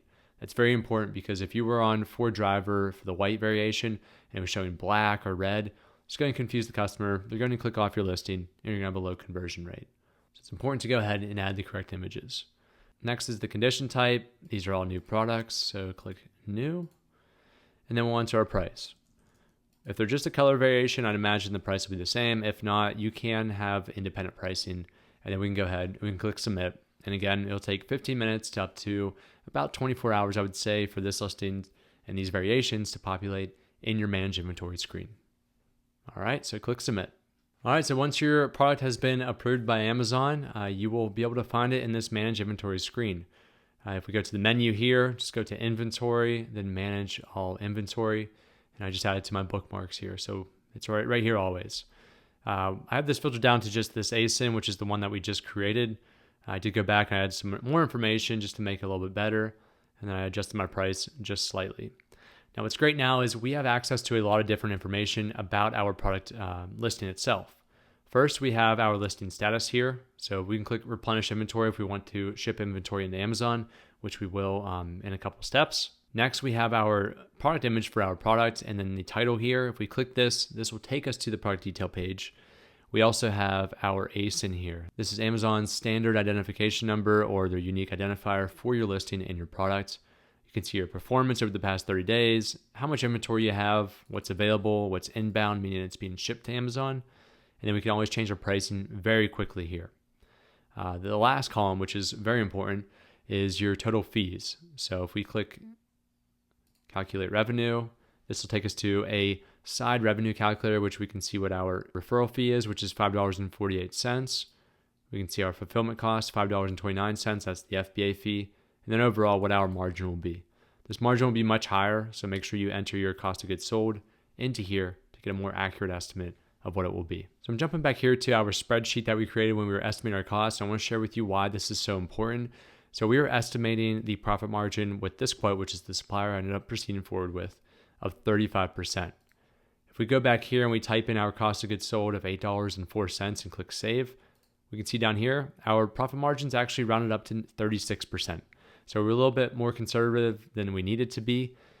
And we can actually change this to east and it should increase even more. Yep, 36.22%. But this just goes to show a very important reason why a lot of beginner sellers, they get to this point and they see their Amazon fees and they're like, oh my gosh, I'm not going to be able to profit.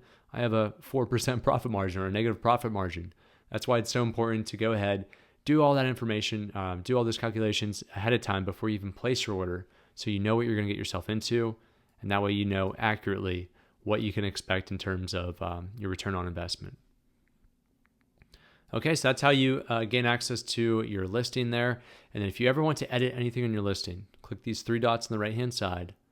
And then, I don't know why it's getting stuck up there. But at the very top here, you can't really see it, but it says Manage Images. Let's see if that helps. There it goes. If that happens, I don't know, I just remove my bookmarks from Google Chrome. Or you can enlarge your browser if you want. But here, once you click the three dots, this will take you to Edit Listing, which will take you directly back to that familiar page that we just created. And then you can edit anything that doesn't have a lock next to it. So the things that have a lock next to it are your UPC, your seller SKU, and your brand name. I think that's it, but there may be a couple other things. It's really just information that just pertains to this listing that you just created. All right, we'll head back here. And then if you ever want to quickly manage your images, you can click Manage Images and upload or edit or move them around. And then there's some other information. The other thing I want to make sure at this point, you should see a line item, fourth or fifth item down, where it says change to fulfilled by merchant. Don't click that. That means you are an FBA seller.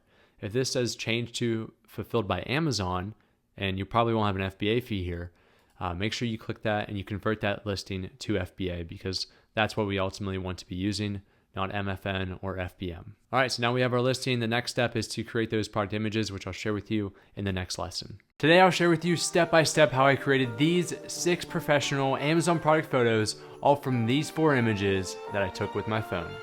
Let's get started. First, we'll need a computer to edit these photos on, a phone capable of taking pictures at 6 megapixels or higher, which just about every cell phone has that nowadays. We'll need our product, which is this butane lighter that I'm showing you, in some form of external lighting. Now I know what you're thinking, the external lighting is definitely a non-beginner friendly option here. However, the external lighting, although it's optional, I highly recommend it because this is one of the most important parts of the process, and it can take your product photos looking like this the whole way to this. The only difference between these 2 photos is that this one was taken with a light on it and the other was not. So the first thing that I'm going to do is to find a table or some flat surface to place my product on with a solid background. If your product shares similar colors with your table, such as my product in this black surface, simply put a piece of paper underneath it. It's very important to avoid direct sunlight here, so make sure you're in a room with artificial lighting and somewhere you can close the blinds. And the reason why we want to do that is because the sun can actually cast shadows onto the table or the whatever our product is on. It makes it very difficult to remove the background, which I'll share with you here in a second. We want to take 2 photos, front and back, of our product at a 45-degree angle, and 2, front and back also, at an aerial view. Okay, let's take some photos. So I recommend using your phone to take at least 4 photos, but honestly, the more that you can take, the better, because it gives you more options and more settings and backgrounds that you could use if you take it from different angles. So open your camera app on your phone and make sure to turn the flash off in the live setting if you have an iPhone. Position your camera like this and make sure the product is in focus. Try to get as close to the product as possible while keeping the product full in frame. Okay, so take the photo and then let's take another one at an aerial view.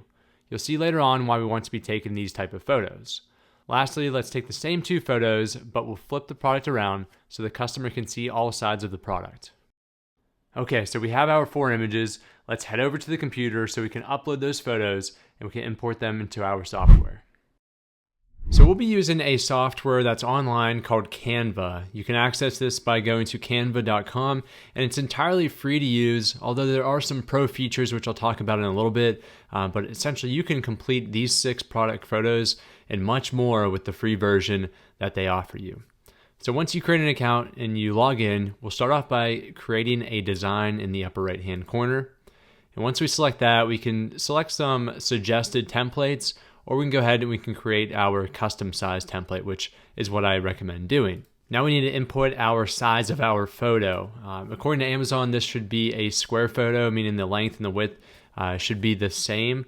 In addition to that, they recommend at least 1,000 pixels on either end. That way we can actually zoom in on the photo, which is a feature that we want. So I've always done 2,000 pixels by 2,000 pixels. I found this to be a nice balance between the photo size as well as enough clarity in the photo so it looks professional, clear, and the customer can clearly understand it.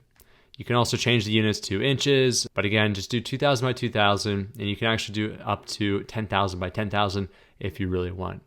So let's select Create New Design. And here is our workstation. So this is the first photo. We can see it's just a blank state. And we can go ahead and we can add pages, which in our terms means to add another photo. On the left-hand side here, we have all these different tabs for elements, which will be our graphics. And then we can add text. We can upload things and draw different items on our photos. A lot of unique features on that left side there. We'll dive into the ones that are applicable to us today. But for now, let's go ahead. Let's give our project a name. I'm going to name this butane lighter photos. So feel free to name that anything that you want. And then let's go ahead and add all 6 of our images. So I'll click add page, and you can see up here it's saying page 3 or image 3. Let's do that until we have 6. So these are our 6 photos that we are going to create. And we should get started by adding those 4 images we took and upload them to Canva. So I will locate those 4 photos, which are in my downloads folder, and I'll drag and drop them to this left side here. You can see immediately once I do that, it will say drop files to upload, and it'll show me all the file formats and also document types. So let's drag and drop them there, and you can see those 4 are uploading. So this is a good point while these are uploading to discuss what these 6 images are going to be and how we'll end up using them. So this first image is going to be our main image according to Amazon's terminology. Now the main image is the one that has the white background and it clearly shows your product and possibly your packaging. This is the photo with the most restrictions since it has that white background, and you also can only do so many things as far as editing the photo. You cannot add any shadows to your product. You can't add any computer generated graphics to that first image. Now there are some exceptions, but this one has a lot of requirements that we need to meet. For images 2 and 3, this is really what I've done in the past, and I call these the main feature images. These are the second and third image that your customer is going to see, so it's very important for you to get the message across of how unique your product is and how quickly you can solve the problem for the customer. We'll use our product, we'll use some text, we'll also use some graphics to sell our main selling points and to highlight our unique competitive advantages to the customer. The next images are number 4 and 5, which are going to be lifestyle images. If you're not sure what these are, this is showing the product placed in a real life environment. That way your customer can see, okay, that's how this product is going to be used, and it gives them some ideas of how they can use that product. And the last image, number 6, I typically use this image to show the product dimensions, the packaging, and or what's going to be in the box. This is going to change which one of these 3 you select based on what your product is, and does it make sense to show the dimensions? Does it make sense to show the packaging? That's really going to be up to you. For today's demonstration, I'm going to show the product dimensions and show you how to create a photo like that. All right, so image number 1, this is the one with the white background, the main image. The first thing we need to do is we need to take one of our photos and we need to remove the background. So I'm going to look at all 4 of these photos and see which one would be the best for this type of photo. I think one of your aerial photos is going to be the best, so let's go ahead and select this. Now the issue is we need to remove this background from this so we just have a nice clean white background. There's 1 or 2 ways you can do this. One is to use AI, which if we go ahead and we select the image, we select edit image, there's a Magic Studio option here, which is background BG remover. Now, back in the day, we had to go through and edit this photo ourselves, which I'll show you here in a second. But nowadays, we can go ahead, we can use AI, and just with a click of a button, we can remove the background from this image, leaving us just with our product. And if you look at the edging on it, it does a great job of removing that perfectly. So that would be my recommendation. Now, the catch here is that this is a pro feature, which costs you about $10 to $15 per month, depending on the plan you select. I do recommend doing it, even if you just do it for a month. Spending $10 to $15 can really save you a lot of time. Now, with that being said, I do want to show you the free option, so you can do this for absolutely free. What I want you to do is to download a software which is open source, meaning it's free, called GIMP, G-I-M-P. Simply go to gimp.org, as you can see here, and then you can go to download. Now this works for both Apple products as well as Mac products, so go ahead and select the right download file, and then once you have that downloaded, make sure you install it and open it up. Once you've opened up GIMP, this is going to look very confusing. You're going to have no idea where to look, but don't worry, I'm going to show you exactly how to do this, even if you have no graphic design or photo editing experience.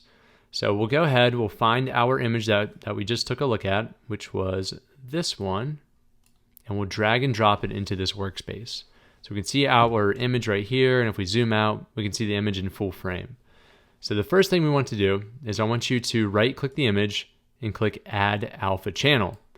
Now, I'm not 100% sure what that actually means as far as graphic design terminology, but this will allow us to have the transparent background, so it just leaves the product once we go ahead and we select the product and we delete everything outside of the product. All right, so now the idea here is we're going to select all these different markers around the product, and then we're going to delete everything outside of that view. That way, everything in white that we see here, including the shadow, disappears. To do that, the easiest way is to go up here to the upper left-hand corner, select Free Select Tool, and then you can begin clicking. Now, the more times you click, the more accurate and the better looking the picture is going to be. So it's best to do as many as you can, but obviously don't take too much of your time doing this, but just go through the process of doing this, and then we will show you what to do next. So once you've closed your loop and you click that last point there, if you click delete, it's going to delete everything that you just selected. So we'll make sure we go back, and we want to do the opposite, right? We want to delete everything outside of the photo. To do that, simply click Control and then I, which is like for an invert. So it's going to invert what we just did, and then click Delete. And there we have it. So it's very similar to what the AI software did for us previously, but this is just a free way that you can go ahead and do that. So to finish things off here, click File, Export As, and then we need to export this as a PNG file. Don't save this as a JPEG or this high efficiency file type that you see here. So backspace and put PNG. Make sure the folder is selected that you want to download it to. Click Export and go ahead and click Export one more time. After a second, we can open up our picture that we just created, and there we have it. Okay, so back to our photo here. So for the main image, Amazon's requirements say that you have to have your product or your product and packaging comprise of more than 85% of the entire area of that photo. Now, for smaller products like mine, from what I've noticed from my experience, it's not going to be possible for me to keep this product in frame as well as meet that 85% threshold. So don't worry about it too much. It's one of their, loose requirements, I would say, but just make sure it takes up the majority of the photo as best as you can. So I'm going to flip this around by using this little toggle here because my product is oriented this way. And then I want to edit this photo so it looks a little bit more professional. Very simply, we can go to Edit Image, go to Adjust up here, and then click Auto Adjust. So we can use their own computer program to brighten this up and to make it look a little bit more professional. You can always go down to these toggles and add more brightness if you think it needs more, or decrease it, and so forth. You have all of your different toggles very simply put here, so you really don't have to worry about doing anything very complex. So there we have it. There's one there. Now it's important for your main image to show the amount of products that the customer is going to receive. So for this example, let's say we're selling this butane lighter as a 2-pack. I don't want to just put one here. I want to go ahead and put 2 of these. So I will copy this and I will paste it. And I'll put it right next to it. So now the customer sees that there's 2 that they're going to receive. Now, if we wanted to go a step further, I would go ahead and I'd add a flame to each one of these products. This is one thing that it kind of contradicts itself again. If you go back to the requirements, you're not allowed to put any type of graphics on this main photo. However, I would recommend going to your Amazon first listing page for your niche and to see what the other sellers are doing, because this gives you an idea of what Amazon's going to approve. Fortunately for this product, I guess Amazon has a difficult time telling if it's a real flame or if it's a graphic flame, but all in all, I would recommend adding it for this type of product just because it shows the product in use and the customer knows that this is going to be a lighter and not a flashlight, for example. So I'm going to grab these and I'm going to size them down a little bit so I have some room for the flame. Okay, so put that there. And let's go ahead and we need to find a flame now. So let's click the Elements tab, which is a great way of finding any type of graphic or photo that you want. So we'll search graphics and we'll type in flame. Now it's going to give you different options: videos, photos, graphics. You can click See All for graphics, or you can just click this graphics tab. Now I want to find one that looks like a butane flame, which is typically blue. And I think this could work. So I'm going to click this and you'll see it pop up my workspace, the image number 1, and I'm going to size this down so it looks realistic. So I think right about there looks good. Yeah, so let's go with that. And then now we need to put this behind our product here. So go ahead and click that and then right click it, go down to layer, and then we're going to send this to the back. Think of all these images stacked on top of each other. That's what they define as layers. So it looks good there. Now we need to make this blue. So I'm going to select that again. I'm going to edit the image, and I'm going to use an effect down here called duotone. I could also go to adjust, and I could add different temperatures towards the blue range, but I found this way just to be a lot easier if you're trying to change the color of something. So we have all these different colors now with duotone. Let's go ahead and click peppermint, and then I'm going to change this to just a little bit more of a blue instead of a teal, kind of like that. Perfect. That looks realistic. All right, so let's go ahead and just resize this a little bit. Maybe to like here. See what that looks like. And you'll notice a lot of these photos, a lot of it's just trial and error, resizing things, changing the color of things to make sure that it all fits together. Okay, so let's select both of those, and we can group them if we want. If we click group, now it's just one image. Or we can select both and click copy and paste, and there we have it. Now we have 2. Let's put this more in the middle, and now we have our official main image that will be the first thing that our customer sees.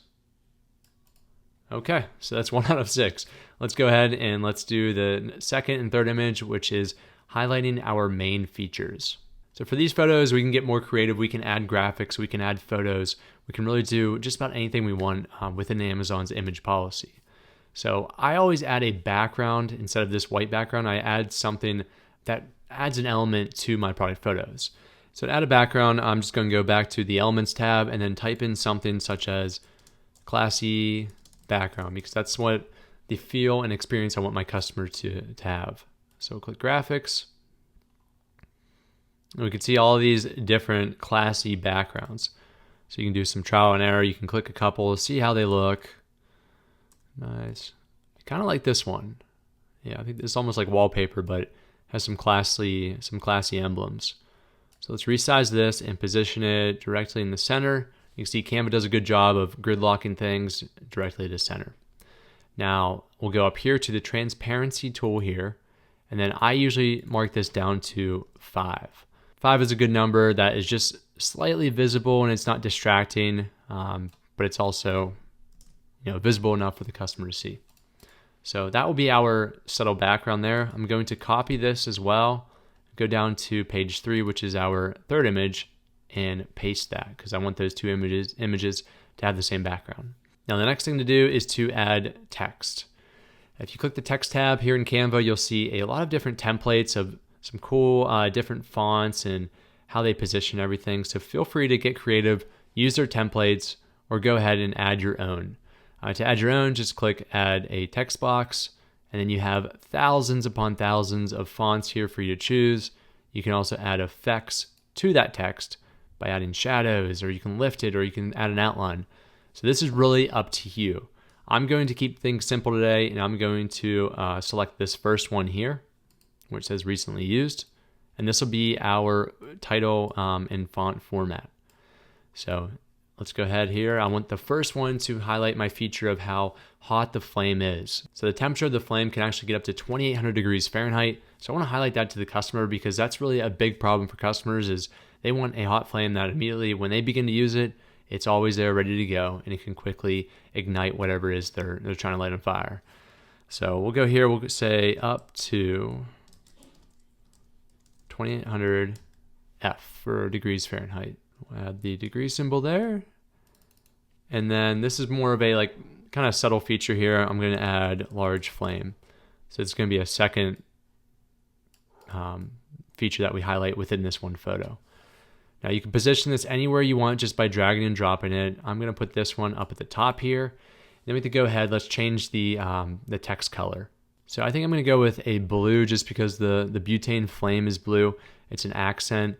I recommend your font color to be the color of your product or your packaging and or a secondary color to your product. Do not go outrageous and start using colors that don't even blend in with your product because it's going to be distracting and doesn't blend in well. So I'm going to use this royal blue and click this bottom one and change that color as well. Actually, maybe pretty cool if we do a lighter blue for the bottom one. No, we'll keep it the same. So I just clicked the undo button here. So there we go. We have our text. Now we have to add our product. So let's go back up here and simply let's just use this main photo again. The one that we used in the main photo. So there we have it. I'm going to group it this time so we don't lose the flame and it's attached as one image. And then I'm going to resize this by dragging the corner up. So let's put this right in the center as well. A little bit larger. There we go. So it shows the temperature of the flame, it shows the product in action, and then since I have this large flame here, I want to show a secondary feature, which is how large this flame can actually get.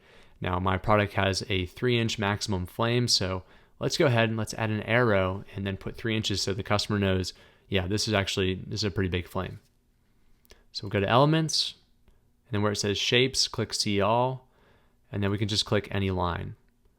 Now I'm going to drag a corner here, make sure that's 90 degrees, drag it to the top, and drag it to about this datum here. Okay, now let's add the endpoints here. So up here is our line color, line style, and our endpoints, which is named line start, line end. I'm going to use these because these are typically used for dimensions. I'm going to add some weight to the line so it's a little bit larger. We'll keep that solid. And then we'll see what this looks like as blue. Actually, we'll just keep it black. Make it a little closer. And then I'm going to add a text box and then put 3 inches. Now it's important that this font matches up with any font style you're using throughout your images just for it to look professional. This is Impact and this top one's Impact, so this is perfect. I'm going to shrink this a little bit and then we'll do that. So it tells the customer, hey, this is a hot flame and this is a large flame as well. My main selling point for this product. For the next one, I want to show the customer that this has this easy light technology, which is the switch on the butane lighter. So let's go ahead and let's copy this text up here. I'm going to use the same format, except this time I'm going to drag this down to the bottom left, and then I'm going to position everything to be aligned to the left-hand side. To do that, we'll see alignment here. If you keep clicking that, you'll see all your different options. You'll see the text move left or right. And we'll do that for the bottom one too. So this top one, let's say easy, light, and then the bottom, we'll put technology. So now let's show the customer what this easy light technology looks like. To do so, I'm not going to use the same photo that we've been using. It's good to show your product from different angles for the customer to see. So let's go to our uploads, and then let's look at this image here. So same thing, let's use the AI feature, or you could use GIMP if you don't have it. Go to edit image, background remover. Once that removes the background here, we'll go ahead and we'll click adjust, auto adjust to make it look a little bit brighter and nicer. Now, one thing you'll notice with these larger photos is it's best to crop it by dragging these lines right here. That way, when you click things, you can easily click at different things and it's not just always selecting this one photo. Okay, so now I'm thinking I want this lighter to come from the right-hand side, and then I'm going to use this circle grid, which I'll show you, just to highlight that switch feature. So first, let's angle this how we want it. So I want to kind of angle it here, and then I'm going to drag it here and enlarge it a little bit. So it's kind of popping out from the right-hand side here, which is always a good thing to do for photos. And then we can clearly see our switch right here. That'll be the next thing we do. So let's add that circle here to highlight the main feature. Feel free to use this to really highlight features. I think it's a good way to zoom in on your product and show some type of special feature of your product. So I'm going to go to the Elements tab here. I'm going to scroll down until I see these frames. Click See All. And these are frames that they're shapes or they're type of devices, for example, where you can drag and drop photos into. And then you can do really anything you want with that photo by zooming in on it. So I'm going to use a circle here. And I'm going to position this right here for the customer to see. I'm going to add a border here, which will be blue. So let's increase that a little bit. Change the color here where it says border color. And there's our blue, which Canva does really nice when you use a color. It puts it in like the recently used up here. So now we can either take this photo and we can place it in here and then zoom in on the switch, or we can use another photo. Now, I didn't share this with you guys earlier in the video, but I did take another photo of me holding the lighter, which I think would be a good way of showing the customer how the product's used, and just it can really highlight this switch feature. So I already uploaded it, so I'll go to my uploads. You can see my hand here. Go ahead and just drag this photo and drop it in there, and you can see it kind of cuts it like a circle. It places it within that shape. Now I want to zoom in on that area. First, I want to make sure I flip this. So I'm going to flip it horizontally. That way it's angled similarly to the product that's shown on the right-hand side here. And then I want to double click it and then drag it to enlarge it. That way we can really zoom in on that switch part right there. Now this is kind of dark, so I'm going to go to Edit Image, go to Adjust, and click Auto Adjust to see what the computer does. Looks pretty good. I'm just going to add a little bit more brightness down here. That way the customer can really see it. Now the second part you should always do, you should always show an arrow or something highlighting, all right, this is what I want the customer to focus on, this switch, and here's what it looks like up close. So let's go back to Elements, and then let's type in arrow. If you click graphics here, we'll see a lot of different arrows. So feel free to click one that looks good for this. Here's one here. I'm going to select color. I'm going to change this to the blue. And then now I need to reposition it. I could do that, but honestly, I think it's going to look better if I flip it vertically. Okay. And there we go. So now we have our 2 feature images showing and highlighting some of our unique features for our product. The last thing we want to do with these 2 photos is to do something that's really going to take this to the next level and really add some depth in our imagery. And that's to add shadows. To do so, I recommend going back to the Elements tab, just type in shadow and click Graphics. Now this shadow here is something I've been using, really for my entire Amazon career. There's also some different types that will make this a little bit easier on you. So what I want to do is I want to position this with how the light would be hitting this product. So I'm imagining a light is shining on this image right now. So I think the shadow would be directly behind the product. So I'm going to enlarge this a little bit. And then what we want to do is we want to position that with our product, right click it and send it to the back. Now you can see on the edges of the product, there's some depth. It looks like this lighter's actually there. It's actually casting a shadow on our background, which is what we want. So let's go down to the image number 3 and do the same thing here. Now this time, how my product is positioned, you can see the light right there. So if the light's hitting it right here, it's going to cast a shadow on the back side. If you are in doubt of where the shadow should go, just position it in different spots with your product, and then your eyes are going to tell you what looks correct and what doesn't. You don't have to be a graphic designer to know where to put these shadows, or an artist. Okay, so I just use a shortcut key to send that to the back, and now we can see that shadow casted onto the background, which looks great. Feel free to do that also with circular ones like this graphic here. We can throw that right there, click send to back, and adds even more depth now. So that looks a lot better than it did previously, and now we have our photos for number 2 and 3 complete. Okay, so images number 4 and 5. These 2 images, we want to create lifestyle images, as I mentioned before, where we're showing our product in a real life environment and or how it's actually used. So for this first picture, image number 4, I want to, portray a classy type of scenery and showing how the customer could be using this in one of those scenes.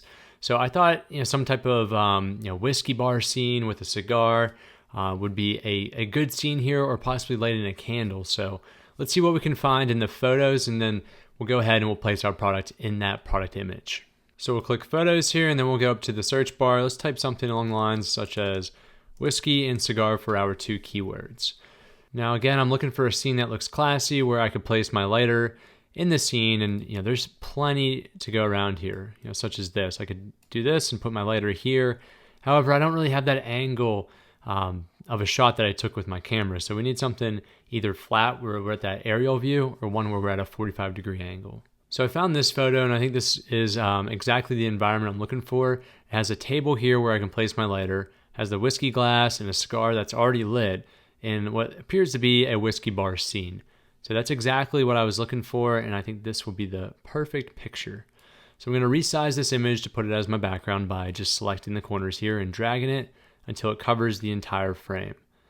Now there is a stopwatch here, but I'm going to just remove that to the edge. So we have the majority of the table showing, we have the cigar, whiskey glass, and then we're going to place our lighter here. Now for our lighter, let's go back to the uploads. Let's find the one that we want to use. So we have to think, which one would actually look most realistic in this photo. I think this 45-degree angle one would work well. So I'm going to grab the other one where it's shown in full visibility here. Okay, so let's go ahead. Let's remove the background as we've been doing. And then let's see here. Now, does that look realistic? Well, it looks a little bit large, so I'm going to shrink it down a little bit and then keep it right there. So yeah, that looks good. Let's go to adjust, click auto adjust, brightens it up a little bit. Okay, now another thing you can do just so this product looks like it actually fits in the scene more realistically, go back to edit image, go to adjust, and then you can toy around with the brightness, the temperature even here. Since this looks like a warmer scene, I can turn up the temperature so it blends in better, versus if I were to cool it down, you can tell that obviously isn't in the same scene. So I'm going to bring that up to about 21. And then I'm just going to lower the brightness just a little bit. So I think that fits pretty well. Now what I'll do is I'll add shadows. Shadow here. And then I'm going to add this so it looks like it fits in the scene. Now we can see, based on this image, I'm just going to remove this for a second. You can see the shadow of the glass is actually going on the left side here. So to remain consistent with that, we want our shadow to be on the left side. So do that. Match it up with the product itself, and I'm going to put it behind the layer. So there we have it. There's one lifestyle photo which shows the product and how it would be used in this classy whiskey bar scene. Now the fifth one, we're going to do something similar, but I think this is always a good option to add a grid style showing all the different uses that you can actually use this product for. In order to do that, we'll go to the elements. We'll scroll down to the grids here. And you can see there's all these 2x2, 3x3, 4x4 grids that we can use. I'm going to use the 4x4 that is evenly spaced, which is right here. Just click that. And then just how we used these grids before with the circular one showing our up close and personal switch for the product, we're just going to drag and drop images into these quadrants, and then we're going to add our product in the center just to demonstrate that this product can be used in all 4 of these environments plus more. So for the photos, I want to use one that shows, again, like a whiskey bar cigar lighting scene. I want to show a camping scene where they're lighting a fire. And additionally, I want to show a candle, and then also when we're grilling. So those are 4 things I want to show that the customer can use this product for. So let's start off with camping, and we'll type in fire. Now the beauty of this is that you actually don't have to put your product in the scene because we're going to put it at the center. But if you want to take a step further, you could put it, your lighter for this example, into each one of these photos. So we'll keep it simple here. We'll show a family with a fire. Because again, you want to show people actually using that product in these scenes. So we'll do that, and then we'll type in grilling.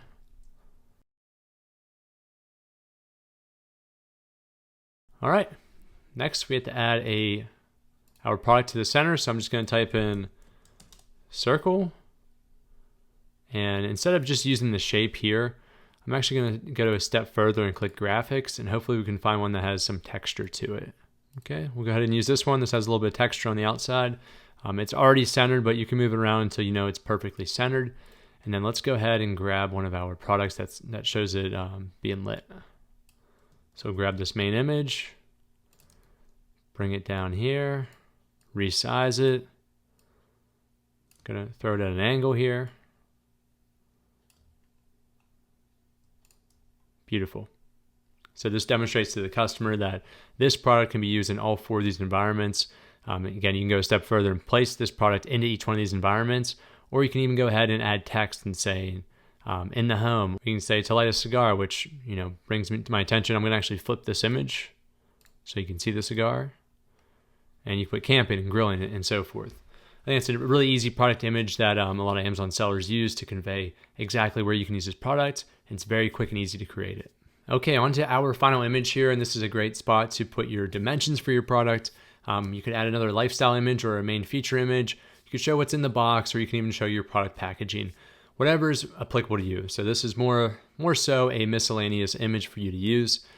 For this product, I want to combine the dimensions as well as with a lifestyle photo.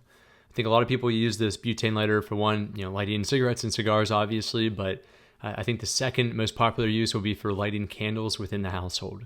So what I want to do is I want to show someone actually lighting a candle on a table. In addition, I'll also put the lighter at the bottom, and I'll show how the length of this product, just so people can gain a feel of how large it is. So the first thing we need to do is, since I want this to be a candle scene, let's find a candle that we can use, and then we'll find a table. So I will go to Photos. Here's a good one here. However, it's not lit. Perfect. So this is great. We'll be able to use this candle here, and then we'll use that hand photo I showed you earlier, and we can actually show myself lighting this candle here. So put it in the upper left-hand corner, and then let's find a table. So we'll type in table. Now we need a flat surface, because if you think of this candle, we're looking down from an eye level view. So we don't want the table to be slanted like this, because that will not make sense. So Something like this would work, but I want a lighter background. Yeah, we'll go with that one. So I'll position this here, I'll resize it until it's full in frame, and then I'm going to send it to the back. Nice. Now we have what appears to be a coffee table, for example, with a candle on top of it. Okay, so we'll go to the uploads. Let's add the hand picture that we took here. We'll remove that background again. I'm going to flip this horizontally so it appears like I'm actually trying to light it. And then we'll resize this until it's right where I want it. So we'll put it right here. And then I'm going to edit this image just to make it a little bit brighter. Auto adjust, looks good. Now we need to add the flame, so let's go up to the top again. Let's grab that blue flame. And this would be optional. I mean, it looks fine without it. It could be a scene where you just lit it or you are lighting it, but just for the sake of keeping things consistent here, let's add that here, and then we'll move it behind that layer. Perfect. So it looks like I'm lighting it. We're gonna add shadows after this to make it look even better. But before we do that, let's go ahead, let's add our dimensions. So I'm going to grab this one. I am going to resize it down below here, enlarge it, put it at 0 degrees, and then let's add our dimensions. So we'll go back to the Elements tab here. We will click the line shape, drag this down, and then I just want to show the length. I could show more than one dimension, but I don't think too many people care about the width of this. We really care about how long it's going to be. So let's add those endpoints. Let's increase the width a little bit. And we'll keep it black for now. We can always change it. Gonna move that around, and then let's add text. So this is a 6-inch lighter. Let's change the font to Impact, which is what we're using here. There we go. And we'll move this down here. Just kind of center it there. Perfect. Now I'm going to move these up just a little bit just to space things out evenly. So this isn't too far below. And there we go. The last item to do here is let's add the shadows, and we have our final photo finished. So I'll grab that shadow again. Let's think about the light. We can see the shadow on this candle is on the left side, so it means the light's coming from the right side. Let's add our shadow here. And then let's add one, just a very subtle one down below to the bottom left-hand side. Beautiful. All right, there you have it. So in this final photo, we're showing a lifestyle photo where I'm lighting the candle. In addition, I'm also conveying the length of this lighter. Now the last step to do here is go to the share button in the upper right-hand corner, click download here. I recommend saving it as a PNG file. Just verify that it's 2000 by 2000 pixels or whatever you originally put in the design parameters for the workspace. And then I selected all pages. You can download one separately and then click download. All right, give that about a minute or less and you will have all 6 photos that you can go to Amazon Seller Central, go to your listing, click manage images, and then you can upload them there, click save and submit. Oh, is uploading a video to your Amazon listing worth it? Absolutely. Amazon shoppers are 3.6 times more likely to purchase a product after watching a video on a listing, and that's not the only benefit. It's been proven that by adding a video to your Amazon listing, you'll give customers a better understanding of how your product actually works, which usually leads to more positive reviews. It also elevates your brand perception and your perceived value. In return, you'll be able to charge more for your product over time and be able to convert more sales. Today I plan to show you how I created my latest Amazon video with only my cell phone and free software, how to properly structure that video, and step-by-step instructions on how to upload it. Alright, so let's talk about this recent video that I made for my golf head covers, one of my latest test products here on Debt to Dollars. So the video is under 30 seconds long, it's fairly short, and it showcases how my product is used. I shot this video in 1080p on my iPhone, and I used Final Cut Pro to edit it. However, you can use any free editing software to do this, like DaVinci or iMovie if you have a Mac. So hold up a second. Why only 30 seconds and not 60 seconds or possibly 2 minutes? More information is better, right? Well, the average human attention span is only 8.25 seconds, and we can agree that's only decreasing over time. So time is of the essence, and it's important that we keep our video as short as possible without sacrificing valuable information. That is why I recommend keeping your video under 30 seconds for a promotional type of video similar to mine, or keep it under 60 seconds for a demonstrative video to keep your audience's attention. And one last thing on the setup, if you're not comfortable actually using your cell phone or your camera to create this video, don't worry, I have you covered. Amazon offers 3 partnered production companies that can do this for you. Now this will range from $500 to the whole way up to $3,000 in most cases, so it is quite expensive, but it's a great alternative. Okay, so now that we covered the setup for the video, it's time to go into detail on how I structure this video so you can apply the same template. I'm gonna break this video up here into 4 sections and explain each one in detail. So let's start out with section 1, introduce the problem. Any good salesman will tell you that if you can identify a relatable problem to a customer, they're more inclined to listen to you. In my video, I start off by showing a scratch golf club that wasn't using a head cover.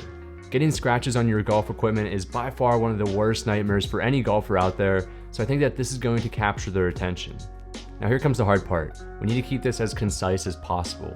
I would try to keep the problem section under 1/3 of the runtime, or 10 seconds in this case.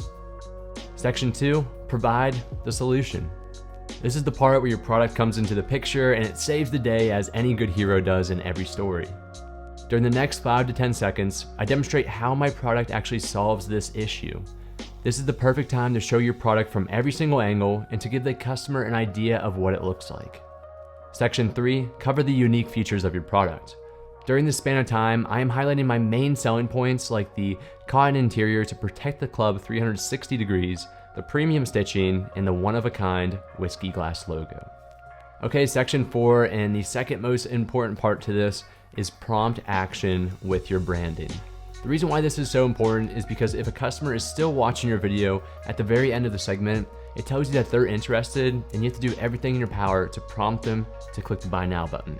By prompting the customer to take action and to buy your product, it will result in higher conversions. Now be careful here though, make sure you follow Amazon's video guidelines and do not do anything that you shouldn't. After completing this, I'll use the video software to edit the video, along with overlaying it with text and some instrumental music that evokes the feeling that I'm trying to get across to the customer. Whatever stock footage or music you use, just make sure that you have the authority to use it from the owner. Now take this one step further, and if you have a good voice, feel free to narrate this. Unfortunately, I do not, so I had to settle for the text and music. Alright, so after that, we'll go ahead and we'll export the video and begin the upload process on Amazon. Now that we've created our video and we've exported it, I'm going to show you step by step how to actually go into Amazon Seller Central and to add that to your listing. Alright, so to get to this screen, this is where you need to start your journey at here. You're going to go to Catalog on the upper left hand corner, and go down to Upload and Manage Videos. Once you click that, you're going to be met with a screen identical to this, other than this video here. It should be blank, and you should see this button where it says Upload Video. So let's start off there, click Upload Video, and then it's very simple. It's really just asking you to do 4 things. The first one is to select the video to upload. Now there are some requirements for this video. If you have any confusion of what these technical video requirements are, just make sure you leave a comment so I can help you out there. But if you're familiar with digital formats for videos, this should be fairly easy. So it has to be an MP4 or a MOV file. These are 2 very common video types, and the chances are, if you shot this with your iPhone or you're using any type of the free editing software, you can export into these file formats. The second requirement here is that it has to be under 5 gigabytes. It has to be above 480 pixels.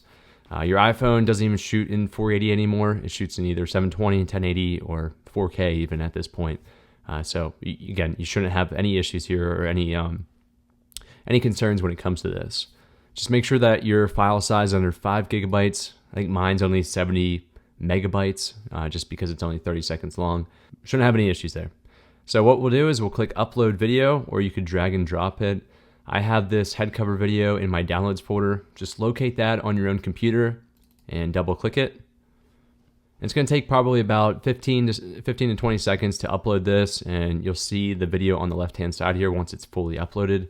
But in the meantime, we can go ahead, we can complete the other 3 requirements. So the first one is the title. Make sure you just describe what your video is doing. Is it promoting your product? Is it describing how to use your product? For me, I'm just going to put Vivere Golf driver, okay, head cover, promo. You can put whatever you want there. They do recommend, I think you're only allowed to put a maximum of 60 characters. So do not think that you have to load this up with keywords and that it's going to be, it's going to boost your search rank, because honestly, I don't think it does too much. Next are your ASINs. If you have a branded ASIN such as this product, I'm going to copy and paste my ASIN into here. If you have non-branded ones, you can go ahead and type in that one. So for me, I'm going to go ahead and copy and paste my ASIN over to here. Well, before we do that, I thought it'd be useful because you may be a beginner and you have no idea what an ASIN is. This is your unique identification number. If you go to your listing, you have to have your listing created. Go to your listing and then go down to the additional information, and your ASIN is right here. They always start with a B. So let's go back here. We copied that. We'll paste it in there. It's going to validate it. All good. If you have more than one that you want to add this video to, say you have a couple different variations of a similar product or identical product, and that video applies to all of them, you can add all your ASINs into here. And these are the ASINs or the listings that video will pop up on so customers can view it. All right, and the last thing is that it's optional. It's going to select a thumbnail from the video at random.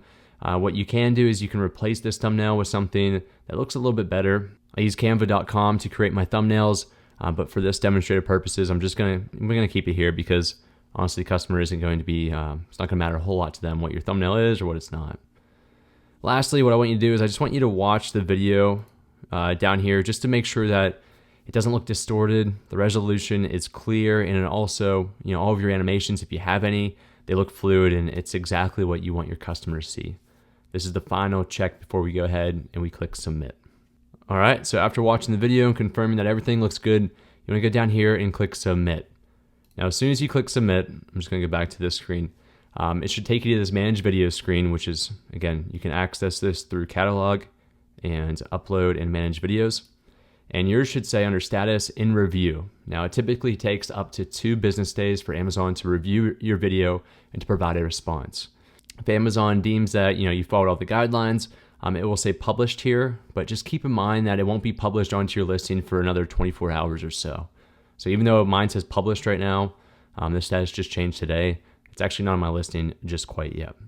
So just be patient, wait for that status to change to published, and then give it 24 hours before you expect it to actually pop up on your Amazon listing. Now, the listing video is one thing, but how about product photos?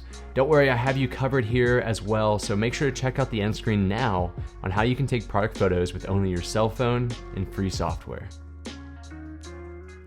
All right, so we've created our listing, and therefore we are ready to send our units from our location or business location to Amazon. Now, at this point, if you do not have your products in hand yet, you will have to wait until you receive them because it's very important that you inspect them. And we also need those products on hand before we go ahead and to create our shipment workflow. Now, something that you can do in the meantime, or if you are ready to ship, is it is time at this point to upgrade to the professional selling plan on Amazon Seller Central. If you recall from the very beginning of all this, we chose the individual selling plan to save $39.99 per month because at this point, it's probably 2 to 3 months in your Amazon selling journey. And there's no point in paying that much if you don't reap any benefits, which we want now. Now, the professional plan, by upgrading, we will be paying $39.99 per month. However, we won't be paying 99 cents for each and every sale that we make. This will also allow us to send our full inventory that we purchase to Amazon. And we can also use advertising products like Amazon pay-per-click advertising and A+ content, which we'll create once our products are in transit to Amazon. So it's very simple to upgrade your membership or even to downgrade your membership if you ever have to in the future. The first thing we want to do is we want to go to the gear icon in the upper right-hand corner, which is our settings. Go to account info and select it.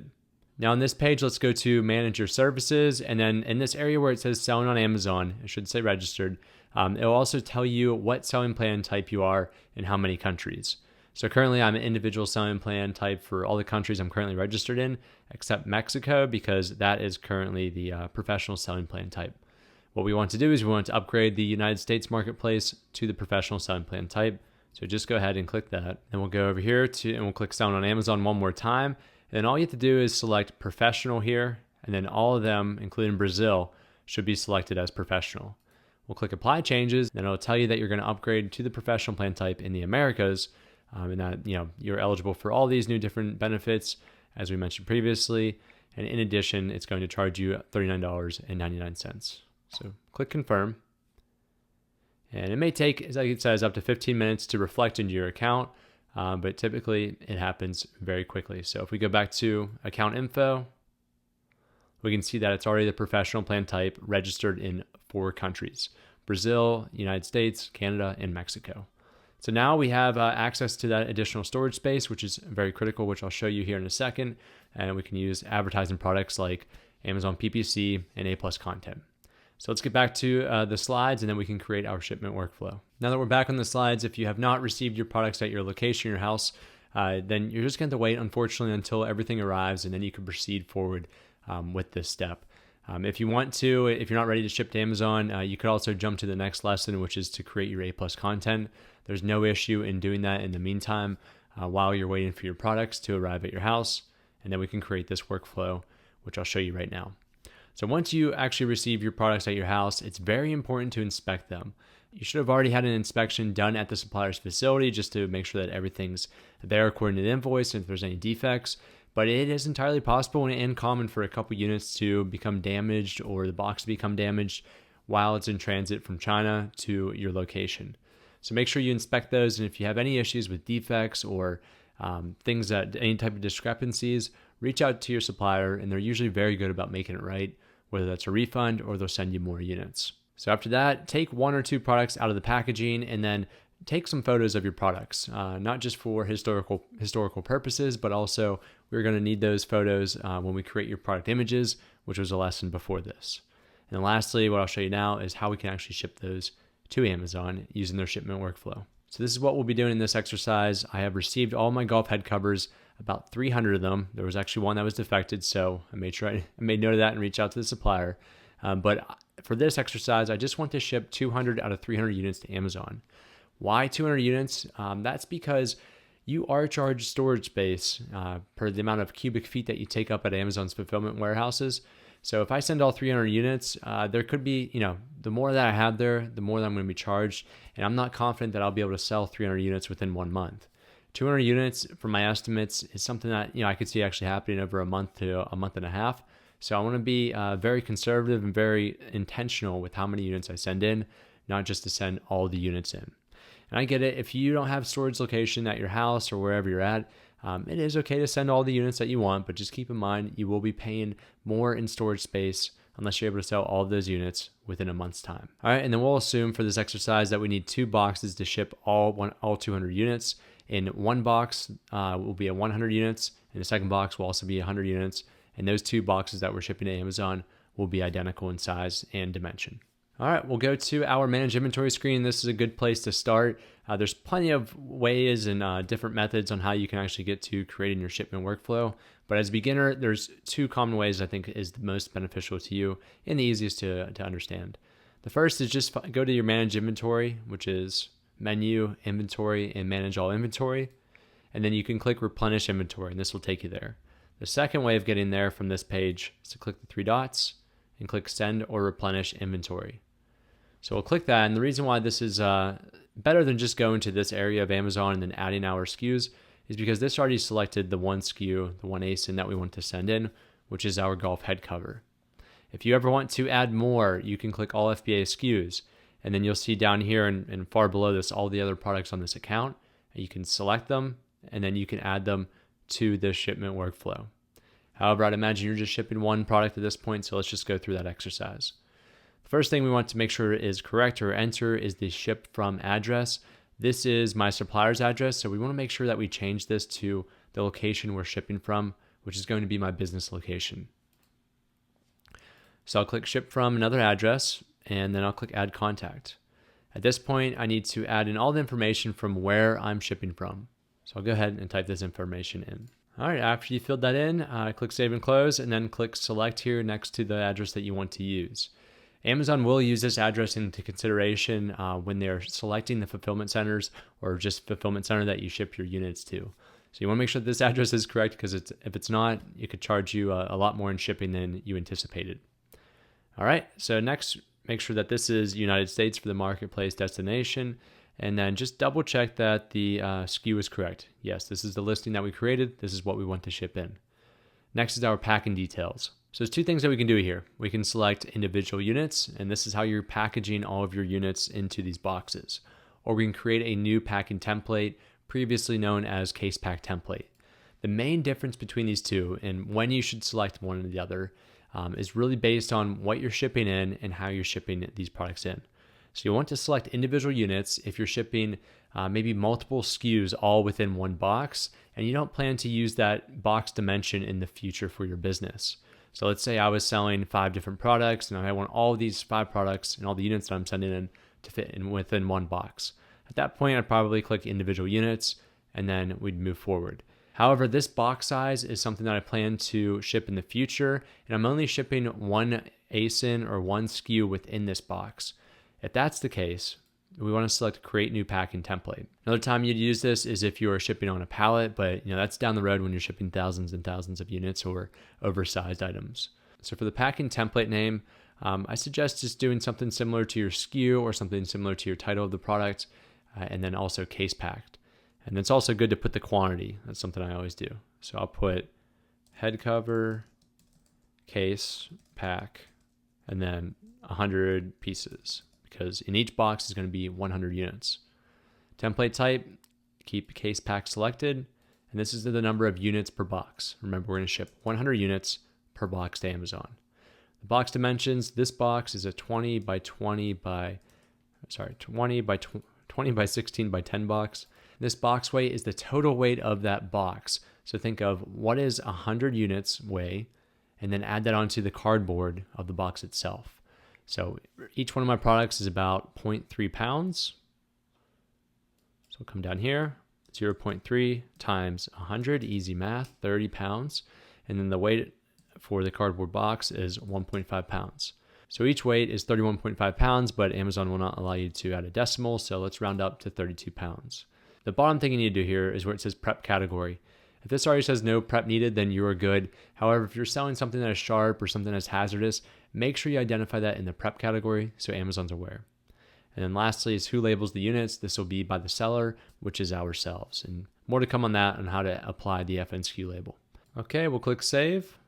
And then you will probably figure out that this warning always pops up. I don't think there's ever been a time where this warning hasn't popped up, and just be mindful it's a warning, it's not an error message. What they're doing here is they're taking the box dimensions, they're figuring out what the expected volume is of that box, and then they're going to say, hey, all 100 units based on our calculations may not actually fit within that box. However, what they're not taking into consideration is that, for a product like mine, it can actually compress and it can really squeeze tight in this box. And I've also verified that it can fit in this box. So if this happens to you, just double check that your measurements for the box are correct and the number of units that can fit within that box. If that's the case, you can click confirm and continue. Now, one thing I wish they did after you click confirm and continue is to pre-select the packing details template that we just created. So just make sure you go back and select the correct one there. Head cover case packed 100 pieces, and then double check the number of units per box. Okay, we'll head over here now, and all we have to do is put 2 boxes, and it will auto-populate the amount of units, which is 200 units. So once you click ready to send, you either are going to run into 2 options. Option 1 is what is shown here. You get the green check mark that says you are ready to send. The second option that you may run into is a red error message saying that you've exceeded your standard size or oversized storage space at Amazon. That means that you don't have enough storage volume in order to send all of those units in. So you may have to backtrack and send less units in. Another reason that may be happening is because it does take a little bit of time once you upgrade to the professional selling plan type to get the extra storage space from 15 cubic feet the whole way to 100 cubic feet. So let me show you, for example, this is a screenshot that I took for this account, and this is when I had the individual plan, and I couldn't actually send in more than about 100 units. So I couldn't send in those 2 boxes that I just showed you. And that's because I only had 15 cubic feet of standard size storage space at Amazon.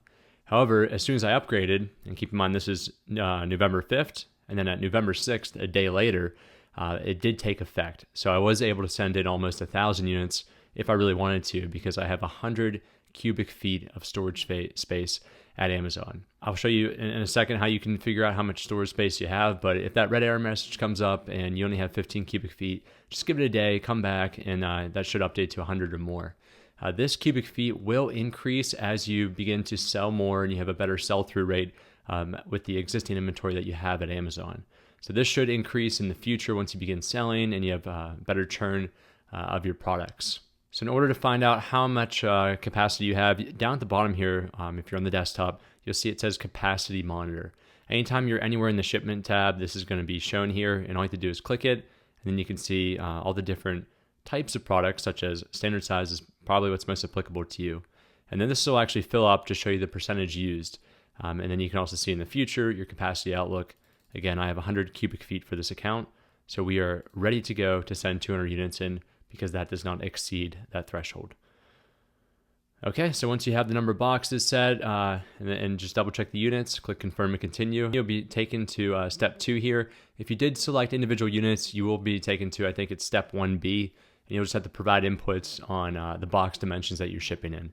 Similar to what we did with the case packing details, it's very similar, and you can use a web form to enter all that information in. So step 2 is where we're going to cover 2 things. Mainly, we are going to confirm and purchase how we're shipping in this step. And we also need to discuss the inbound placement fee, which I'm about to share details with you. So this shipping date is important. This is the date you expect to hand over the inventory to the shipping carrier. So you don't want to put today's date if you're not able to deliver those goods to UPS, for example.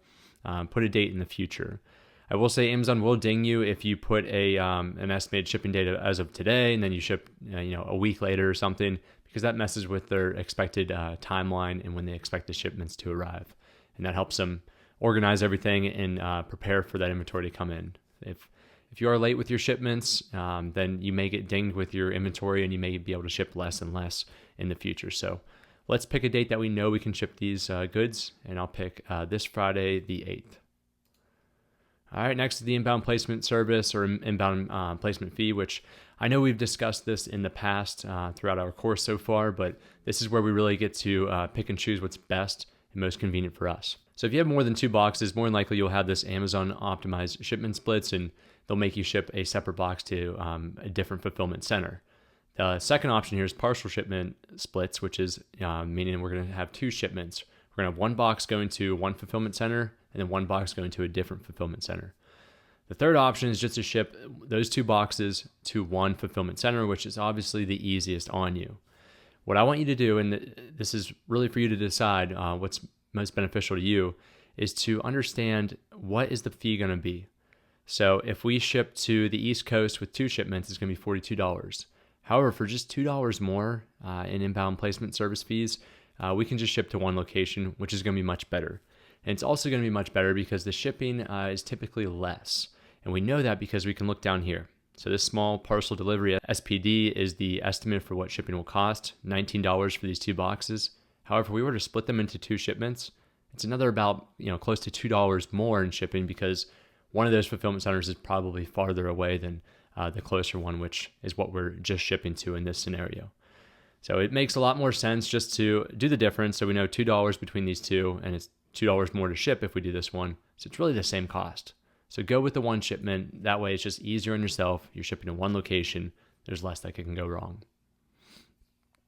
Last thing I'll say on here is always double check your inbound region. This region should match up with your ship from address. So if I'm shipping in this scenario from Pittsburgh, I want to ship to the East Coast. That way it's less money. Always click this and see what's cheapest for you, because obviously if I ship to the West Coast, it's going to be more money and a little bit more difficult for them to process. So keep East and we'll do 1 shipment. The next option here is the shipping mode. This is how you're shipping. These are common freight terms. SPD is small parcel delivery. So think of any package you get from Amazon, or when you ship something through eBay, or shipping something to a relative and it's just in a box. That is going through FedEx, UPS, and that's typically SPD. Now, if you're going through a large carrier and you're shipping pallets, let's just say, That's usually LTL or FTL, which is less than a truckload, or a full truckload. That is something you don't have to worry about right now. Maybe in the future, when you begin selling or when you begin shipping in pallets to Amazon's fulfillment centers, this would be more applicable. But for you right now, just click SPD if you're shipping less than a couple thousand units. Okay. The next option here is what I recommend doing. Always go with Amazon's partnered carrier, which is UPS. It only costs, roughly $9.60, let's just say, per box to ship this to Middletown, PA, which we're seeing right here. That's very cheap for a 35-pound box. That's if you went to UPS directly outside of the Amazon partnered carrier program, this would probably cost you $30-40 per box. So I always recommend doing this option unless you have some other carrier like DHL or FedEx that you have a good rate with for some reason, or UPS isn't in your region for some reason. Then that's when you go with this non-partnered carrier. However, we'll use UPS in this scenario and it only cost us $19. All right, the next thing you want to do, this is the number of shipments. So even though we're shipping 2 boxes, this is the one location that these boxes are going to, and that is in Middletown, PA, shown here. And a lot of it's dependent on the address you're shipping from, as well as where Amazon sees demand for your product. So it does see demand in the East Coast, so I'm still shipping to the East Coast. Don't be alarmed if, let's say we're shipping from Pittsburgh, PA, and they want you to ship the whole way out to California. That's just because they see a lot more demand out in the West Coast versus over here in the East Coast. What you need to do in this section is just double check everything. We have 2 boxes, that's correct. 1 SKU, which is 1 ASIN, is just the Gulf head cover. We're shipping a total of 200 units, 100 units per box. And the total weight of both those boxes and all the 200 units is about 64 pounds. That looks good, great. If it does not, scroll back up to step 1 here, click View Edit, and make those adjustments so they're accurate. All right, at this point, we will see our 2 fees that we have here. The total placement fees is the inbound placement fee that we just discovered up top there, which was $44 to the eastbound region for 1 shipment. And then the shipping fees, which is paid to UPS, that's $19.13 for a total cost to ship our products from our location to Amazon and have them processed, $63.13. Now, this will be deducted from your Amazon account balance if you have a positive balance.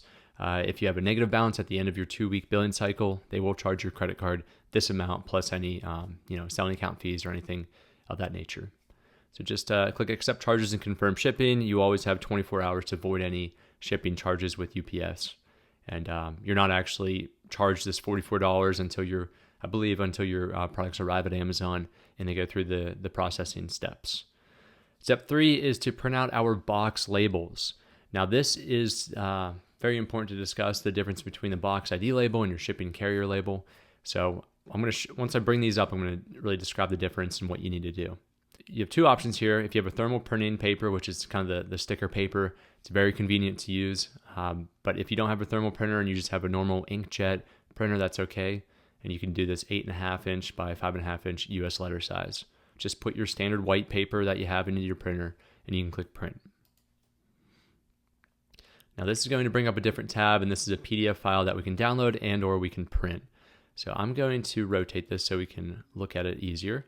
What we have here, and this should match up with the number of boxes, we have 2 pages, right? So we have 2 boxes. On the left-hand side here, this is the UPS shipping label. This should look familiar. It says UPS ground, tracking. That all should look familiar if you've dealt with UPS in the past. What you want to do on this is just double check the dimensions of the box right here. DWT, 20 by 16 by 10 inches. That is correct. 32 pounds is the total weight of the box. And then your ship from address. If anything were to happen in transit where your products were to be lost or damaged and they need a return address, that is why you have that as well. Now that's your carrier label. That is what UPS will scan. The right one here also needs to go in the box separately on the outside of the box. And this is your Amazon box ID label. This is what Amazon will scan as soon as your box arrives to Amazon. They can scan it and they know exactly that, all right, there's 100 of these Gulf head covers in this. And then at that point, I'm not sure what happens, but that is the step 1 of processing them at their fulfillment center. So when you put this on your box, you want to cut this in half right down the line here, put this on one side of the box, and then put this on the other side of the box. It's important that you leave this label uncovered. Do not put tape over this barcode. Obviously, you need to attach it to the box So just tape it around the outside of this after you cut it, and then put that on one side of the box. If it's on the same side of the box, it's not a big deal, but it's just best practice to do that. So we'll do that with one box, and then we'll do that with the second box here, 2 of 2. Same idea, separate UPS shipping label, separate box ID label. And if you have one SKU, you can always look down here where it says quantity 100. So let's say I was shipping 50 units in one box and 150 in the other. It would tell me down here, it would say quantity 150, and the top one quantity 50. So you can always check that once you put it on the box. Make sure the box has that many units and it all matches up. So I'll go ahead and print this now, and then I'll put that on the outside of my box. All right, so that's about it. Once we have put those box ID labels on our box, and there's one last thing to do, and that is where the FNSKU or Fulfillment Network Stock Keeping Unit labels come into play. So I'll share with you how we can do that once we take a look at this final step. Final step is just your tracking details. Again, if you use UPS, this is auto-populated. If you use a non-partnered carrier, Amazon will ask you to put that tracking ID in here. Just double check it says confirmed here if you're using UPS, and again, double check everything else. It's a lot of double checking just to make sure there's nothing that goes wrong, because this is really the holy grail of how you get your products to Amazon. And if any errors happen in this process, it's going to end up having a domino effect at the fulfillment center. So let's talk about those FNSKU labels. What I want you to do is to go to your manage inventory and to find your product. All right, so we're in our manage all inventory and we found our product here. What I want you to do is click the 3 dots on the right-hand side. And there should be a line item here that says print item labels. These are your FNSKU labels. Click that, and it's going to ask you to enter the number of labels to print. For FNSKU labels, you need 1 label for every unit and or package. So that means in this scenario, we just shipped 200 units to Amazon. So we need 200 labels to print. Then it's going to ask you how you want to print these. What I would recommend doing is keeping it as the standard format in 30 up labels, because this is very common in the United States. And you can also put this sticker paper in your inkjet printer, no issue at all.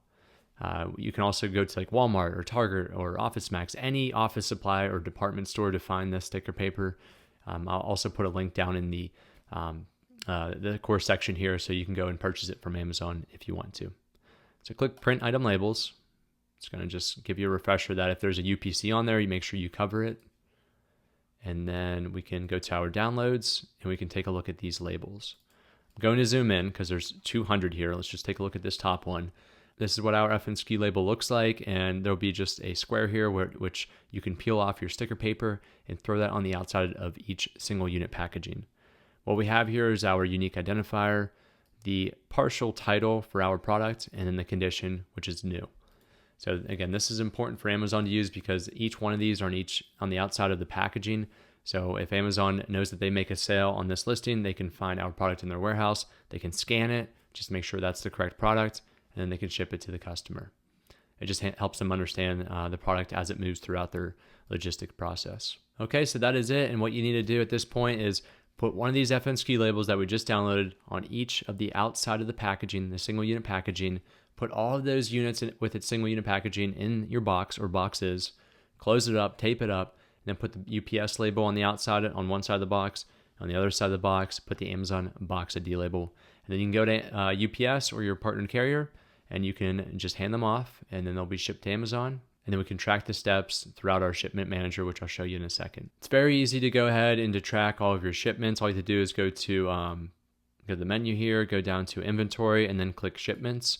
And this will take you to your shipping queue. Your first shipment that you just created should only be shown here, and this is the one that we just created. And if you ever want to track any details, such as tracking information or just take a look at it again, you can click the hyperlink here, and then you can view all the details. So you can see shipment events. The shipment label was created, and then once UPS scans it, it will go into in transit, and then it'll tell you when it's delivered at Amazon, and then checked in.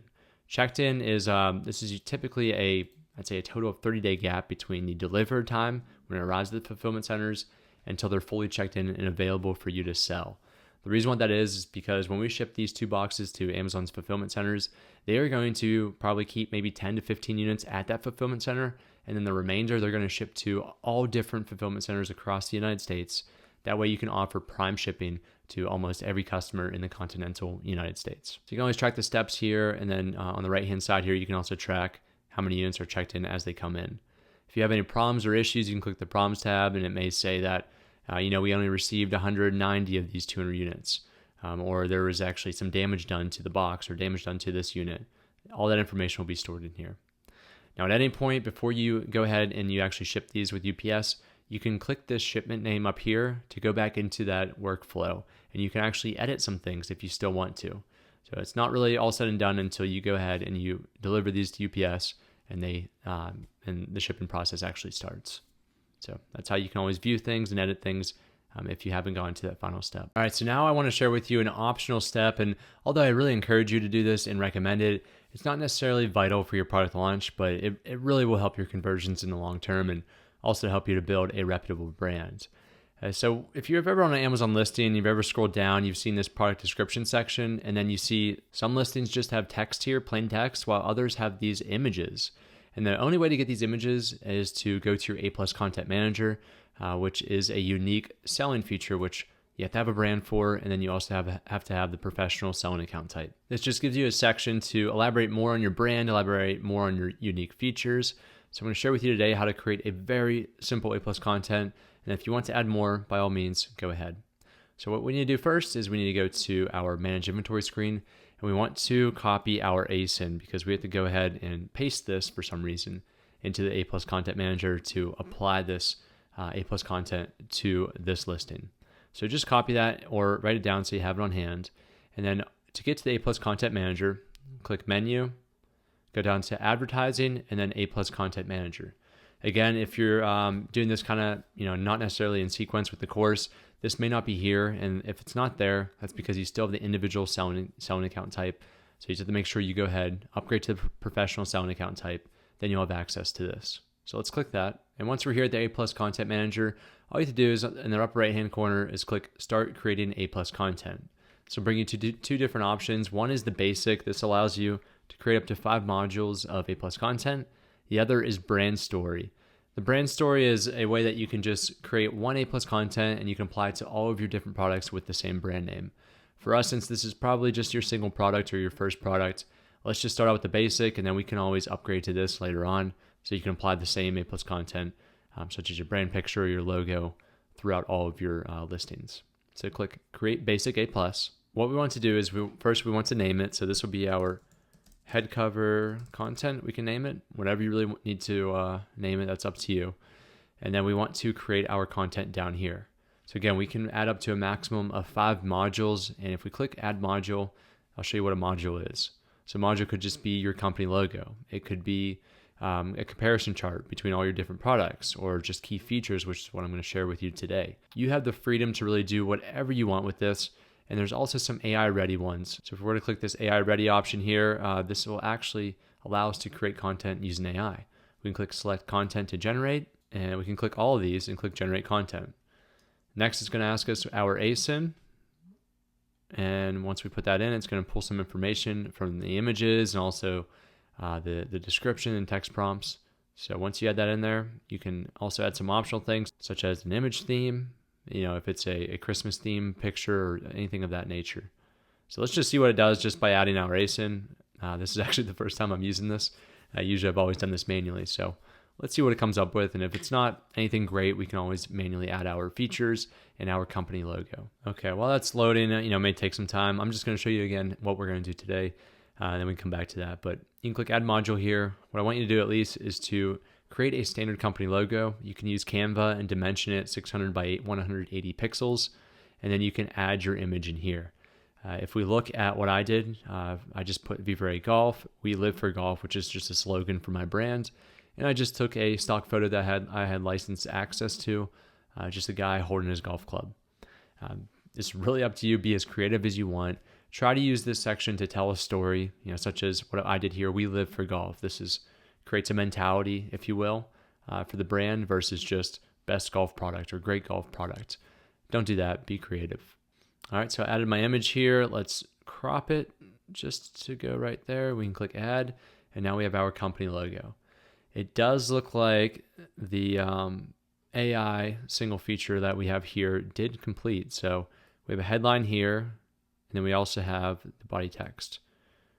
And over here, this looks a little strange. It looks like it's like a room with some grass turf and some whiskey. Oh, that's kind of funny. There's some whiskey glass here in this cigar case with a golf ball. I don't think this is great. So to be honest with you, I'm just going to exit out of it, which you can do so by clicking here.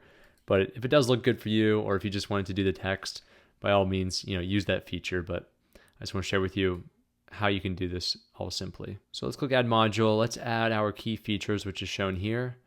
And then now we can go in, we can add our images, add a headline, which should be the key feature. And the text should be 1 to 2 sentences at a maximum, just elaborating on that key feature. So you can see what I did here. It says key features. I show the embroidered logo, dress your driver in style. So I have a little bit of fun with it. Level up your game on the course with this luxe head cover. It is important too to also use keywords that are trending throughout the A+ content. Although it doesn't really affect your search rank to a great level, such as your title and bullet points, it still has some factor into it. So make sure you don't slack in that and add those keywords here. The second feature, trusted by golfers, just saying that this is a tour level golf products. It's a reputable brand. The plush cotton interior, the felt, allows you to protect your driver. And then also a key feature of just standing out. This is a one-of-a-kind, unique head cover, and it's always a talking point on the golf course.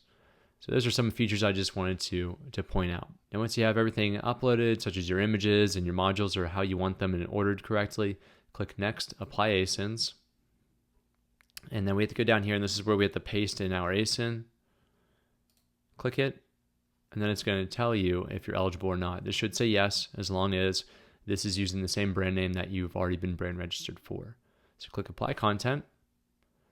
Since I already have A+ content on this listing, it's asking me if I want to override it. You can go ahead and click Override if that's applicable to you. If not, we can click Next, Review, and Submit. So after doing that, you should see your A+ content as we can see here. And then lastly, we can click Submit for approval, and someone at Amazon or their algorithm will review your application and either approve it or reject it based on their criteria. It should take, probably 7 to 10 business days for this to be approved. So this is a great time while your products are in transit and being shipped for you to do this. And then by the time you actually have stocked inventory at Amazon, your A+ content should be already published in your product description section, and you can have a great launch. All right, next we're going to discuss the launch strategy, which this is a part of, but there's definitely some other great things that we need to do in order to prepare ourselves to have a successful product launch. All right, step number 10, and that is to create our launch strategy. It's a very simple launch strategy and entails really 4 main elements. And I want to share those with you today. So whenever your inventory is stocked at Amazon, right away you are ready to go and you can begin selling. So the first thing with the launch strategy is the Vine program. When you are starting out selling on Amazon with a new brand and a new product, you have 0 reviews. Now, as you know, as a customer when shopping on Amazon, if you find a product that has 0 or maybe 2 reviews, you don't necessarily trust that product because there isn't enough feedback from customers to really give you assurance that, yes, this is a good product to purchase, or yes, this is a fair price point. So we need to use the Vine program, which is a program where you can ship X amount of units to Vine reviewers who will receive your product for free, unfortunately, and then they'll leave a review. Although they're not obligated to leave a review, I would say about 90% of the time you will receive a review. So it's a great way to receive those initial reviews. On that same topic, and the second point here is, you need to be careful with this one, but it is great to ask your friends or your family to purchase your product and to leave an honest review. You cannot ask them to, hey, purchase my product, I'll give you money, and give me 5 stars.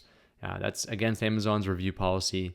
And the other thing to be careful here with is if you do ask family especially, make sure that their Amazon account does not share the same address as your Seller Central account. If Amazon detects that there's a large amount of people from the same relative region or the same address that are leaving a review for your product, they will remove those reviews, and we could possibly have your listing and or your account suspended. I've seen it happen plenty of times, so it's best to ask faraway relatives or faraway friends especially to leave an honest review, and there's no harm in doing that. So let's discuss since we talked about reviews, we'll get to the other 2 here in a second, but let's discuss the Vine program. The Vine program is great because you can at least receive up to 2 reviews for free. That is where you can enroll 1 to 2 units per parent ASIN and get up to 2 reviews for free. So there's really no harm in enrolling 2 units. It does cost money if you go 3 to 10 and then up to 30, which is the maximum per ASIN. So you will have to spend $200, plus you're giving that Vine reviewer the product for free and still paying the FBA and the referral fee.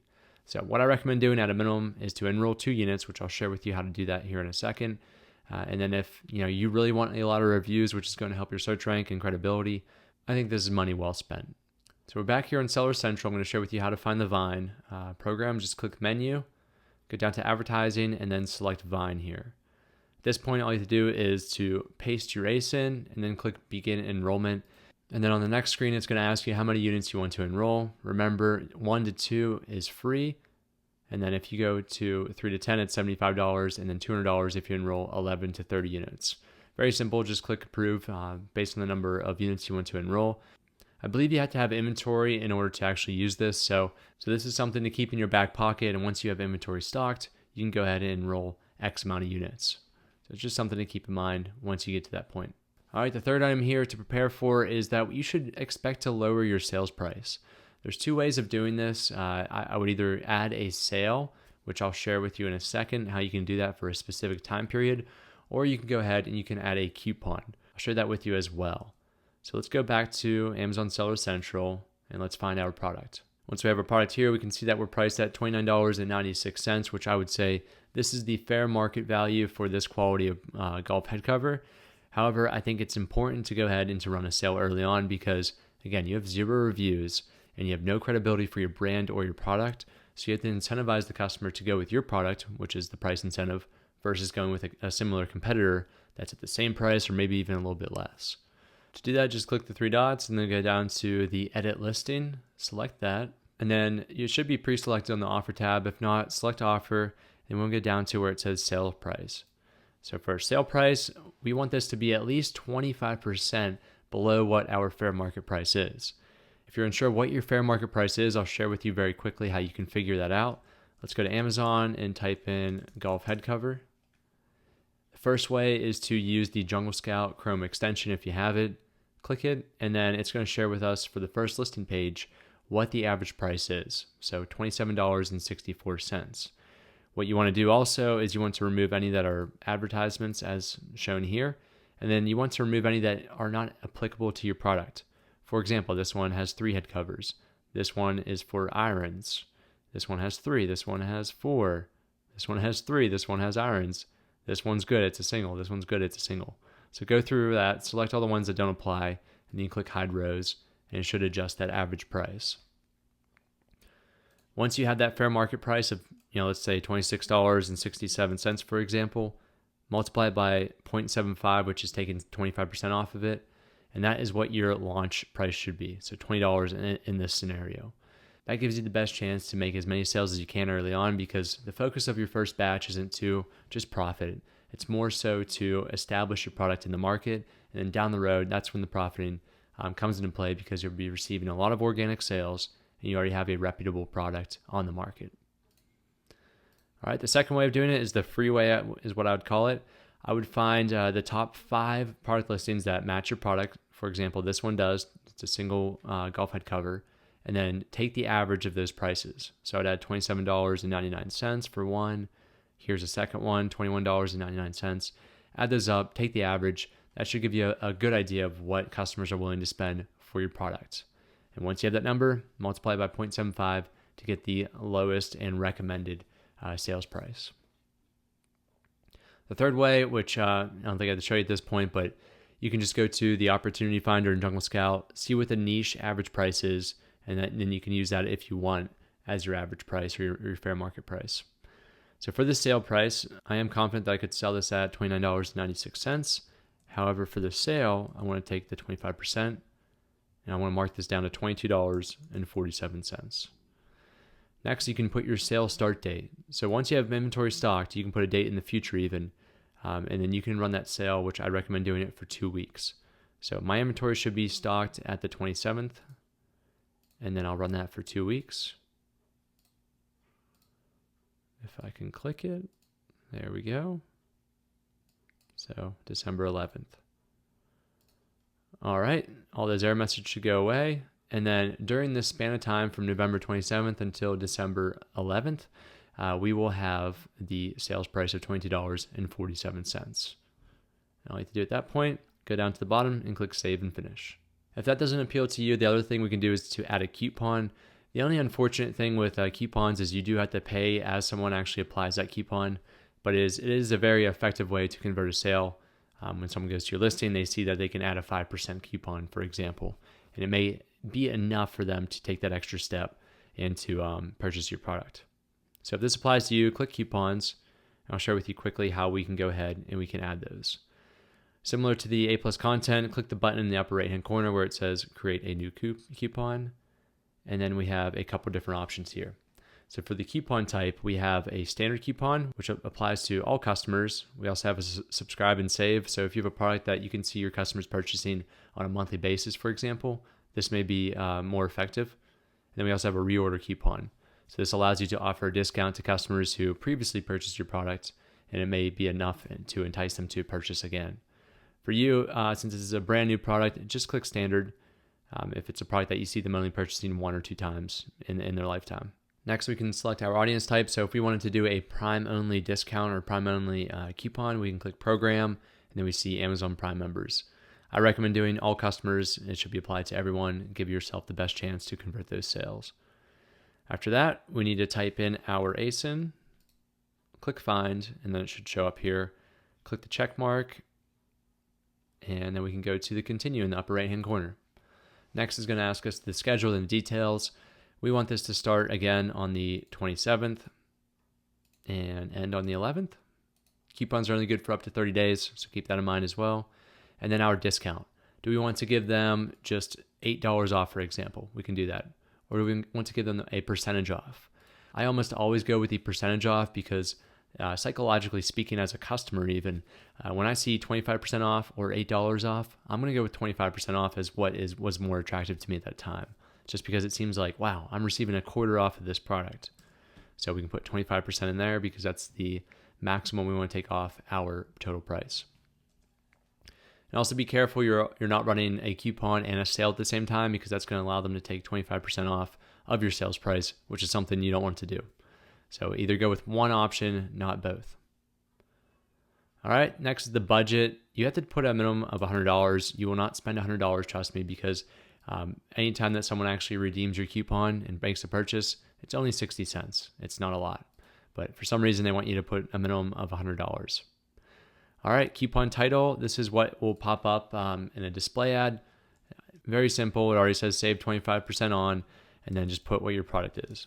Golf head cover. All right, stack promotions. This allows you to take a buy one, get one if you're running a promo with that, and you can also apply this coupon. Just put no, do not allow stacking, and click continue. After you do that, you can review all this, and then you can submit it. Within a couple hours, it should be approved, and your coupon should be effective during the scheduled dates. All right, so those are our 3 steps. And the final step is to create a pay-per-click or PPC advertising campaign. So when we launch, we can put our product on other competitor listings as well as at the top of the search results. That is to come in step 11, which will go into more detail on how to create these 2 campaigns that I want to share with you and what our overarching strategy is when it comes to marketing and advertising. All right, step number 11, and this is setting up our advertising campaign. Now, I think I mentioned this in the previous step, but it's very important that we advertise and have some type of marketing strategy going into our first product launch, because we have 0 reviews and we have a brand and a product that, frankly, no one's ever even heard of. So we are going to leverage advertising, 2 different campaign types, in order to place our product at the top of the search results so we have a better chance of converting and making sales early on. So at this point, we're probably into the last 1 or 2 weeks of this 90-day journey if you're part of the program, and you should begin to see some of your products arrive at Amazon at this point. So it doesn't hurt to go ahead and to create your advertising campaign at this point, because they really won't run until you have inventory stocked. So it's a good thing to set it up now, and then we can always activate it or schedule it to start at a later date. So when I say advertising, we are going to leverage Amazon's in-platform advertising manager, which is called Amazon PPC. That's what we refer to it as, pay-per-click advertising. So as a very high level of this, you will only pay as an advertiser whenever a customer clicks on your advertisement. I'm about to share with you some of the advertisements that you may or may not be aware of that are already on Amazon. But if I'm a customer and I go ahead and I click this sponsored advertisement, meaning that this seller has put their listing at the top of the listing page, if I click it, that advertiser and that seller is going to be charged, let's just say 50 or 60 cents. You do not pay per impression or per the number of views of your advertisement. That's really the key idea of how you spend your money through Amazon's integrated PPC platform. Okay, so let's discuss some of these advertising locations. And it's very easy to tell when someone is a seller is paying to put their ad in front of you. And that's because there is always a sponsored eye icon shown here on the right-hand side. That is at the bottom right of every single advertisement. And it just tells the customer that, hey, someone's paid to artificially place that their listing or their banner in this spot. So as a customer, just keep that in mind. For us, there's a few different locations. This seller right here that I have bordered in yellow, that they are using what's known as a sponsored brands campaign. More to come on that. And we'll actually create one of these advertisements together. This is the first thing you see when someone types in, for example, head covers golf. This is a banner style. It allows you to put an image, your brand logo, as well as even a video, which is what I plan on sharing with you. So it's a great way to show all of your products at the very top of the page and quickly capture a lot of the market share of people searching for this keyword term. Now this is about halfway down that same page, and this is just another sponsored brands ad. And this seller has a video playing, and it also promotes their single product here. And we can see sponsored right here. It's not always in the bottom right. I know I just said that. Sometimes it's above, but typically it's the bottom right. All right, on the left-hand side, these two sellers are using a sponsored products campaign. Just be familiar with this terminology. I'll explain it all later. These are two sellers that have paid to put their listing, their detail page at the top of the search results, hoping that you'll click it, and then you ultimately will make that sale. So this is just one line item down on the first listing page. Next is a sponsored display ad, and this is just a small banner at the top of a competitor's listing. So this Magnetic Golf Club covers, this brand is paying to put their advertisement on this competitor listing. It's a great way to steal some of the traffic or steal some of the buyers away from your competition if you have a superior product or maybe at a better price point. For example, if I'm a customer and I'm on this listing, I'm not quite sure if I want to purchase that or not. It's $30.99. And then I see that this one's on sale for $11.99 and it includes Prime shipping. I may click this display ad, which will take me to the detail page, and ultimately maybe I'll make that sale. I'm not huge on the display ads because it's very small and you still pay a decent amount of money per click. I really like to focus on the sponsored brands and the sponsored products campaigns. All right, next is just a section here where it says 4 stars and above. And these are sponsored, believe it or not. You may look at these and say, oh, Amazon's just recommending these to me. No, each one of these sellers is paying to promote their listing and to put that thumbnail of their listing on this detail page. So this is just scroll down just below the buy box. So those are really all the main areas which sellers advertise on Amazon, and I'll share with you a couple of those. But first, we need to discuss our marketing or advertising strategy. And what I like to teach my students and apply to my own business is the full funnel approach. This is very common across marketers and marketing agencies. And that's really the idea of what we need to do is we need to take this large pool of customers and filter it down until we can convert just the select few that are willing to make the purchase. So we'll start out by running a sponsored brands campaign that will drive awareness of our brand, awareness of our product. It will allow customers to consider it, to say, maybe I could use that. That looks like a interesting product, but I'm not fully ready to make the buying decision. And then maybe on that same date or a later date, they'll come back, they'll type in the search results or they'll type in your brand name, and then you'll convert that sale. This is much better than what many beginner Amazon sellers first start out with, which is they only focus on conversion. So they have this unknown brand name, this unknown product, and they expect, hey, with 0 reviews, I'm just going to put my product at the top of the listing page, and I'm just going to convert sales from day one. That never happens. So that's why it's very important to start out by driving awareness and then consideration, and ultimately we'll use a sponsored products campaign to convert those buyers. So I know I've mentioned this quite some time. There's really at this moment in time, there's 4 different types of campaigns that we can run as Amazon sellers through Amazon's integrated platform. The first is sponsored products. Again, this is great for conversions. This puts your product at the top of the listing or on other competitor detail pages, and it allows you to just gain a lot of the traffic. When I was at a session actually at Amazon Accelerate, one of the advertising agencies, a spokesperson that was there, she mentioned that just by focusing so much on sponsored products and conversion type campaigns is you don't have the ability to drive new growth, right? So you're restricted based on the amount of people that are typing in that search term. However, with an awareness and consideration campaign, you are building new growth. Although you may not convert as many sales, you are building up growth for your product and demand for your product. And then you can use sponsored products in addition to convert those sales. That always really stuck with me. So these other three, sponsored brand, sponsored display, and sponsored TV, are all great for awareness and consideration. For us, I just want us to focus on, for now, the sponsored brands campaign for awareness and consideration, and then sponsored products will run in tandem for conversions. If you have interest in display or TV campaigns, I can also help you out with that. I'm well versed in it. I just think that's more of an advanced technique that we'll progress into if you stick with the program after the 90 days, and I can share exactly how to do that. So let's talk money now. This is our budgeting strategy. If you recall from the one of the first lessons, I introduced how much you should at least save up, and that was about $2,000, which included $250 for your advertising budget. Now, for you may have $500, you may have $10. This number is arbitrary. I'm just using this as an example for our exercise, but this would be at least a good starting point if you budgeted $2,000 and you have money left over. It's important to at least put some money towards advertising, but don't worry about stretching your wallet just to make this work. So how we're going to divvy this up? We're going to divvy up $150 towards the sponsored products campaign, or 60% of that budget, and then 40% or $100 towards sponsored brands. So that comes out to a daily budget of $10 a day for the sponsored products and about $7 a day for the sponsored brands over 2 weeks. 2 weeks is our launch timeline. That's typically the time that Amazon really judges your listing, for lack of better words. And the more sales that you can have within 2 weeks, 2 to 4 weeks really, you're going to have a better search rank and pop up in the search results organically. All right, let's have some fun, and we're going to start out with creating the sponsored products campaign, and there's a couple of things that we need to do at this point. First, I want you to bring up that spreadsheet that we took a look at before when we were creating our listing content. If you don't have this, just simply go back to the Keyword Scout on Jungle Scout, type in your main search term, golf head cover for me, and then export that into a CSV file.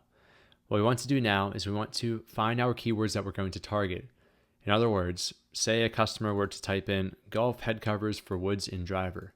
If they were to type that into here, our ad should pop up in one of these sections here, either here, or here, or potentially down the page. Or if we're running a sponsored brands campaign, it would pop up here. So that's why we want to find keywords that are trending and have high number of searches at a fair PPC price, bidding price, so we can create the most optimal campaign. In order to do that, we want to hide all of the rows that say broad. We want to also hide the 30-day, 90-day trends. I don't care about that right now. The category, the recommended promotions, PPC bid broad, and then relevancy score. So let's hide all of these. And you can hide those as well. All I really want to pay attention to is the 30-day search volume, exact, PPC bid, exact, and then the ease to rank. Now I want to go to the column where it says ease to rank, and I want to filter. Do a quick filter. I only want to look at the ones that are easy, moderate, and then I don't want to look at the ones that are somewhat difficult or very difficult. If that's the case, and you were to target those keyword terms or those phrases at a very difficult ease to rank, you're going to spend a much higher amount per bid in order to convert those sales. So we're looking for easy to moderate ones for our campaign. All right. Now what I always do is we want a list of about 20 keywords to start, and then over time we'll optimize that down to maybe just a handful of keywords.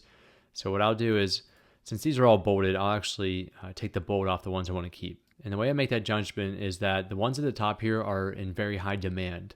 So I want to take a look at the demand. I also want to take a look at the PPC bid. This bid right here, this will change depending on what your match type. If you're targeting exactly golf head cover, or if you're targeting the phrase, maybe head cover golf, that will change, and it'll also change on the category you're in the product. So this is never going to look the same for you. A fair price per bid, though, for just a general keyword term usually ranges between 50 cents to $1. And the ones that are more specific that convert a lot of sales, they could be even $2, $3. That's entirely possible. So I am fine looking at all these. These are all between 50 cents to $1. Nothing outrageous. So I'm going to go just through the list here from the left side and pick 20 that relate directly to my product, and also having a fair amount here. So I'm going to do this quickly. All right, so I found 20 here. I took the bold off of them, but I'm actually just going to put them into a note here. So I'm going to paste them here. I'm going to remove this table so I can just see the 20 and not all of these gaps in between. Feel free just to paste this into a text file or your Word file or just another sheet in Excel. As long as we can quickly copy and paste them in the future, it doesn't matter where they're at. So now we have 20 here. These are going to be the keywords that we target. And then the next thing we want to do is we want to find competitors to target. So we're going to apply two different strategies. The first strategy in our sponsored products campaign is to target these keyword phrases. And then next, we want to actually put our listing on detail pages of our competitors. To do that, let's type in our niche name. For us, it's golf head cover. And this time I want to find 10 competitor listings, and I'm going to copy the ASIN, which is shown here. If you don't have Jungle Scout, you can click the listing, and in the URL up here, you see this B0 something something. That is the ASIN, so you can copy that there. All right, so there's two different ways of finding the ASIN, and that's what we'll need to actually target. So I'm looking for two different things when it comes the criteria when it comes to selecting these targets. One, it's the same or nearly identical product as mine, and two, I'm looking to make sure that the price is either higher than mine after the sales price or it's right around the same amount.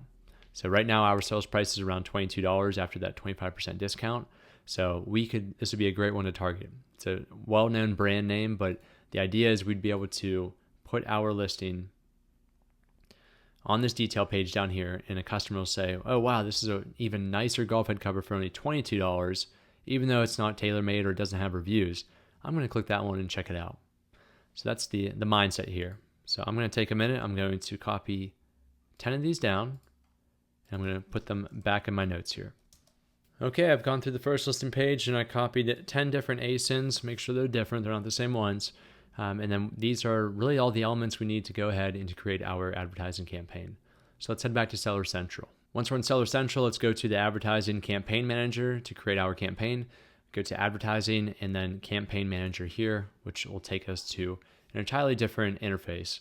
So now we're not in Seller Central really anymore. We're on advertising.amazon.com or Amazon Ads. And this is where we'll see all of our metrics for how many sales we converted, how much we're spending, impressions, and also the ability to create a campaign. So that's what we're going to start out by doing. We'll click Create Campaign, and then we'll see a common screen here that I took a screen share and put in the slides. These are the 4 different types of campaigns. First, we'll start out with the sponsored products campaign, and then we'll come back and we'll create a second campaign for sponsored brands. It is entirely up to you if you want to run both of these or just one. I do recommend running both, like I've been saying about awareness to conversion. Again, do what you're comfortable with. I don't want to make you do something that you're not necessarily comfortable with. So let's promote our product listing with sponsored products. We'll click Continue here. And the first thing we need to do is to enter an ad group name. Ad groups are different than campaigns. There's a campaign, and then beneath that are multiple ad groups or just one ad group. Ad group is just a subset of or different keywords that you're targeting. It's a way to separate your campaign into some finer elements. So this first ad group, I'm going to put keyword targeting, and then we want to find our product here. So we can see that it's on sale for $22.47. Currently out of stock, but that's okay. We can create this ad campaign, and when it's in stock, it will begin running. So we'll click Add next to it. If you can't find it, you can go to Enter List and type in your ASIN, but it should be in the search. Next, we'll come down here, and we want to select manual targeting. We do not want to go to automatic targeting because that means Amazon's going to find products and keywords to target versus using our list that we created, because we know that's a great list that has high demand at a fair PPC bid price. Okay, we'll scroll down to manual targeting now, and we have 2 different options, keyword or product targeting. We're going to start out by creating an ad group for keyword targeting. We'll come back and create another ad group within this campaign for product targeting, which is those 10 ASINs that we copied. All right, so keyword targeting. There's suggested ones based on your ASIN. It'll tell you, hey, you should go ahead and target golf driver, for example. You can use those if you don't have Jungle Scout or if you're still looking for more keywords. But what we want to do, since we have a list already, is to go to Enter List, go back to our 20 keywords, copy those, and click Paste. Now just make sure that you click Enter and enter a new keyword, and make sure it's not just one line. Amazon will separate them based on every single line. So it should be 20 here. Another thing to do is the match type. I know I didn't really go into this too much, but I can now. So what it means by match type is I'm going to go back to Amazon. If I were to target an exact keyword, Let's, for example, look at golf club covers. If I'm a customer and I type in golf club covers and I'm only targeting exact match type, my ad will pop up. However, if the customer types in golf club covers funny, my ad will not pop up because it's not the exact match type. Then you also have phrase match type. So phrase match type where my ad would pop up would be if I were to target golf club covers for phrase match type, someone could type in golf covers club and mine would still pop up. The third match type is the broad match type. So if someone just typed in potentially, and again, this is typically how it works for broad match type. This is the most broad one, and so someone could just type in golf club and my ad for that head cover could pop up. The reason I don't like broad match type is because if I'm a customer just type in golf club, I want a golf club. We don't know if I necessarily want a golf head cover or not. So I think it's very important to either use phrase or exact match type only. And I always would side with, when starting out, exact match type since we know our keywords. So with that being said, now that you understand what it means, we are going to deselect broad and deselect phrase. So we're only left with exact. If you left phrase also selected here, then you'd have 40 different targets. You'd have 20 exact and 20 phrase. That's how that works. Click add keywords. And now all 20 were added, as we can see here, and they all have their suggested bid. Amazon will tell you what the suggested bid is, and it'll put that in there for you, and then also the range. So the fair range for this is between $1.30 and $2.05. If you want to get particular, we could come back here and say, hey, Jungle Scout is estimating that a good PPC bid for exact match type for this is $1.01. Now, I wouldn't go ahead and do that right away. That's something we'll do later on when we optimize. I would leave it at the suggested bid now, and then we'll see later on in about a couple of days what's performing well and what's not, and which ones we can decrease our bid and which ones we need to increase our bid. So that all looks good. Come down here, I'll just touch upon negative keyword targeting briefly. This is the opposite of keyword targeting. These are negative keywords in which your advertisements won't pop up. So let's say I'm selling a white head cover. A good idea would be to add red head covers. So my product doesn't show up when someone types in red head cover because they want a red one and not a white one. The reason why I don't worry about this and the reason why it's optional is if you're only looking at exact match types, that's the only time when your product, your advertisement's going to pop up. So even if someone types in red golf club covers, mine is not going to pop up because someone didn't type in exactly golf club covers. If you are running phrase or broad match types, then you may want to add some things in there. Just give it some thought. All right, now we're on to the campaign. So we want ad group, which is a step down, and now we're at the broader level of the campaign. For the campaign bidding strategy, I would recommend dynamic bids down only. This means that say we had $1 bid amount for a keyword, but Amazon thought, you know what, they could actually convert the sale based on their algorithm at 75 cents. That means that they would take your bid and only charge you 75 cents and do that in real time. Dynamics bids up and down does the opposite. It may increase your bid by a maximum of 100%. So at $1 bid, it may increase it to up to $2 per bid if it really thinks you're going to convert a sale. I like to keep as much control with my campaigns as I can and not let Amazon have full control and really make those decisions for me. So I'm always been a fan of the down only because in certain instances, it can save you some money. All right, next is adjust bids by placement. So it's very critical that we put our advertisements at the top of the listing page because that's where the bulk of sales come from. What I usually do and what I recommend is putting 25% here. That means that I'm willing to spend 25% more of my bid that I have fixed right now if you were to put me at the top of the listing page. Again, I just I've had better results in my own business and with students by adding this 25% here. All right, last item here is let's add the campaign name. This is, I recommend doing what the ASIN, SKU, or title of your product is, so golf head cover, and then I'm going to put SP for sponsored products. Now start date and end date.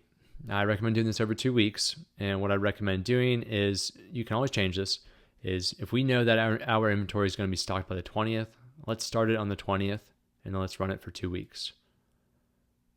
So find December here, and then we'll go to the 11th. So that'll run for 2 weeks. And we'll come back once our inventory is checked in. And we can check that in the manage inventory screen. If we need to go ahead and to extend this or to start this sooner, we can go ahead and do that.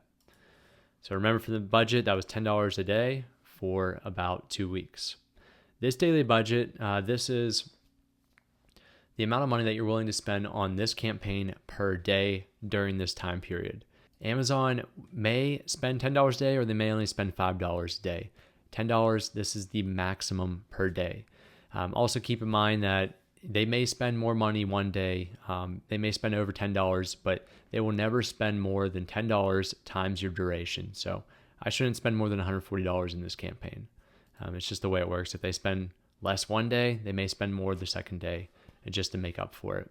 Okay, now we can click Launch Campaign, and we should see our campaign. So these are all the details from our campaign here. And if we go back here to Sponsored Ads on the left-hand side, click Campaign Manager, we will see our campaign at the top here, Golf Head Cover SP.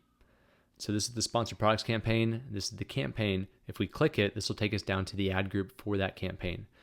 And remember the keyword target ad group that we just created? Let's go ahead and create a second ad group, which is going to be for our product targets. So we'll click Create Ad Group. And this ad group is going to be the product targets. We'll move a little bit quicker this time. We'll find our product. We will click Add next to it. Now, our campaign bidding strategy is something we already created, so it's just telling us that we can't change it unless we go to the campaign settings. We'll go down to product targeting now, not keyword targeting, and that will change this section here. So we can go ahead, we can just target a category, which is something I didn't mention previously, or we can target individual products, which is something we want to do. For the sake of this, though, I do recommend adding the category. I think it is good to have that on there because it gives you some broader exposure. All right, so click Add there, and we can see it on the right-hand side, and then we'll click Individual Products. Now we will go to Enter List. Since we have our ASINs, we will find that, copy these 10 ASINs, make sure they're separated by a line, which that one is not, and then we'll click Target. All right, so it found all 10 products. There is a chance that there isn't a bid amount or a suggested bid amount. Amazon will put a pop-up in front of you right now and say, hey, what do you want the bid to be? If you're unsure, just look at what all the other bids are and then take the average of that, or just put 50 cents to start out. Again, you can always adjust this later on. All right, and then we will click Create Ad Group. Now we have 2 ad groups running at the same time under one campaign. So we can see here, keyword target and product targets. Now those will run at the same time, and if you want to go back to the campaigns, we can go at the top banner here where it says all campaigns, and then here we go. Here's our one campaign. Now as this begins to run, you'll begin to see data shown here. This data will share with you the amount that you're spending each day, the number of impressions or views of your advertisement, the number of clicks, meaning a customer clicked your advertisement, and then this CPC is your cost per click. What's the average cost for someone to actually click your advertisement? I would recommend going to the CPC and then type in ACOS for ACOS. And we'll come back to more onto this, obviously, what that means later on when we talk about optimizing our campaigns in step number 12. But just set it up like this for now, and we're good to go with our sponsored products campaign. All right, now the next step is to create our sponsored brands campaign to run in tandem with this sponsored products campaign. To do that, we'll follow very similar steps this time. We'll click Create Campaign. And then we'll find sponsored brands here. We'll click Continue. And now it's kind of flopped. So previously we started out with the ad group for sponsored products, and then we went into the campaign. Now we're going to discuss the campaign, some goals, and then also our ad creative. So for the campaign, let's name this Golf Head Cover, and then SB for sponsored brands. Start date. Now I want to drive awareness before my products actually, before my sponsored products campaign goes into effect. So I'm going to start this 2 days sooner on November 18th, and the sponsored products will start on November 20th. Still want to run this for 2 weeks. So that will be December 9th when it ends. And then the budget for this was $7 per day. With sponsored brands campaigns, you also have the option to do a lifetime budget. So let's say you just wanted to put in our $100 budget. That gives Amazon more control, though, of how they want to spend that $100, but they won't spend more than $100 by the end of the 9th. I still recommend sticking with the daily and then going with the budget that we talked previously. All right, our brand is here. So you do have to have a brand to use sponsored brands, as the name suggests, and that should already be pre-selected. Goals, we have 2 different options. Do we want to drive page visits, or do we want to grow our brand impression share? Now, this really doesn't affect too much because this really only affects what Amazon suggests that you do, but you're following this tutorial and you're just going off of what, what I'm teaching you. So we'll keep this as drive page visits because we want to drive the customers to our landing page. We're still generating that awareness and consideration with our banner and our video that we're going to put up. So that is still an element, the main element that we're trying to achieve, but it takes us one step further if we can actually get some clicks for our sponsored brands campaigns and even convert sales. It's still a goal, and it's still a great thing if we can convert sales off of this campaign. All right, bidding, we can either do automatic bidding or we can deselect that and put our bidding adjustments. I do allow Amazon to take control of this, and I keep automated bidding. Go down to the ad group. So we'll name this video and SB for sponsored brands. And then we have 3 different ad formats. One could be a product collection. So say you had 3 different products or 4 products. You could actually place all your multiple products in this sponsored brands campaign and show all the customers all your branded products. Does all have to fall under the same brand name, and it's something that you can do in the future. But at this point, you probably only have 1 product, so it doesn't make sense really to do that, nor are you allowed if you don't have 3 or more products. The second option is a store spotlight. So if you create an Amazon store, which is great, once again, when you have many different products, but if you just have 1 product, it really doesn't matter, what your store looks like, or it doesn't really, it's not even compelling to have a store at that point. So that's why I always go with video for new sellers, because it allows you to show the customer the video that we created in the previous step in step 9, and then it also shows the customer what your product is and the unique advantages and features of it while they're scrolling through the first listing page. So click video, and then for the landing page, keep product detail page selected. Again, we don't need to worry about store until we have multiple products.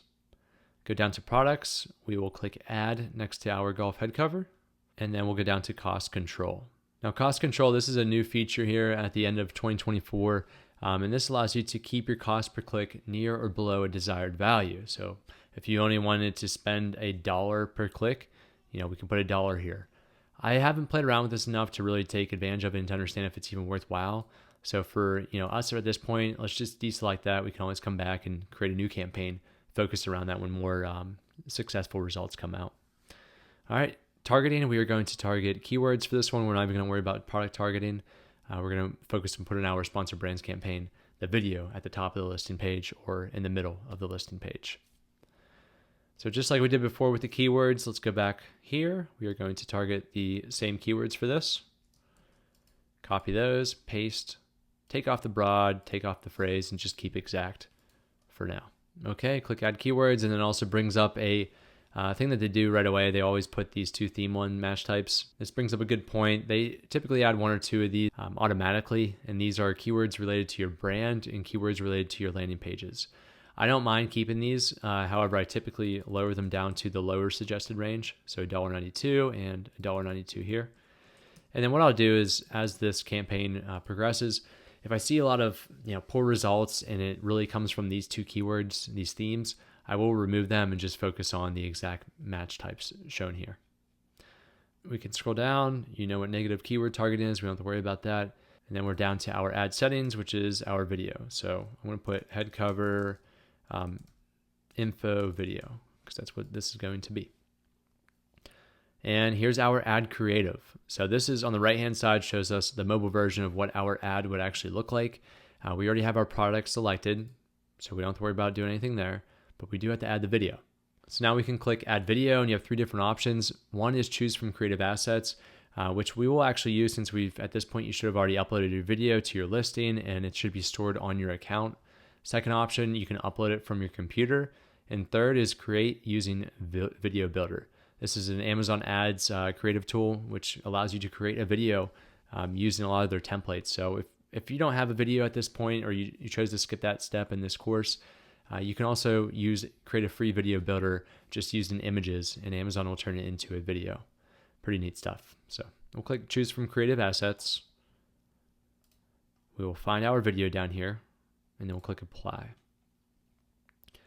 Now we can see our ad creative on the right-hand side, and we can see the mute button there. And this just, as someone's scrolling through the mobile version, they can see the product shown here, and then also just a video about it. They click anywhere on here, it's going to take them to the product detail page, and hopefully at that point they'll convert to a sale. All right, we'll click submit for review and we will be ready to go. All right, now we have our 2 ad campaigns shown here, our sponsored products and our sponsored brands. Again, we have the sponsored brands starting 2 days before the sponsored products and also ending 2 days before, and then our daily budgets. You can always change these on the fly very quickly just by clicking them. But if you want to change any more detailed settings, just go ahead and click the campaign. On the left-hand side, we can see campaign settings. All right, so now we have both of our ad campaigns set up. As soon as inventory is stocked and available, these will begin running and or on that scheduled date that we planned. Okay, so we should have everything in place at this point to launch our product and to launch our advertising campaign that we just created. So in between steps 11 and step number 12 here, there's just one area that I want to talk about, and that is when all of your inventory will be checked in. That should happen between these 2 steps. And really, it should be the last thing you're waiting on at this point. And that's for your units to arrive at Amazon and for them to be checked in so customers can purchase them. So I want to talk more about that today, just what you can expect and how your Amazon inventory should progress through some certain stages. So what I'm looking at here, this is the FBA inventory for an example product here. So let's say that we shipped in 1 box of 126 units, and now we're looking at the status of everything. In order to see this blown up version, all you have to do is go to your menu in your Seller Central, click Inventory, Manage All Inventory, and then look at the inventory column. From there, if you see any with a number in it, it should be in the inbound region shown here. You should be able to click that number, 125 in this example, and then it should show you this blown up view about the FBA inventory status for that ASIN. What I want to do now is to just kind of go through these sections and for what you can expect as things progress. On the left-hand side here, this is the in-stock head start.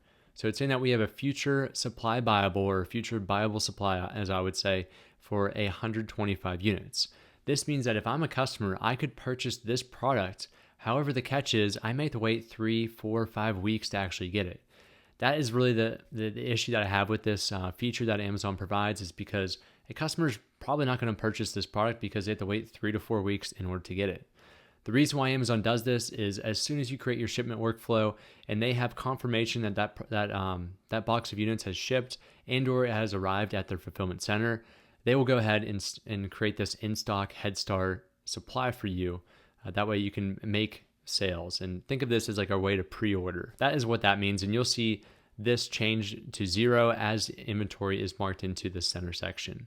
Now, as we move to the center section, I want to point your attention to the 126 units here. So we have 125 that are claimed to be inbound, meaning that we created a shipment workflow and we said that, hey, we're sending this amount of units into you, Amazon. And then you may see a reserved section, which may include 1 or 2 units, at least from the start. The reserved section is there for Amazon to take one of your units or maybe 2, and they will check the dimensions and the weight on that product to see if they match up with the listing. If they do not, then they will go ahead and override your dimensions and or your weight for that listing and that ASIN. The other time they may do this is just for a transparency check. They may pull one of your units or 2 units just to make sure, 1, that they're the same 2 units if they take 2, and also that they match the listing that you created. Just an accuracy and a transparency check. Really nothing to worry about. Now let's just say you see this reserved number and it's 10, 20, 30% of the inventory you checked in. Don't be alarmed. All that means is that Amazon is reserving those units to send them to different fulfillment centers across the United States. What typically happens is, in this example of 126 units that we shipped in, let's say we ship this into one fulfillment center. They'll probably keep maybe 10% of those units there at that single location, and then they're going to ship maybe to 8 to 10 different other fulfillment centers across the United States. That way they can offer prime shipping to almost every customer near a major city in the continental United States. And if you ever want to understand more about this, see this reserved is 1 unit. If you look at the right-hand column here, this says reserved. This explains in detail what they're actually going to use this for. So that 1 unit in this example is for fulfillment center processing, which that means they're doing their accuracy check. There may be some other line items here that will explain exactly why these units are reserved, but all in all, this reserved unit will go into our available inventory. It's just a matter of time. So let's talk about available inventory. Now this is a different snip that I took from another one of my products, but this is what you're ultimately looking for. Whenever your units go from inbound to and or reserved, they should eventually go to this available section, which means that they are ready to be purchased by a customer, and they should at least have prime shipping to the majority of the customer base. This is what we're looking for. So whenever you have this inventory, I'd say at least 10-20% of your inventory into the available section here, it's time to go ahead and to launch that advertising campaign and to begin making your first sale. All right, so that's really all you need to know about the stages throughout the FBA inventory process. The last thing I want to say is, what about the timeline? What can you expect as far as when I ship my products and they arrive at Amazon's fulfillment center or centers? How long until it gets to this available section here? Well, that answer is very complicated. That's why I don't even have a slide on this, because it's mainly based on the demand that fulfillment center you shipped it to, what their processing times are like. Some fulfillment centers outside of New York may have much longer processing times compared to some in the Midwest, just because of the amount of units coming in on a daily basis. Another reason why it's difficult to give you a timeline is just because it's also based on how many units you're sending in. So if you're sending, let's say, a couple, tens of thousands of units, for example, compared to just a 10 or 20 units, those check-in times for 10, 20 units are going to be much quicker than the 10,000 because of the volume. So there's a lot of factors that play into this. I will say a realistic amount which you can expect in the non-holiday season, which is January through September. You could expect, I'd say, at least within 30 days, once your units arrive at Amazon, you should have at least 90% of those checked in, if not sooner. Usually that 1 month time frame is, typically what I've seen. If you do send in units in November or December, even January, unfortunately, it could take up to 60 to 90 days for that process and for all of your units to be checked in and marked available. If you have any questions, again, just reach out to me and I can help you understand exactly what's going on with your scenario. We finally made it. We are at step number 12, and that is the review and optimize. And this section is really just a time for you to take a step back, reflect on this entire journey. And what I want to say to you is congratulations. At this point, you may have made your first sale or you are on the way of making your first sale. And I just want to say I'm very proud of how far you've come over this 90-day period or even sooner. And, just to be here, because I think, this is really where the fun begins. You put in so much work up to this point, and now it's time to reap the reward. So today I want to share with you what I do and what I refer to as the weekly cycle. And really, probably 98% of the time for my own Amazon business, this is what I'm doing. This 3-step process, and it's just a cycle. This is really your day-to-day activities. So let's go ahead and dive into this 3-step process just so you can better understand, all right, now that I launched my product, what do I do? So the first thing I want to discuss is inventory. So let's start out in this bottom left-hand corner. Now, since you already launched your product, it's really one thing to just check in on your inventory, and each week, make sure you have enough inventory for that week or for the weeks to come. I'm going to share with you how you can use a method, a very simple method, in determining when you need to go ahead and place a repeat order with your supplier overseas, so you don't have a time when your product actually runs out of stock, which could ultimately hurt your search rank. So let's look through a scenario that we looked at in the previous sub-step when we talked about inventory and the check-in process. For this example, I'm just going to run you through this in the calculation, and then you can apply it to your own to understand when you need to go ahead and to make that order so you don't run out of stock in the weeks to months to come. So we have 417 units that we shipped into Amazon, which is shown here. And then let's say after 1 week, we've sold 50 units. So that is our rate at which we're selling per week. You could use a different time rate, but you do need some rate of knowing how many units you sell either per day, per week, or per month are good metrics to use here. So how can we use this information to go ahead and say, all right, when do we need to go ahead and to place a repeat order with our supplier? That way, this available number never gets down to 0. But we also don't want to just send in 417 more units next week, because then we have surplus of inventory, which is going to hurt our Amazon account health and our inventory performance, as well as it's going to be an increase in storage fees. So what we want to do is we want to use a calculation. The first thing we need to do is take the total number of units, 417 here, and divide that by the number of units for your time period. So once we do that math, we know that we have 8.34 weeks of stock. In other words, we have, just round down, we have 8 weeks of stock left before this number will get down to 0. Very simple equation, right? The next thing we need to understand is, what is our supplier lead time? Now, it's important to define what this lead time is, because it could mean different things to different people. For the supplier, lead time for them is probably by the time that they receive an order and payment, how long it takes them to actually ship the product. For us as the actual seller, the Amazon seller, my definition of this lead time is from how long it takes for me to reach out to them, make the payment, for them to manufacture the products, the amount that I want, and for them to get the products from their location to Amazon's fulfillment center or my location. So really the check-in time to get into the United States. This should also include any time for Amazon to check in the products. So my assumption here is that it takes 4 weeks as far as the lead time for me to go ahead and say, hey, supplier, I need 417 more units. And 4 weeks later, at least a majority of those units should be checked into Amazon. The assumptions here is that it would take maybe 1 or 2 days just for the processing time between me and the supplier, since we've already worked together, a week for manufacturing, a week for air shipping, and then about a week to 10 days for those units to be checked in. So figure out what that is for you based on your first order, how long it took them this entire process before you could actually check your units in. So next we have to use this equation, very simple equation again, it's just subtracting things. And this will give us an idea of when we need to place our order as of today. So what we need to understand is the weeks of stock subtracted by the supplier lead time, subtracted by 1 week of contingency. So let's put our numbers in there. So we have 8.34 weeks of stock. We have 4 weeks for our supplier lead time shown here.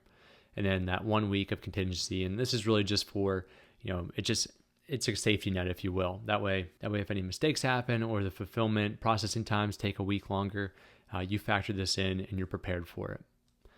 So if we put all those numbers in, we take basically 8 minus 4 minus 1, we get 3 weeks. So we know that as of today, we need to order at least 417 more units in 3 weeks. So 3 weeks from today, we need to place our order, if not sooner.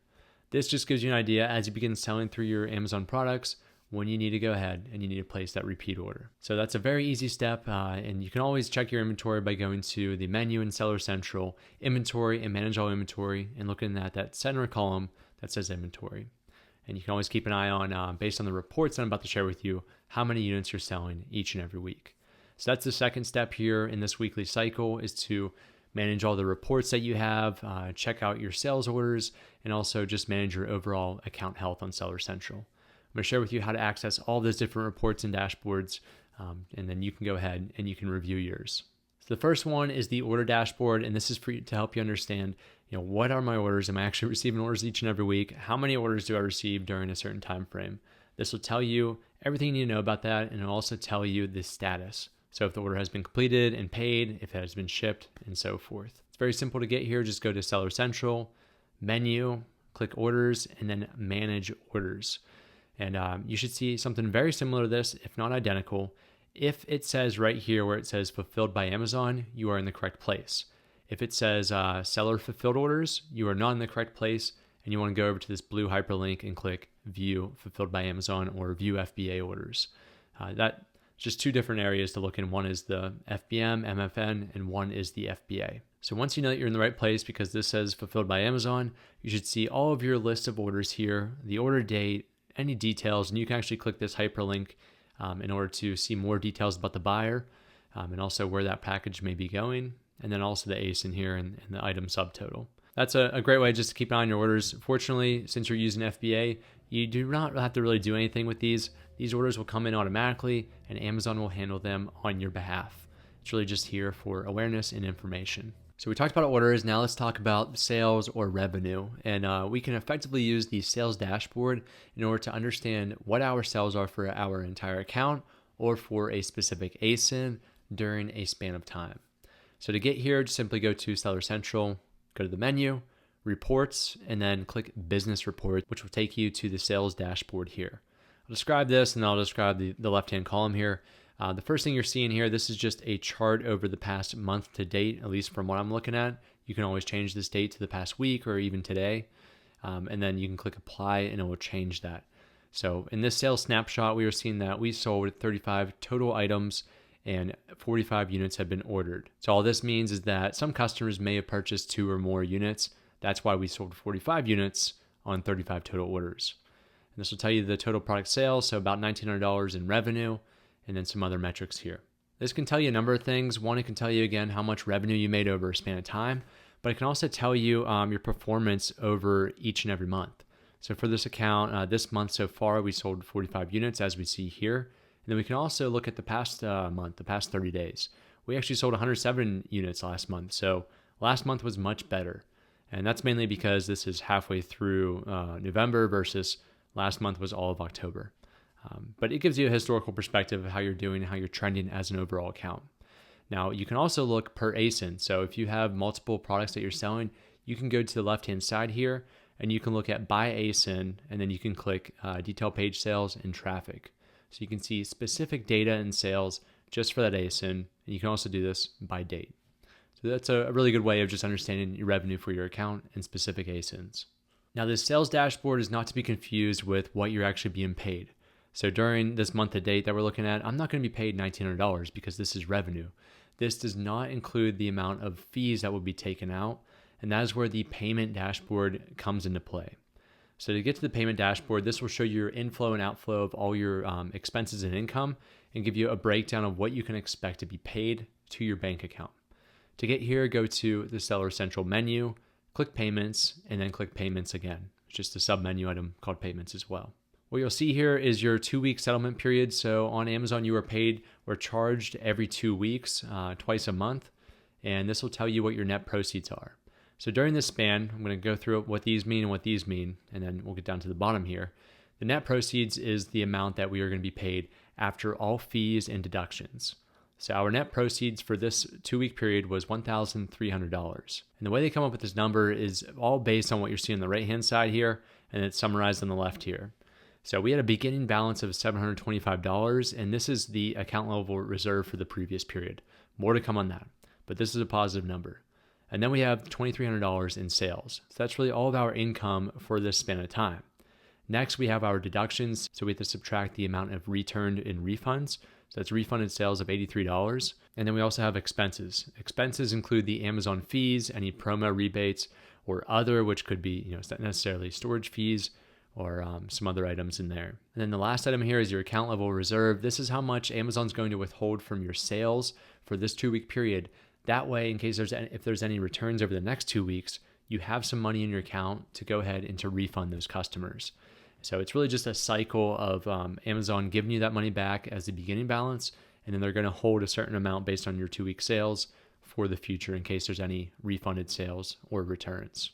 If you ever want to see anything in detail, you can go ahead and click these hyperlinks where it says $83 and $81 just to give you more, another breakdown, another level breakdown of what actually contributes to that amount.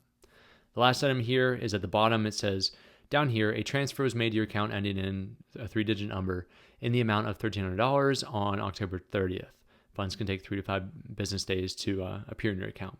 So you can always look down here once Amazon has paid you.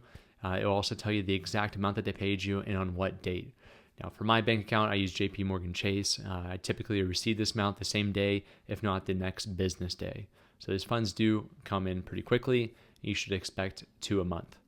Now, on the opposite hand, if I had a negative account balance, let's just say I had a bunch of fees and storage fees piling up and I had no sales, they would also tell you that they actually charge your credit card that's on file for that amount on that specific date. So this is a great way that you can really just see the net balance of what you'll be paid or what you'll be charged.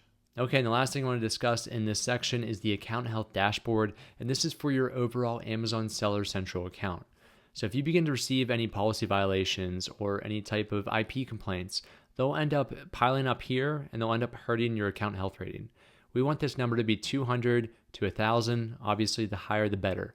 As soon as you begin to get into the 100 to 200 range, you are at risk. And if you between 0 to 100, there's a good chance that your account will be suspended or you'll have to make some major changes to your account to get it reinstated.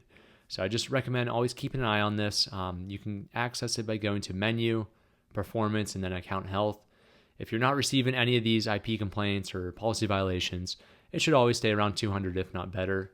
So this is also a way, if you need to address any of those issues, they'll pop up here. You can click them, and hopefully you can resolve them. Okay, so those are the 2 parts of the weekly cycle that I do each and every week. And the last one is to optimize my ads. This is going to be a feature topic here of what you should be doing, and you'll probably spend the majority of your time actually performing this 3rd step compared to these 2 steps, because these 2 steps, honestly, they take about 10 minutes each and every week, not a lot of time. So let's get rid of these slides. Let's go ahead and look through a real example and a real campaign for the Golf Head Covers sponsored products that we ran. And I'm just going to share with you what I do when I go ahead and I have at least a week of data for an advertising campaign and how I make that better and better. And it's very important to understand is that when you create this first initial ad campaign, it probably won't perform that well. And that's because it takes time to understand what keywords, what targets are performing well, which ones are not. And then we can go ahead and remove the bad ones, keep the good ones, and substitute new ones into the campaign until we have a handful of great and top performing keywords. And it really allows us to efficiently advertise. So I'm in the campaign manager, and you can just go to the advertising section on the Seller Central menu and then click campaign manager, and it will take you here. You'll see your campaign down here, all of the metrics during that date range. And what I want to share with you first is let's look at all of our campaigns. This is what we're looking at here. And I want to talk about these metrics at the top.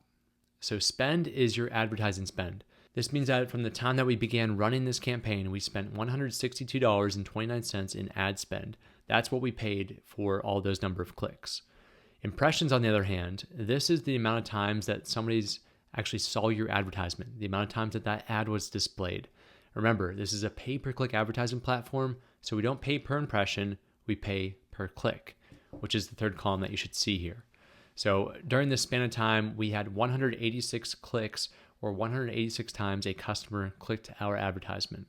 And then the final one here, this may be blank. What I recommend you do is go ahead and click this drop down, and then there's a bunch of different metrics here. I'm going to share two with you. The first one is the one that's shown here. This is return on ad spend. It's really a return on investment, or ROI metric, specifically for your advertisement campaign. So this 0.86 means that we did not make a return on our investment. If this was 1.0 or greater, that would mean that we made a return on our investment or our ad spend, for lack of better terms. Now, to calculate this number, we also need to understand how much did we actually make. And to do that, let's take off the impressions and then type in sales. Then we can click it. So we made about $140 in sales, yet we spent $162 in this ad spend. Now, to calculate your return on ad spend, all you have to do is take the amount of sales, so $139.72, and divide that by the amount of ad spend, $162.29. All right, so then we get our ratio here, 0.86. That matches up. So that's one way of looking at all of your campaigns at once, which is what we're doing right now, just to understand, are you profitable? Are you making a return? Or is there other things that we need to do to improve this, which that's what this would suggest right now. The other metric I want you to be aware of is your advertising cost of sale, or ACoS, as it's commonly referred. This is very similar to return on ad spend. However, it's really just a different way of looking at it. This percentage is the amount that you're spending in comparison to the sales that you're generating. So it's just the opposite of what we just did. We take our ad spend, whatever we spent on our advertising, and then we divide that by the amount of sales that we brought in for this ad campaign. So if we divide that $162.29 by $139.72, we're left with, after you multiply by 100, 116%, which is shown here. So ideally, we want this number to be closer to that 30 to 40% range when we first get started, and then ultimately down to below 20%. And then for a return on ad spend, we'd ideally want something that is close to 3.0 or higher. So this means throughout all of our campaigns, we need to do some work because this is not great. Now let's talk about that work. So in order to actually edit this campaign, we have to go down here and to click it. Now we are brought to that individual campaign. And as you can see at the top, we went from all campaigns. Now we're down to just the single campaign of golf head cover sponsored products. So first I want to share with you how we can adjust our settings in some different parts in this column here. And then we're actually going to take a deeper dive into the ad group, and we're going to mess around with the targets, meaning the keywords for this example. So we'll see a similar thing just for this campaign here, and you can, again, change these metrics as you see fit. But at this point, we know that we need to make an improvement. So the first thing that I would do on a weekly basis is I'd go to my bid adjustments. If you recall, whenever we created our advertising campaign, we created our bidding strategy as well as we adjusted our bids based on where the placement was for that ad. Remember I said if it's at the top of the search or the first page, I want to mark that up at a maximum of 25% higher. So what I want to do in this section is we want to take a look at all of our 3 placements, and I want to look at the return on ad spend for each one of these 3 placements. Fortunately, it's the last column here. If not, you can always go ahead and edit your columns by clicking columns, customize columns, and then you can add all of these or remove some. So we can see that for this top of search page, we are at a 1.81 return on ad spend, which is higher than our campaign ad spend of 0.86. However, for rest of search is 0.58 and the product pages is 0.41. This is to be expected, and I don't see anything here that I really necessarily need to change. Now, one thing I could do if I really wanted to, since I know that I'm getting a great performance out of the top of the search page, maybe I increase my bids, but I honestly wouldn't do that in this scenario because I have a return on ad spend less than 1.0. So just increasing my bids is only going to add more cost and may not necessarily mean that I'll be able to increase my return on ad spend for this placement. So I wouldn't change anything here. However, if you begin to see maybe the rest of search, this has a higher return on ad spend than top of search, maybe you flip these. Maybe you take that 25% and you put it down here and you mark this as 0 then. It's totally up to you. And if you have any questions, reach out to me because this is a more specific thing that I look at each and every week, and it will really vary depending on your type of campaign that you're running. All right, and the last thing I want to share with you for the overall campaign is the campaign settings here. So you can change the majority of these campaign settings at any time, such as your daily budget or your bidding strategy. You can just come in here, change those, and within about 15 minutes, those changes should be reflected. That's a quick and easy way of doing that. So let's go back to the ad groups here. Let's go into what the bulk of my time is spent each and every week. So I'm going to click this ad group, which is the head cover keywords. We'll click that. And now we're taken down to just the ad group metrics and the performance. What you should see here is another graph, and then you should see your ASIN down here. And then what I want you to click is targeting. So this will take us to all of our targets, or in other words, for this campaign, all of our keywords. And what I want you to do too is go to columns here, customize columns, and then I want you to just show these.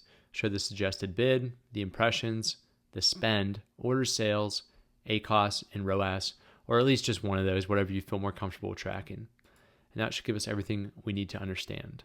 So here's our list of 9 total keywords. I know I put 20 in the original campaign. However, just for this test one, I wanted to make sure we could just look at all the keywords on one single page as we see here. So let's just say this is all of your keywords. And what I want you to do is to rank these in descending order from the orders column. So just click the orders column twice, and you should see the keywords that have the most orders at the top, and then so forth. What we want to do now is we want to apply a series of different logical steps in order to remove some of these, to keep some of these, and then also I would teach you how to add and substitute new keywords to increase the performance. Before we do that, we want to understand what's going on, at least from a complete picture. So we only have 4 keywords here that produced at least 1 order or more, and that's golf head covers, driver head covers for golf clubs, driver head cover, golf driver head covers. And we can see our top performer here in terms of ROAS and ACOS was this one here, the second one. However, our top performer for orders was this first one, golf head covers. So I just want to get an idea of what's going on. And then we also have some down here, 5, that didn't produce any orders, and we do have some ad spend for each and every one of those. All right, I promise after this, it'll all start to make sense once we understand why we need to remove certain keywords. So there's 2 times and 2 instances that we need to remove keywords. The first is if any targets have more than $10 in ad spend and 0 sales, then we need to remove it.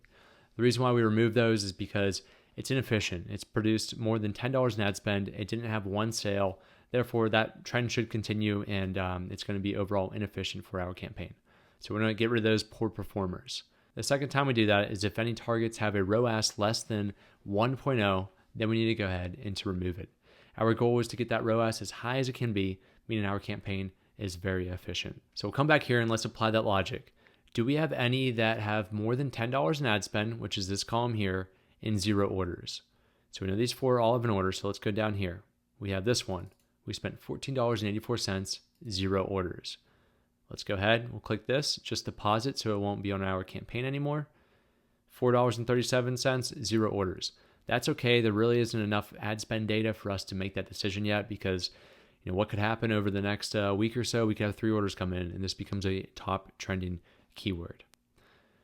Okay, $0.53. And then this one, $15 here for the ad spend, 0 orders. I also want to remove that one. And this last one's good. So now we're down to 7 keywords. We removed 2 of them. The other part of that equation, the other thing that we had to look at was, are there any keywords that have a ROAS below 1.0? And you always want to make sure you also have spent more than $10 on those. That's just gives me a better idea that this has run long enough and has had enough impressions and enough clicks to allow me to make my decision on this. So down here we have the first keyword, ROAS is 1.13. That one's good. 1.53 for the second one. And then we have 0.87 and 0.84. That does not pass. So I should go ahead and remove these because I've also spent more than $10 in ad spend. So we'll remove this one and remove this one. All right, so now we have a list of 5 out of 9 keywords. It is up to you at this point if you want to go ahead and add 4 or more keywords to replace the ones that we removed, or if you want an optimized list, which is what I recommend doing. Keep your small set. You always want to keep it around 5 keywords. If you get below that, maybe add a couple more, and I'll share with you how you can go ahead and do that. So it's very simple to add keywords, or targets for that matter. Click Add Keywords here. And then just like when we created our campaign, we can enter the list, change the match type to exact or to phrase, or you can go ahead to the suggested and you can add them based off of what Amazon suggests to you to go ahead into target. So all you have to do, if you find one, so for this exact one, golf club, you can add it right there. You can change your bid if you want and click save, and it'll add that to your campaign. However, what I would recommend doing is pull up that CSV file that we exported from Jungle Scout. You can even export a new one with updated data and just go through the list again. This gives you a very accurate way and great trending keywords that relate to your product. All right, so the last thing I want to mention here is just the bids column here. And this, up to this point, everything applies to all your different campaigns. It applies to your sponsored brands campaigns. It applies to when you're targeting specific ASINs instead of keywords. This logic really applies to everything. And this is something I do every single week. So last step here is just check your bids out. So you have 2 columns here. You have suggested bid, which is what Amazon's saying, hey, this is the fair range of what advertisers are willing to spend. So for this example, 71 cents to $1.17. And this is what we as Amazon ads suggest that you place your bid at, 94 cents. It's typically about the median point between those two range points. Now there's a couple ways of doing this. What I've always recommend doing is that if you have a very top performer that's been trending, like the second one here at 1.53, I wouldn't mind increasing my bid a little bit higher, maybe 10, 20% higher, just so I can gain more orders off of that keyword term. If you begin to see week over week that, all right, I increased this to 80 cents, so I increased it by 12 cents. If we begin to see that our ROAS was actually going down, meaning we're spending more and not getting a return on and we're getting a return on less, then we want to go ahead and kind of put that back to that lower range that we had it at previously. So that's one way of going about it. On the other hand, let's take a look at this keyword here. And let's say that this bid was actually $1.50. So it's a very high bid compared to the suggested bid or the bid range. If we had a poor performing keyword that was in this scenario with a low ROAS and a high ACoS, it may just be a matter of, hey, maybe I'll keep this keyword, but I'm going to decrease my bid down to the suggested bid amount of $1.16. The reason why this may be so low is because we're spending way too much per bid than what the market's what the fair market price is for this keyword. So maybe all we have to do is actually decrease this to decrease our ad spend and increase our return. That's another way of approaching this. The last way I'll say is you can always just click Apply All up here, and you can apply the suggested bid every couple of days or once a week to all of your keywords.